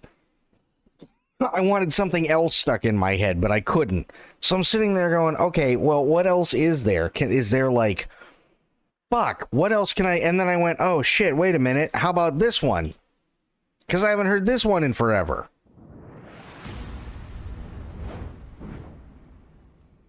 It's a dirty money track.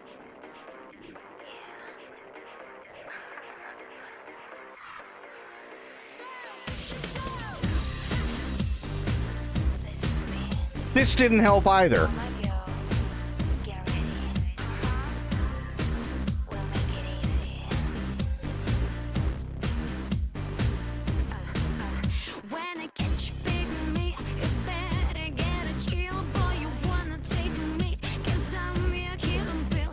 Yeah, this didn't help. So then I was like, oh, fuck, wait a minute. Hang on. What's the name of that one? Oh, yeah, this one.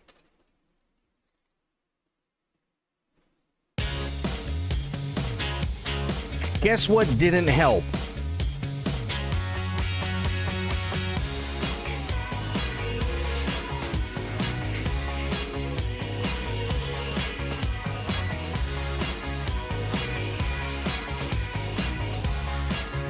So this one didn't help. And then I went, oh wait, hang on. Well, I've already listened to like Satisfaction God knows how many times. I've already listened to Eric Prid's Call on Me God knows how many times. That's not going to help, right? How about this?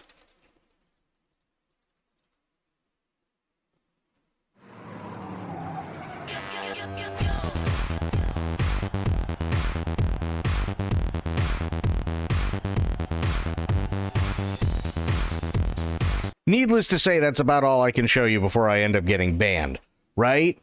And then, this didn't help. What is this one? Trying my luck in Belgium? Oh, what is this?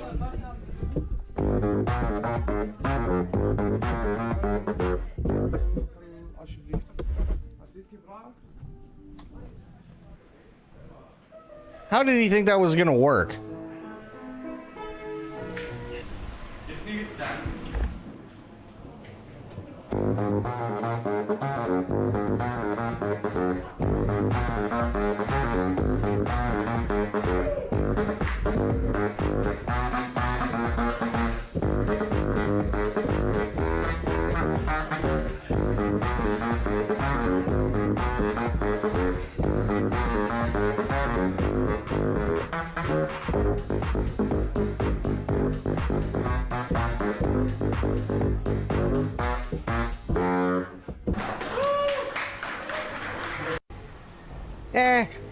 I mean, I think it's funny, and thankfully he's not, like, hurting anybody, which is really nice.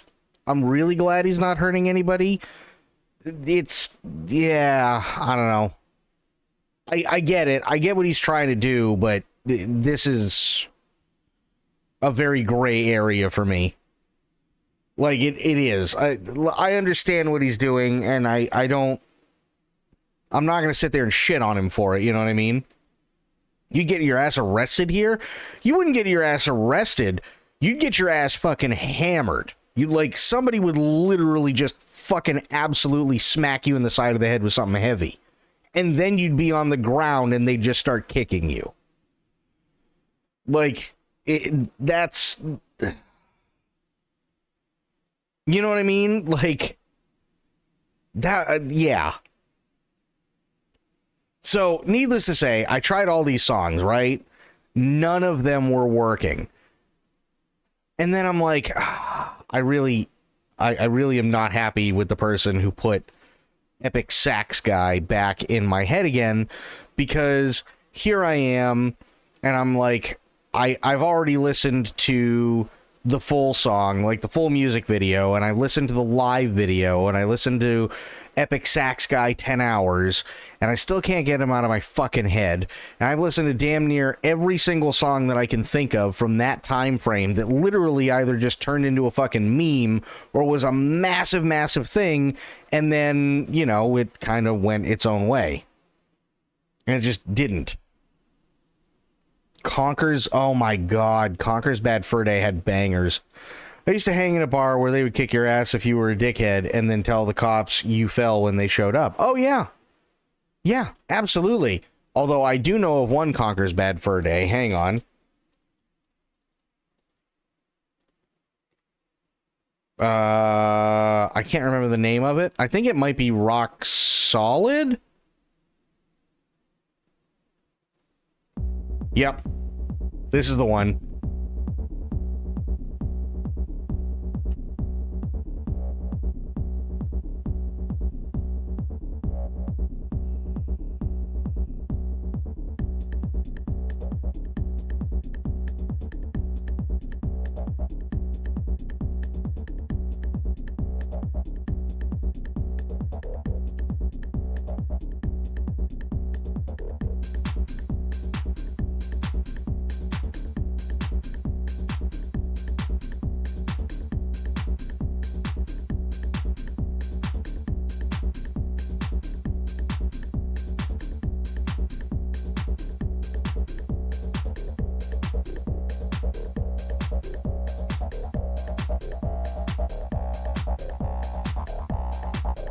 Oh yeah, this one is absolutely a banger.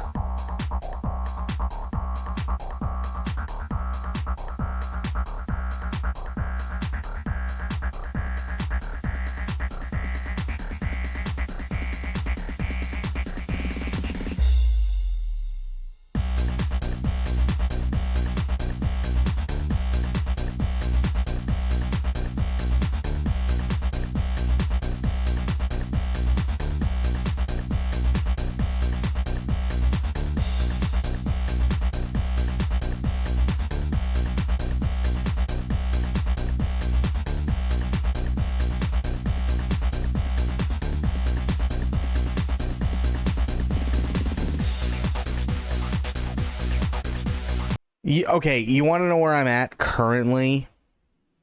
As much as I hate to say it, I'm listening to the beat and going, you know what?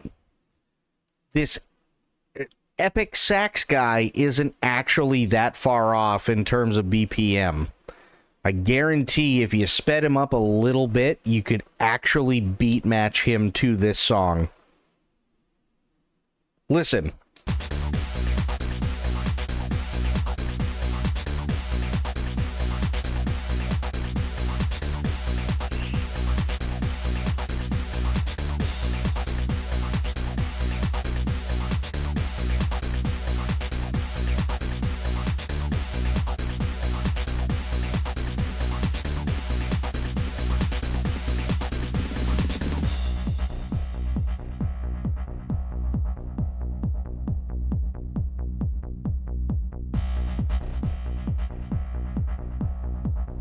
What year did this come out? Oh god.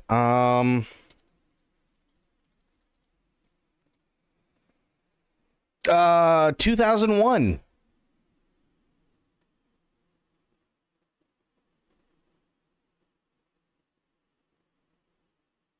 Yeah, 2001 for Conker's Bad Fur Day. This had to have been one of like the last bangers for the N64 too. This had to have been.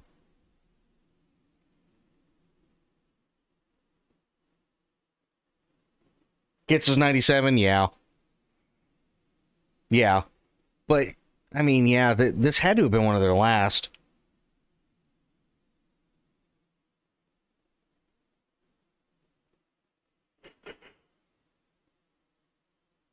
It's not ringing a bell at the moment, but I'm sure I do.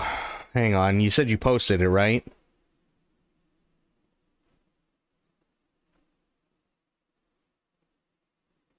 This one, Megatech body? Oh, yeah.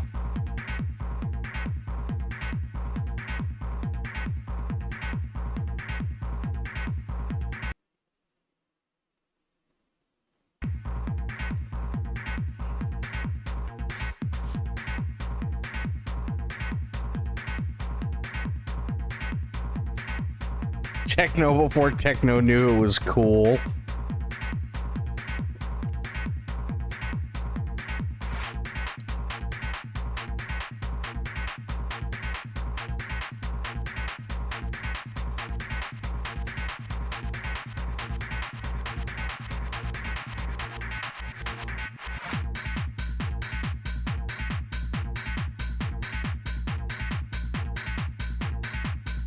Jesus.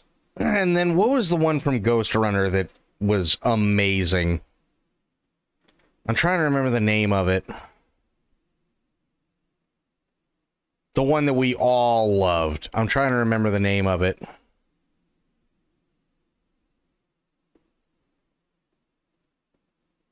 Maybe it was Vendetta?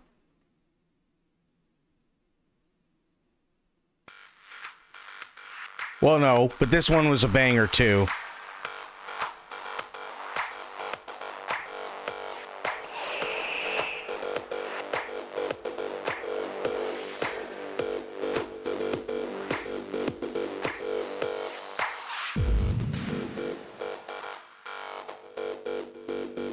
Yeah, it wasn't this one, but that was a banger. You know which one I'm talking about, and that's the worst part.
Or infiltrator.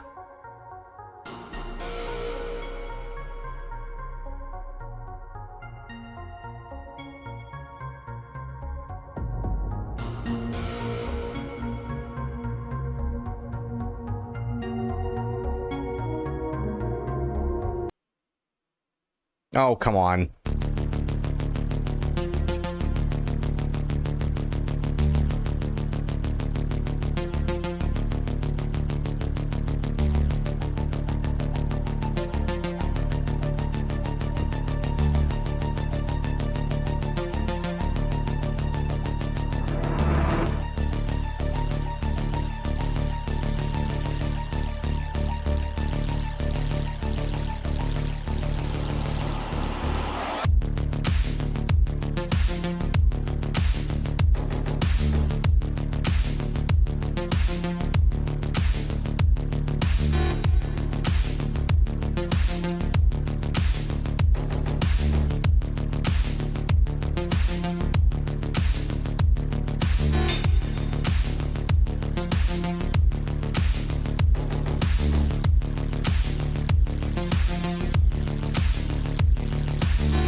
This was a fun game. This was really fun.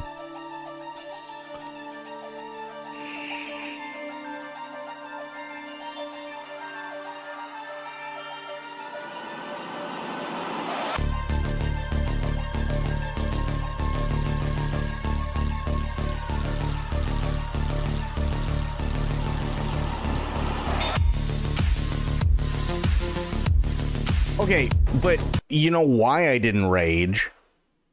Well, there are actually two reasons as to why I didn't rage. One, the soundtrack was just so much fun. Two, and more importantly, because it was all first person, I didn't have time to get mad.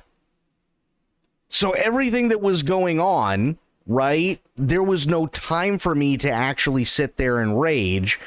And the best part about that game was, God forbid you died, all you had to do was hit R and you'd be literally right back a few seconds, and that was it. Like, you didn't, exactly, you didn't have to worry about any loading. Like, even with Dark Souls, right? The bitch about Dark Souls, and even Elden Ring, although to Elden Ring it was to a lesser extent because they put you right outside the boss door, was in Dark Souls, if you died, you had to travel all the way back to wherever the fuck it was that you got your ass kicked. It didn't matter whether it was a boss or it was just one of the regular enemies or whatever. You were constantly just backtracking again and again and again and again and again until, you know, eventually you made it to where you needed to be. That is really frustrating when you play it for the first time until you get used to it. This was really refreshing because, as you said, all you have to do is hit R if you die and you're right back to where you were. You're in the pocket. You're only, like, you're literally only behind by maybe a couple of seconds, and the soundtrack is still going. And the soundtrack never starts over. It's not like it skips a beat. It just keeps going. So you're just constantly in that mindset. And then again, if you die, you don't have time to be mad because chances are the reason you died is because you never saw the fucking thing hit you in the first place. So you're just like, oh, fuck, died, hit R. Oh, fuck, died, hit R. Oh, fuck, hit R. You know what I mean? Like, you could just get right back into it immediately. It was meant to be hard, but muscle memory. Yeah.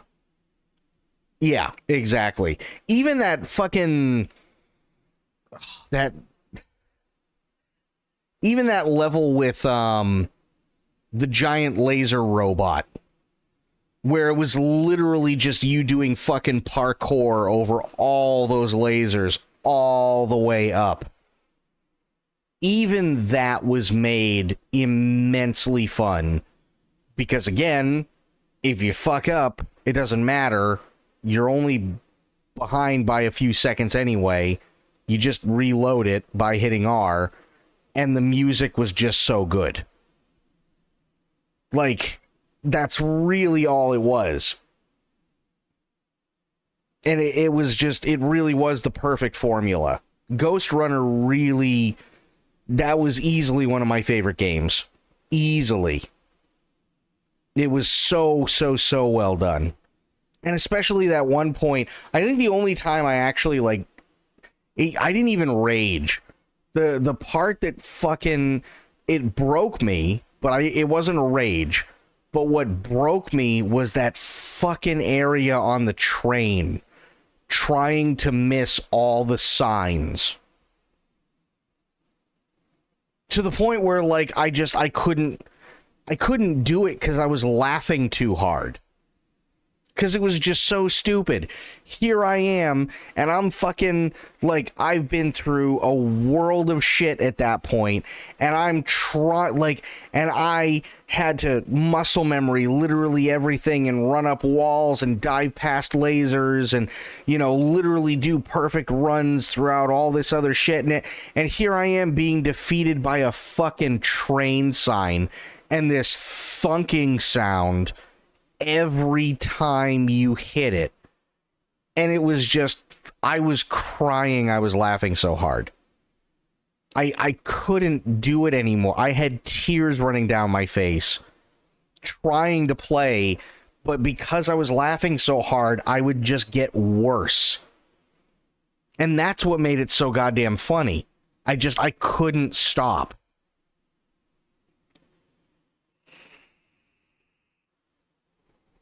Oh, it was so, yeah, that's exactly what it was. Or it's like, that's exactly it. Yes. Wile E. Coyote chasing after the Roadrunner, and the Roadrunner runs past a stop sign and everything's fine, and Wile E. Coyote just face plants into the fucking thing. That's exactly what it was. Every single time I did it. Every time. And oh my god, it was just, I couldn't, that's the only time I broke. But I was laughing.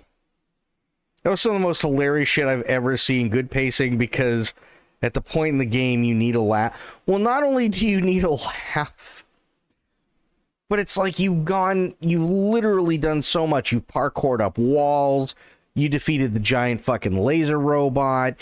You had these creepy little mutated dudes chasing your ass and blowing up. You had people shooting at you from all different directions. You had to learn how to do all the different moves.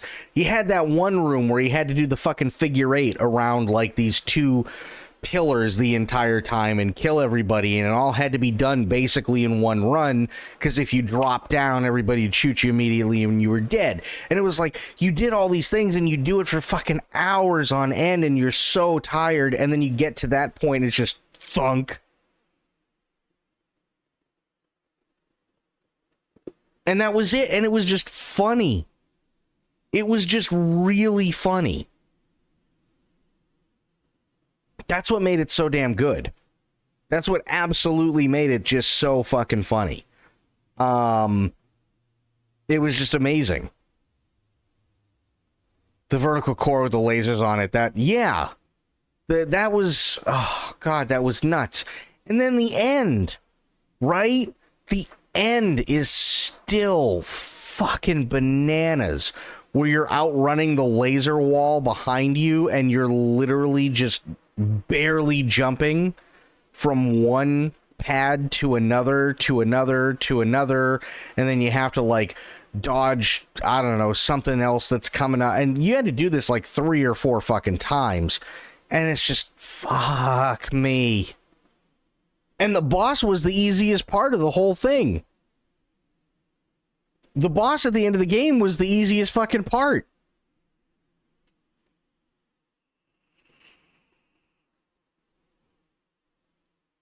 Literally, the end of the game is by far the toughest. But it's not the boss. The boss is fucking easy. It's getting to the boss in the last part of the game. My hands were so sore. You have to play this again someday? It might be, yeah. Yeah, I'm definitely might have to play that again. Yeah, that was a fun one. That was definitely a fun one, for sure. It really, really was. I enjoyed the crap out of that. I don't even like first person, but that was a good time. It was great. It was really, really, really well done. They really had, like... They really had some magic associated with... Oh! I wanted to show you something, actually. Hang on. Store. I did want to show you this.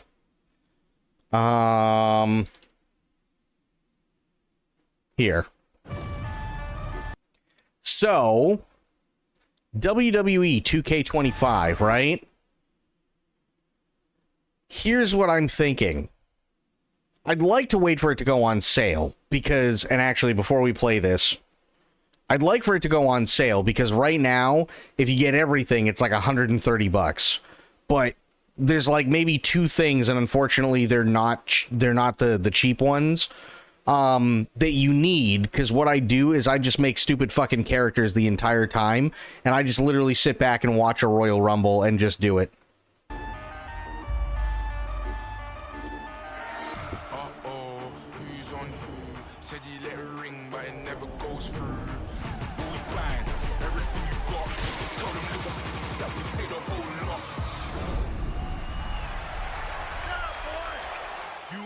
Got no backbone.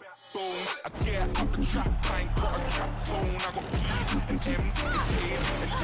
They're a little bit with letters, so I'm letting them know. Give them high fives, that was just a middle finger.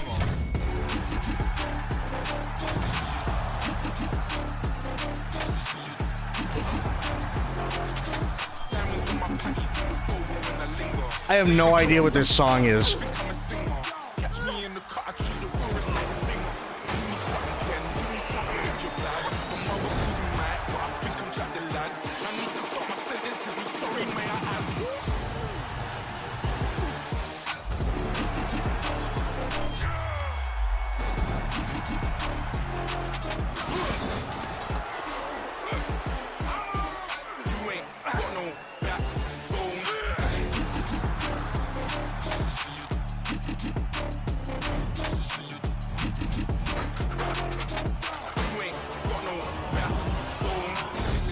It's the scene with a house, a sword though, and I do my thoughts, I beat the crowd. Tell them brothers wanna do me something, but I doubt it. Tell them little bitch that we take a whole lot. You ain't got no backbone. This one really does look like fun.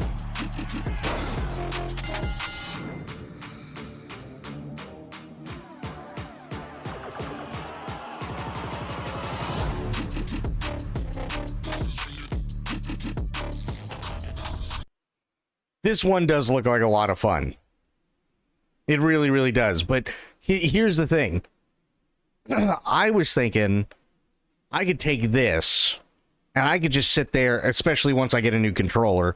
I could take this and I could make fucking all sorts of dumb fucking characters, like stupid characters and shit that, you know, I've played for characters and characters that I made in like Wrestling Empire and like everything else, and just dump them into here. I could literally have an entire fucking Royal Rumble of nothing but like just absolutely stupid characters, and just literally sit back and watch all these dumbass characters beat the ever-living shit out of each other and just commentate. Because that's one thing you've always been able to do in the WWE games, is you can just let the computer play all of them, and you just literally sit there and watch the match.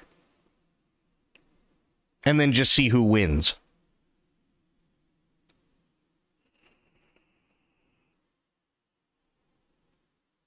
So yeah, you could totally do all that stuff. Looks really fun. Looks really, really, really fun.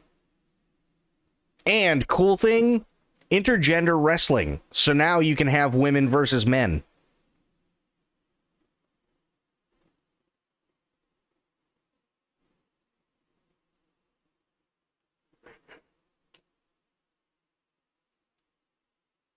which is really, really, really cool.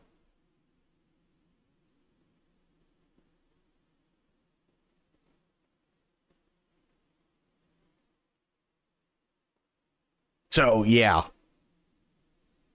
Yeah, it looks really, really, really well done. Looks really well done, for sure. Chase and status. Fair. So, yeah. I was looking at that one and I was going, God damn. This one looks like it's a lot of fun, actually. Because I haven't been very excited about a whole lot of wrestling games. I think the last one that I was interested in was Wrestling Empire.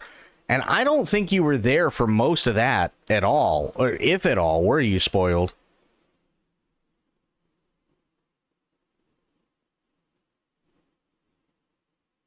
Okay. Here's why it's fucking hilarious.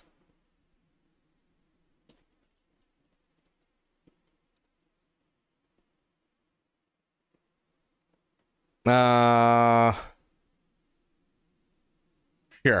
And we're not going to watch the whole 6 hours of it, obviously. Turn this down. Where is...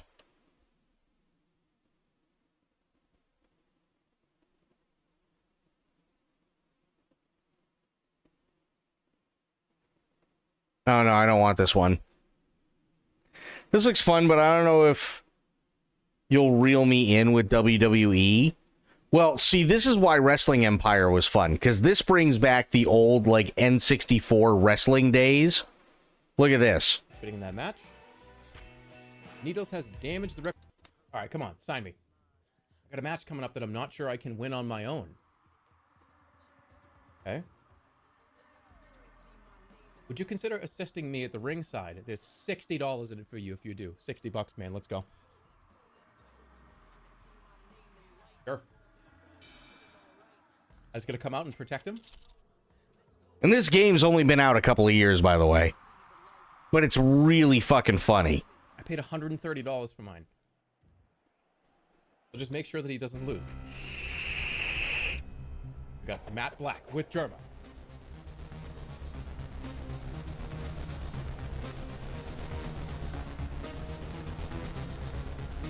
I can't get in the ring, right? Can I get in the ring? Yes, you can trip over everything. Yeah. You can hurt yourself accidentally. And then Burlane with Matt Dickey. Uh-oh, it's manager versus manager time. I think I just punched him. Do I have to get out? Oh, wait a minute. What did he do? Do I get in? I think I just punched him. Do I have to get out? So, okay, the guy with the bald head. Wait, there's two guys with bald head. Where am I? Wait, what's wrong with my character? I'm Matt Dickey, I think. I didn't press any buttons. I'm pretty sure Matt Dickey just fell off the ring.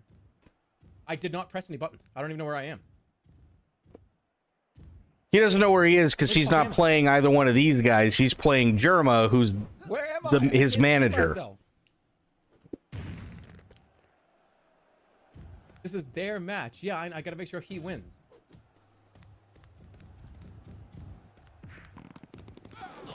Where the fuck am I? Are we under the ring?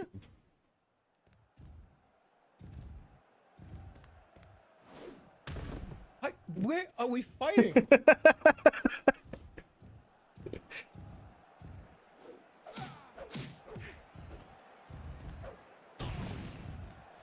Great.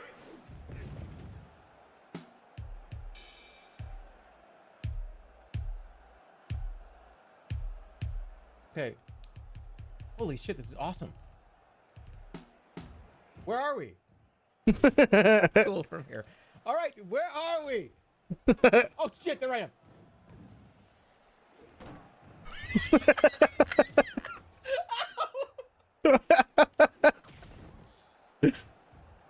He just somersaulted into the turnbuckle and hurt himself. I'm here. I made it.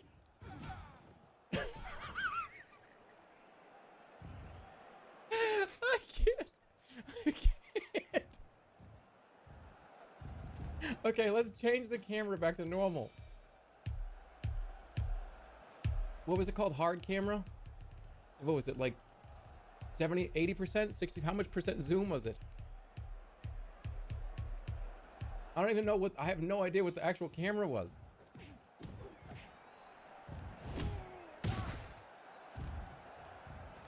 All right, I'm coming in. How do I go in? I think I fell down again. Where's Matt Dickey? How come I can't go in the ring?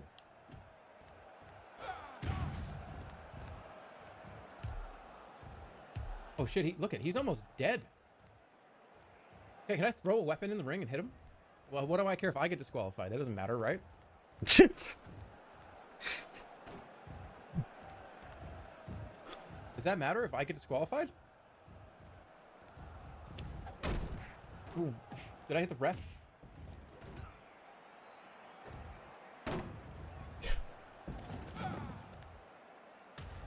Don't worry, I got you. Oops.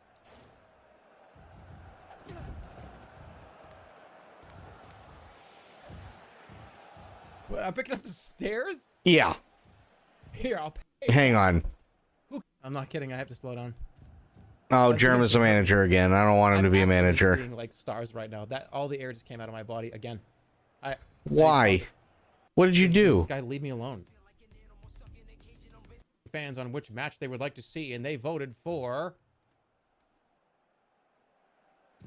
Germa versus Tommy Hawk in a hardcore match. And an arcade match. Who can get to 1,000 points in Galaga first? I think I just got hit by the bell. He did. He hit me in the face. I'm 90% positive I'm on the ground right now. That's what made this game so fun. It was literally just you get the shit beaten out of you the entire time. Seems these fans want to see you suffer. No, they just felt they had to do something this drastic to make one of your matches entertaining.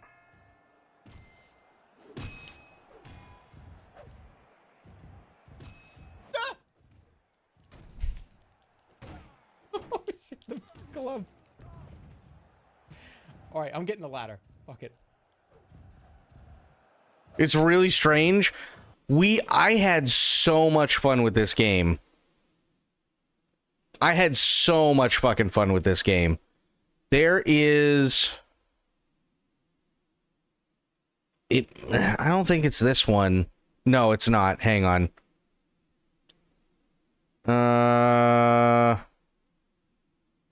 Here. Maybe it's Wrestling Empire 2? It was oh, I thought I was ready to talk. Wasn't, apparently. Apparently wasn't ready to talk. I guess not. No. This is like the N60, like they did it so. Oh, here we go. Let me resituate myself. Go to the editor here. Okay. Venue, office, no crowd. No, none of this. Props. So he's dumping in all the furniture. Pieces of furniture. Which is a lot of furniture. Singles, best of 3, Iron Man, last elimination.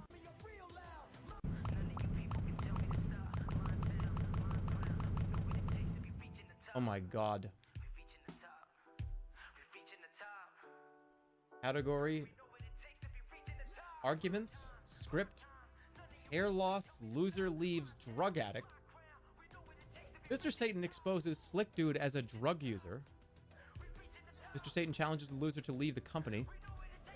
Mr. Satan tells Slick Dude to go back to where they came from. Mr. Satan and Slick Dude compare strengths and weaknesses. Mr. Satan enjoys the attention. I just want... Here we You go. made the biggest mistake of your career by interfering in my business, Mary Claps. You should be grateful that I even showed up into one of your matches because nobody else wants to. You better hope somebody shows up for you tonight because we're about to see how tough you really are.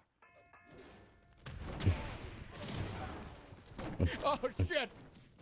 A lot of people showed up. I have no health already. I gotta hide. I gotta get out and hide. I'm on the ground. Is this the Union?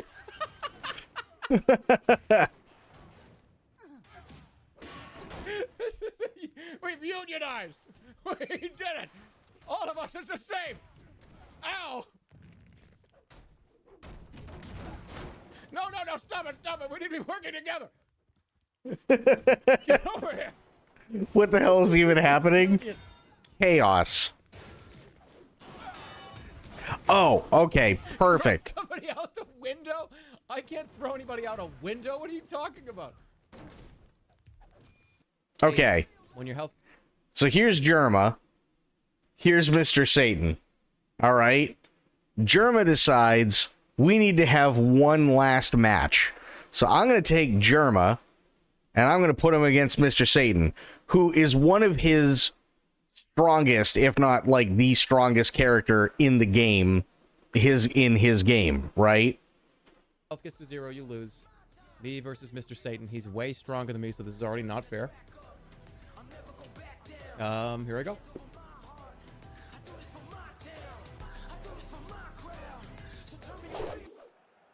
Oh my god, oh my god, oh my god, oh my god. It's, oh my god. Okay.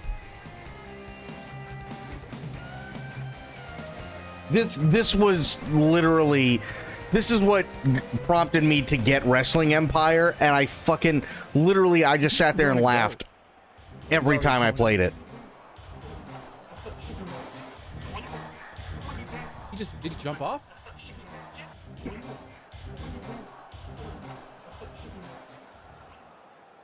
Oh, Jesus! Germa, look how far you've come since we've been at All-American Wrestling. Good to see a familiar face, Mr. Satan. Let's show Hollywood how we do things. Back.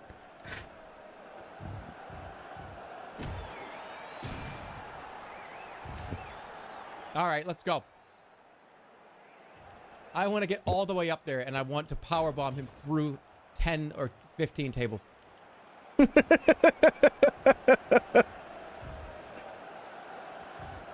All the way up, all the way up, all the way up, all the way up. Meet me up here, Mr. Satan, if you want to fight.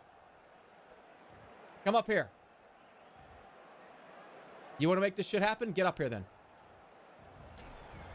Don't do that, though. That's... Holy shit. Come on up here. Come on.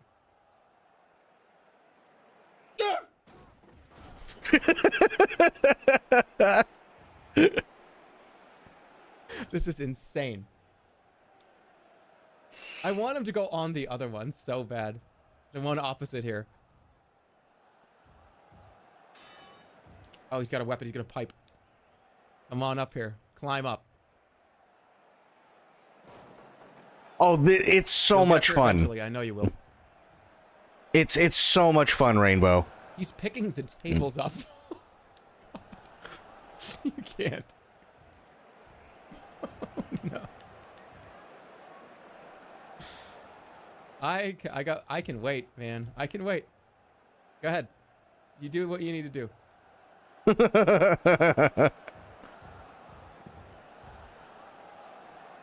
Oh, Jesus. Don't fall. He's cleaning up the ring. You're right. He's cleaning up.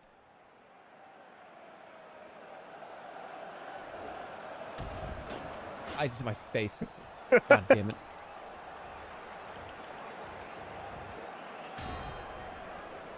Keep stacking them. How, can we? Can we?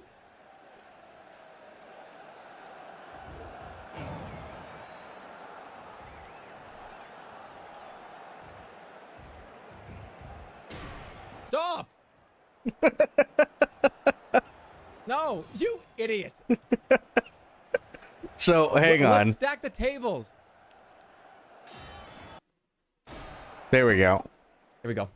Okay, so now all the tables... Okay, so he's redone the tables. Up there. No, what am I doing? I don't want to climb. I wasn't even trying to do that. I'm trying to connect them. I'm not trying to climb.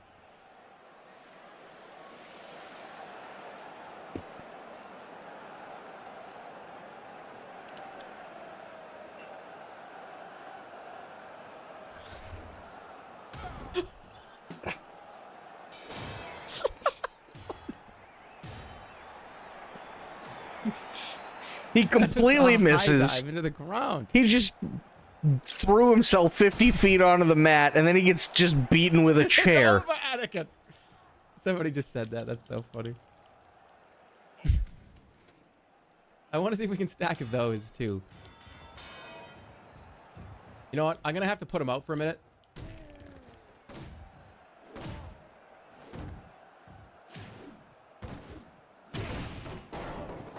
Go through the table. Okay, hold on. Quit. Make the ring tiny. He's trying so hard. He's picking them up. I swear to God, there's a Snoopy game where you have to hold pizzas like this. They can't even see me. He's coming up. Oh my God, he's coming up. Okay, all right, here it comes. This is the moment we've all been waiting for.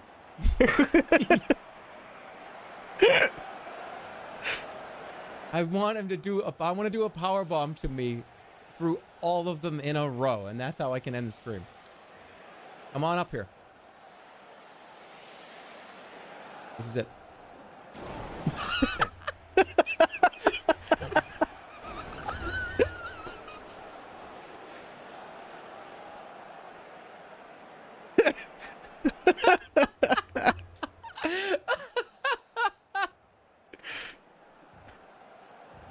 Oh my God.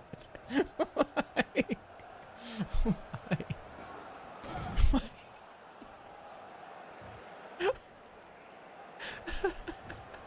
All the people watching right now, it's just like, what did we just watch? Ay, ay, ay.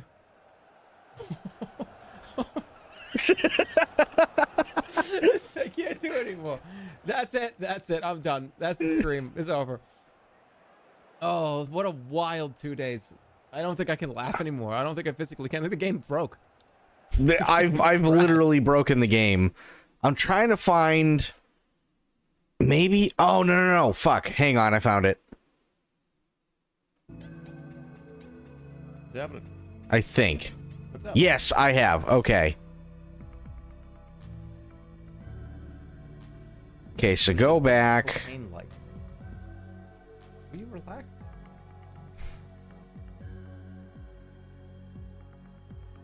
Okay. First thing that you're gonna say He's is still Miku. First thing you're gonna ask me in 2023. That's your first comment of the whole year. Oh my God. No, what's up? So you have to make sure that your character drinks and eats, and it refills your health, and you have to make sure that your character sleeps because it will refill their health. They have to stay healthy. They have to work out. They have to train and everything else. Dude, that guy's been dead for 3 weeks. The funeral was like 3 weeks ago. I did not just do that, did I? What did I do to that guy? Oh shit. Okay, perfect. Found That it. guy is really hurt, and I didn't do anything. You can go to Wait a other minute. places other than like the ring. So This is what made the game, by the way. they might just make me stop being Miku. Want me to in this game? It's for you. Troll. So now his character Natsune Miku. Guys, honestly, look in the top right corner. Look in the top right corner. I have played this game. So And now they're in the subway. I'm losing health for.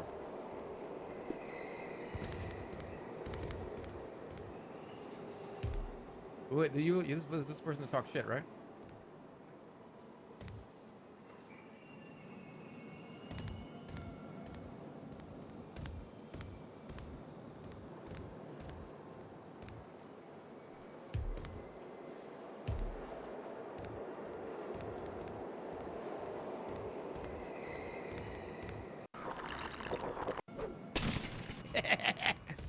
Okay. Here we go. This is where everything changes.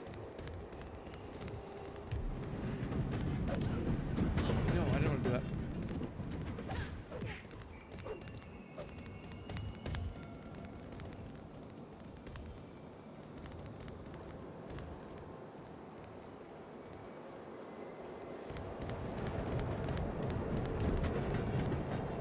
I can't fuck around. I have a match.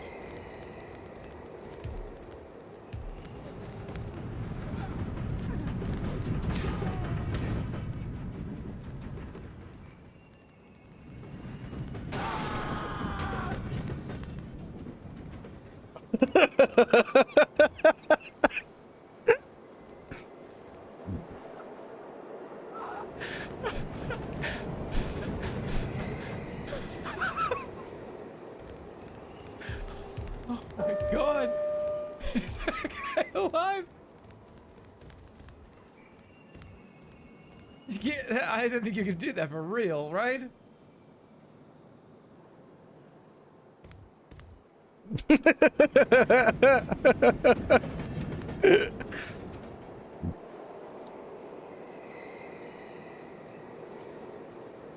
That's illegal? Okay, gonna go? I gotta go to my match? I don't know why I did that. I don't know. I just didn't know what was possible. I didn't miss the show. I don't know what to say. Okay, so he goes through the match. Again. After all that bullshit, right? He goes through the match, which takes a minute.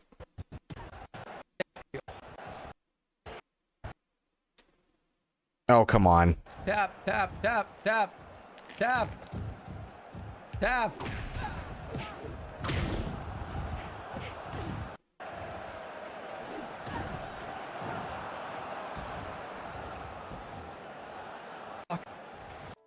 Whatever. Okay.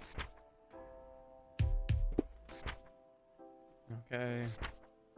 Yeah, skill has risen, yada, yada, yada. Well, how did the skill rise? So then it switches to the next week, right? Look at all this money. By the way, that guy's not dead.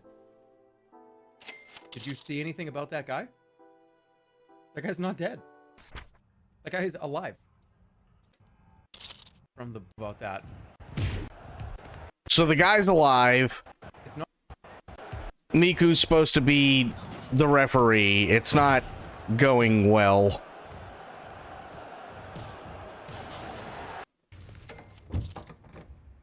All right, bedtime. Jeez. I didn't realize that they actually lived. Like, they got run off of full speed twice by the subway train. What was that person's name?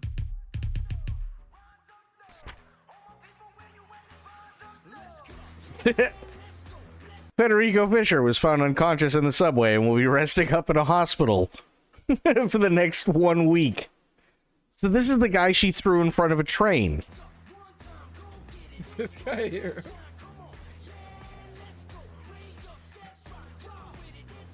How long has he been lying there? It's been 4 weeks. Was found unconscious in the subway.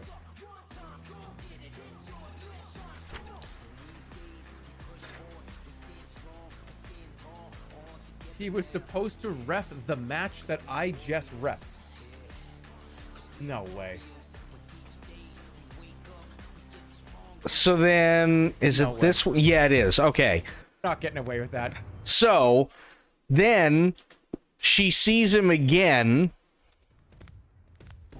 I'm scarred for life because of you. Now I won't rest until you share my pain.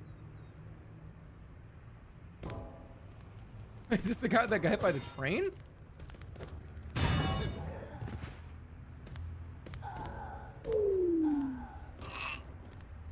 What did he just do to me? You're not getting away with that. You're not getting away with that. You're not getting away with that. Get over here.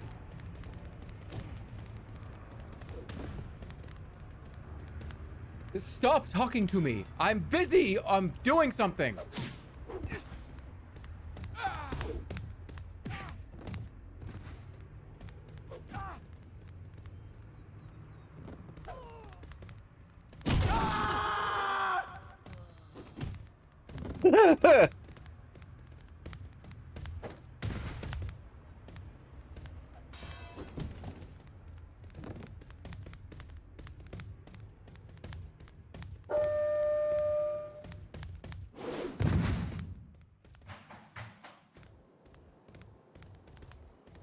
Don't you dare walk through that door.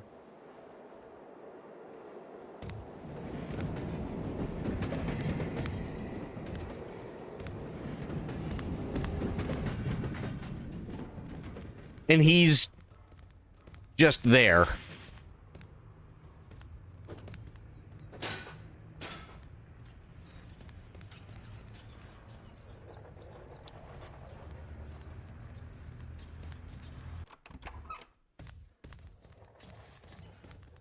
So then, wait. So then he goes and does another match, right? How much time do I have? I have an hour to eat as much food as I can. Federico Fisher was found dead in the street this morning. Police are appealing for any information about the 36-year-old's death. Fisher was found dead in the street this morning. Police are appealing for any information about the 36-year-old's death.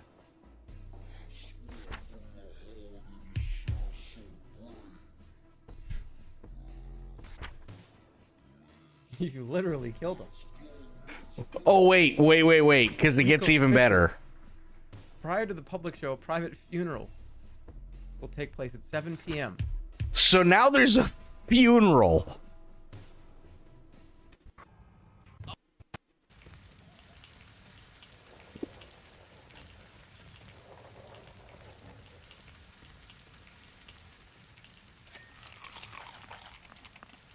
I'm here to challenge you to a match on the 4th week of August.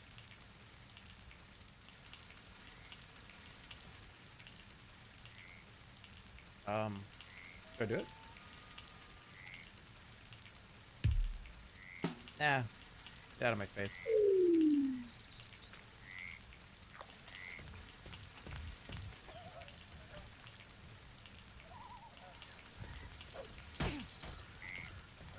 When's the funeral?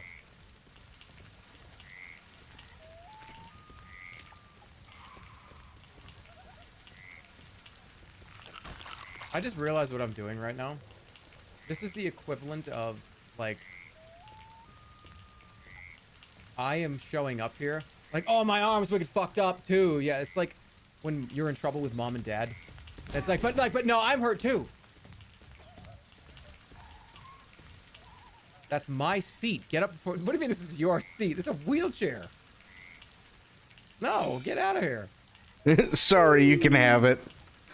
No, I didn't want to give it. No, that's mine. Did I say yes?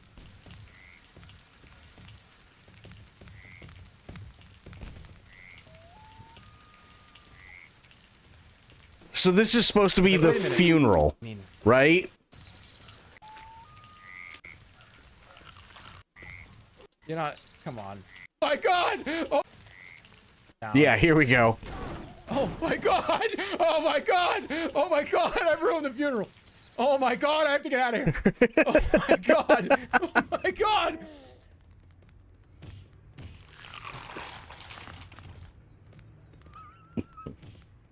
What happened to me?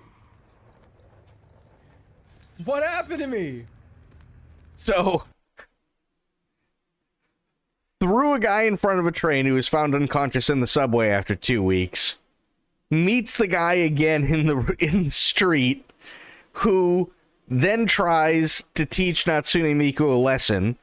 Natsune Miku kills him, then goes and does a match. The guy's found dead in the street. Natsune Miku goes to the funeral, and then throws somebody into the casket and breaks the casket in during the funeral. It's not still broken, right? Oh, yikes. And now everybody's pissed off now that he's gone back. To be fair, let's be very realistic and be very fair. He tripped over my wheelchair and smashed his head into it, okay? He was all up in my face and tripped and and smashed it. So that was not even my fault.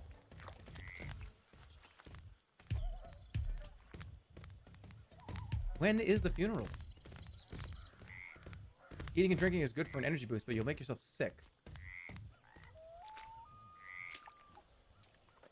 When's the funeral?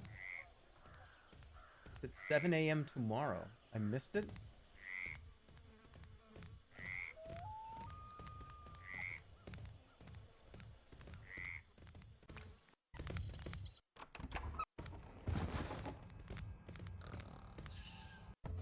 Follows on. Okay, that's it, Miku. We're going to market a weight, and we just mentioned. Oh yeah. Oh yeah. And you have sponsors you can do, like shit you can pedal in the ring. Tried. I don't care. Like there's so many things that you can do, and you can. I made 3 characters in this. I made Crad Choger, who actually did really, really, really well.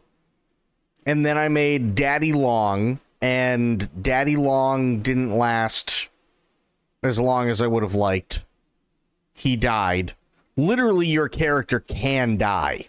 So whatever can happen to NPCs can happen to you as well.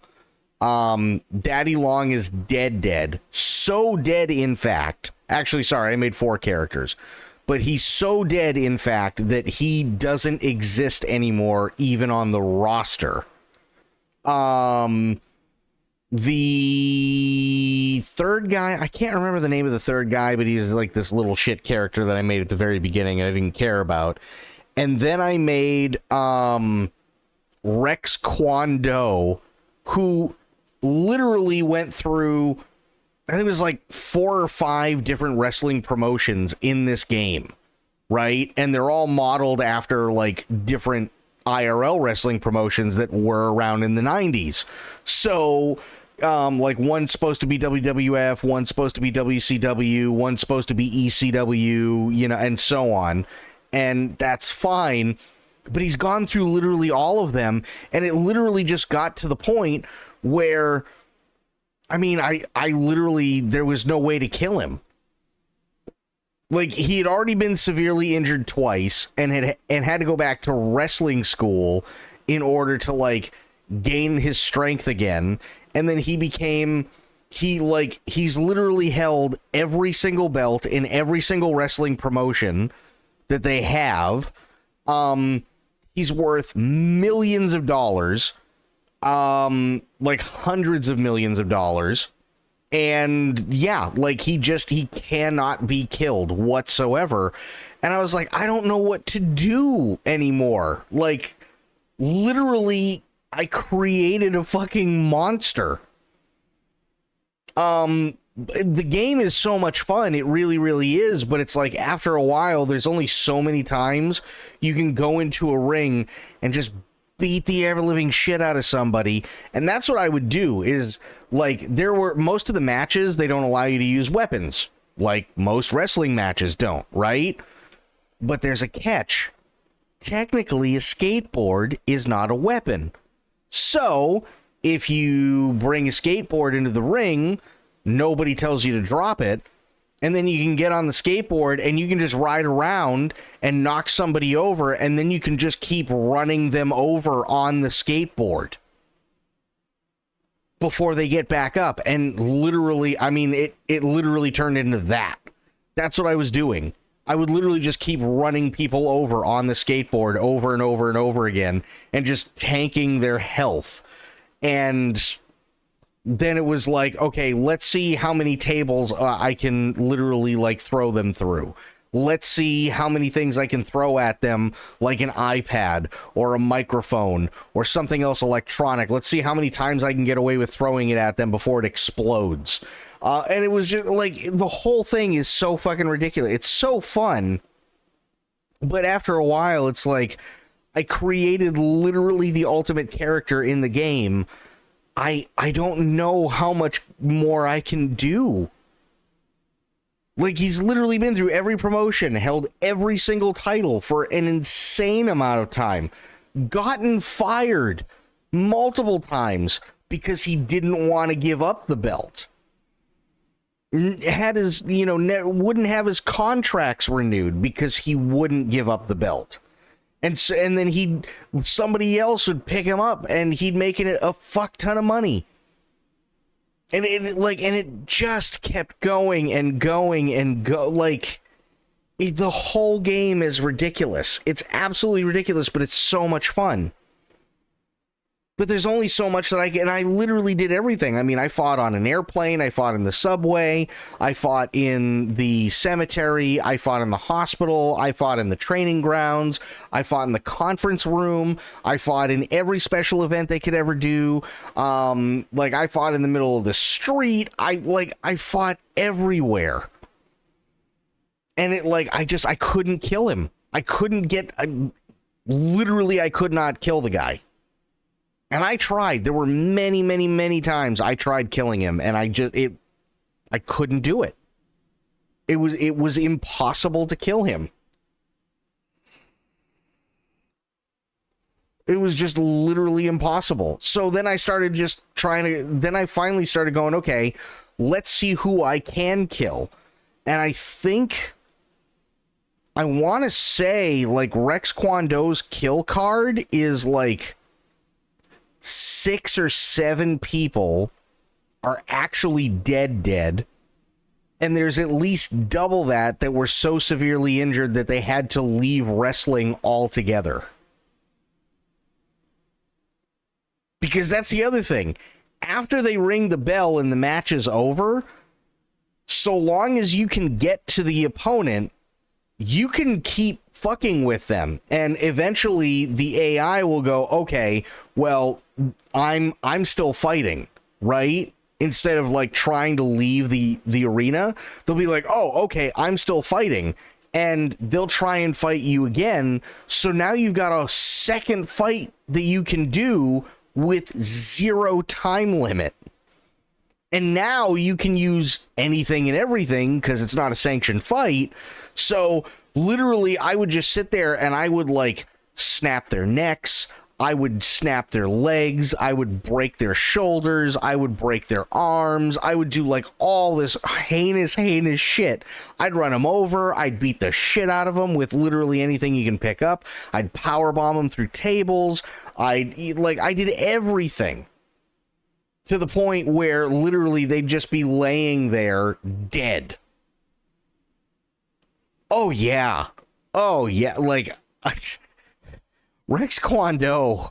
Holy shit. There was one where Rex Kwon Do won, and then just because I felt like it, I was like, no, we're not done yet. And we were actually in the entryway. Right? We're in the entryway, and I wouldn't let the guy go past the curtain, and I just kept kicking his ass right here in the entryway, and I beat him so fucking bad, he ended up dead. Makes New Jack look like oh, yeah, it was pure fucking insanity. This game was so much fun. It really, really was. If you're looking for a good wrestling game that really harkens back to the days of the N64 wrestling games, but is just so much crazier, this is it. And it's called Wrestling Empire. Don't worry about the others because there's Wrestling Revolution and so on. Wrestling Empire has all of them as a part of the game. So, yeah, Wrestling Empire on Steam is easily, I got so much fucking mileage out of this game. I got so much mileage out of it. It was so much fun. It really, really, really was. I had a blast with it. I really did. But I think what we're going to do is I'm going to call it there for tonight. And then we'll be back at it. Excuse me. We'll be back at it tomorrow. So I do want to thank everybody for hanging out. You guys have been awesome. Thank you so much. We had Rainbow. We had Spoiled. We had Sober. We had Itzy. We had Bleached. We had Corgi. We had Medicine. It was a lot of fun. We'll be back with more Rogue Trader tomorrow for sure. But until I see you guys then, have yourselves a great day, great night, wherever you are. Be good to yourselves, be good to one another. Stay safe, stay frosty, and of course, the number one golden rule around here. Try to remember some of the basics of CQC. And I will be seeing you guys later on. Thank you so much for hanging out. Really, really appreciate you. And seriously, thank you for all the love and support. If it wasn't for all of you guys, I would not still be here. I'll be back. We'll do more Rogue Trader tomorrow. And yeah, I'll see you then. All right, I'm out. Take care. Bye, guys.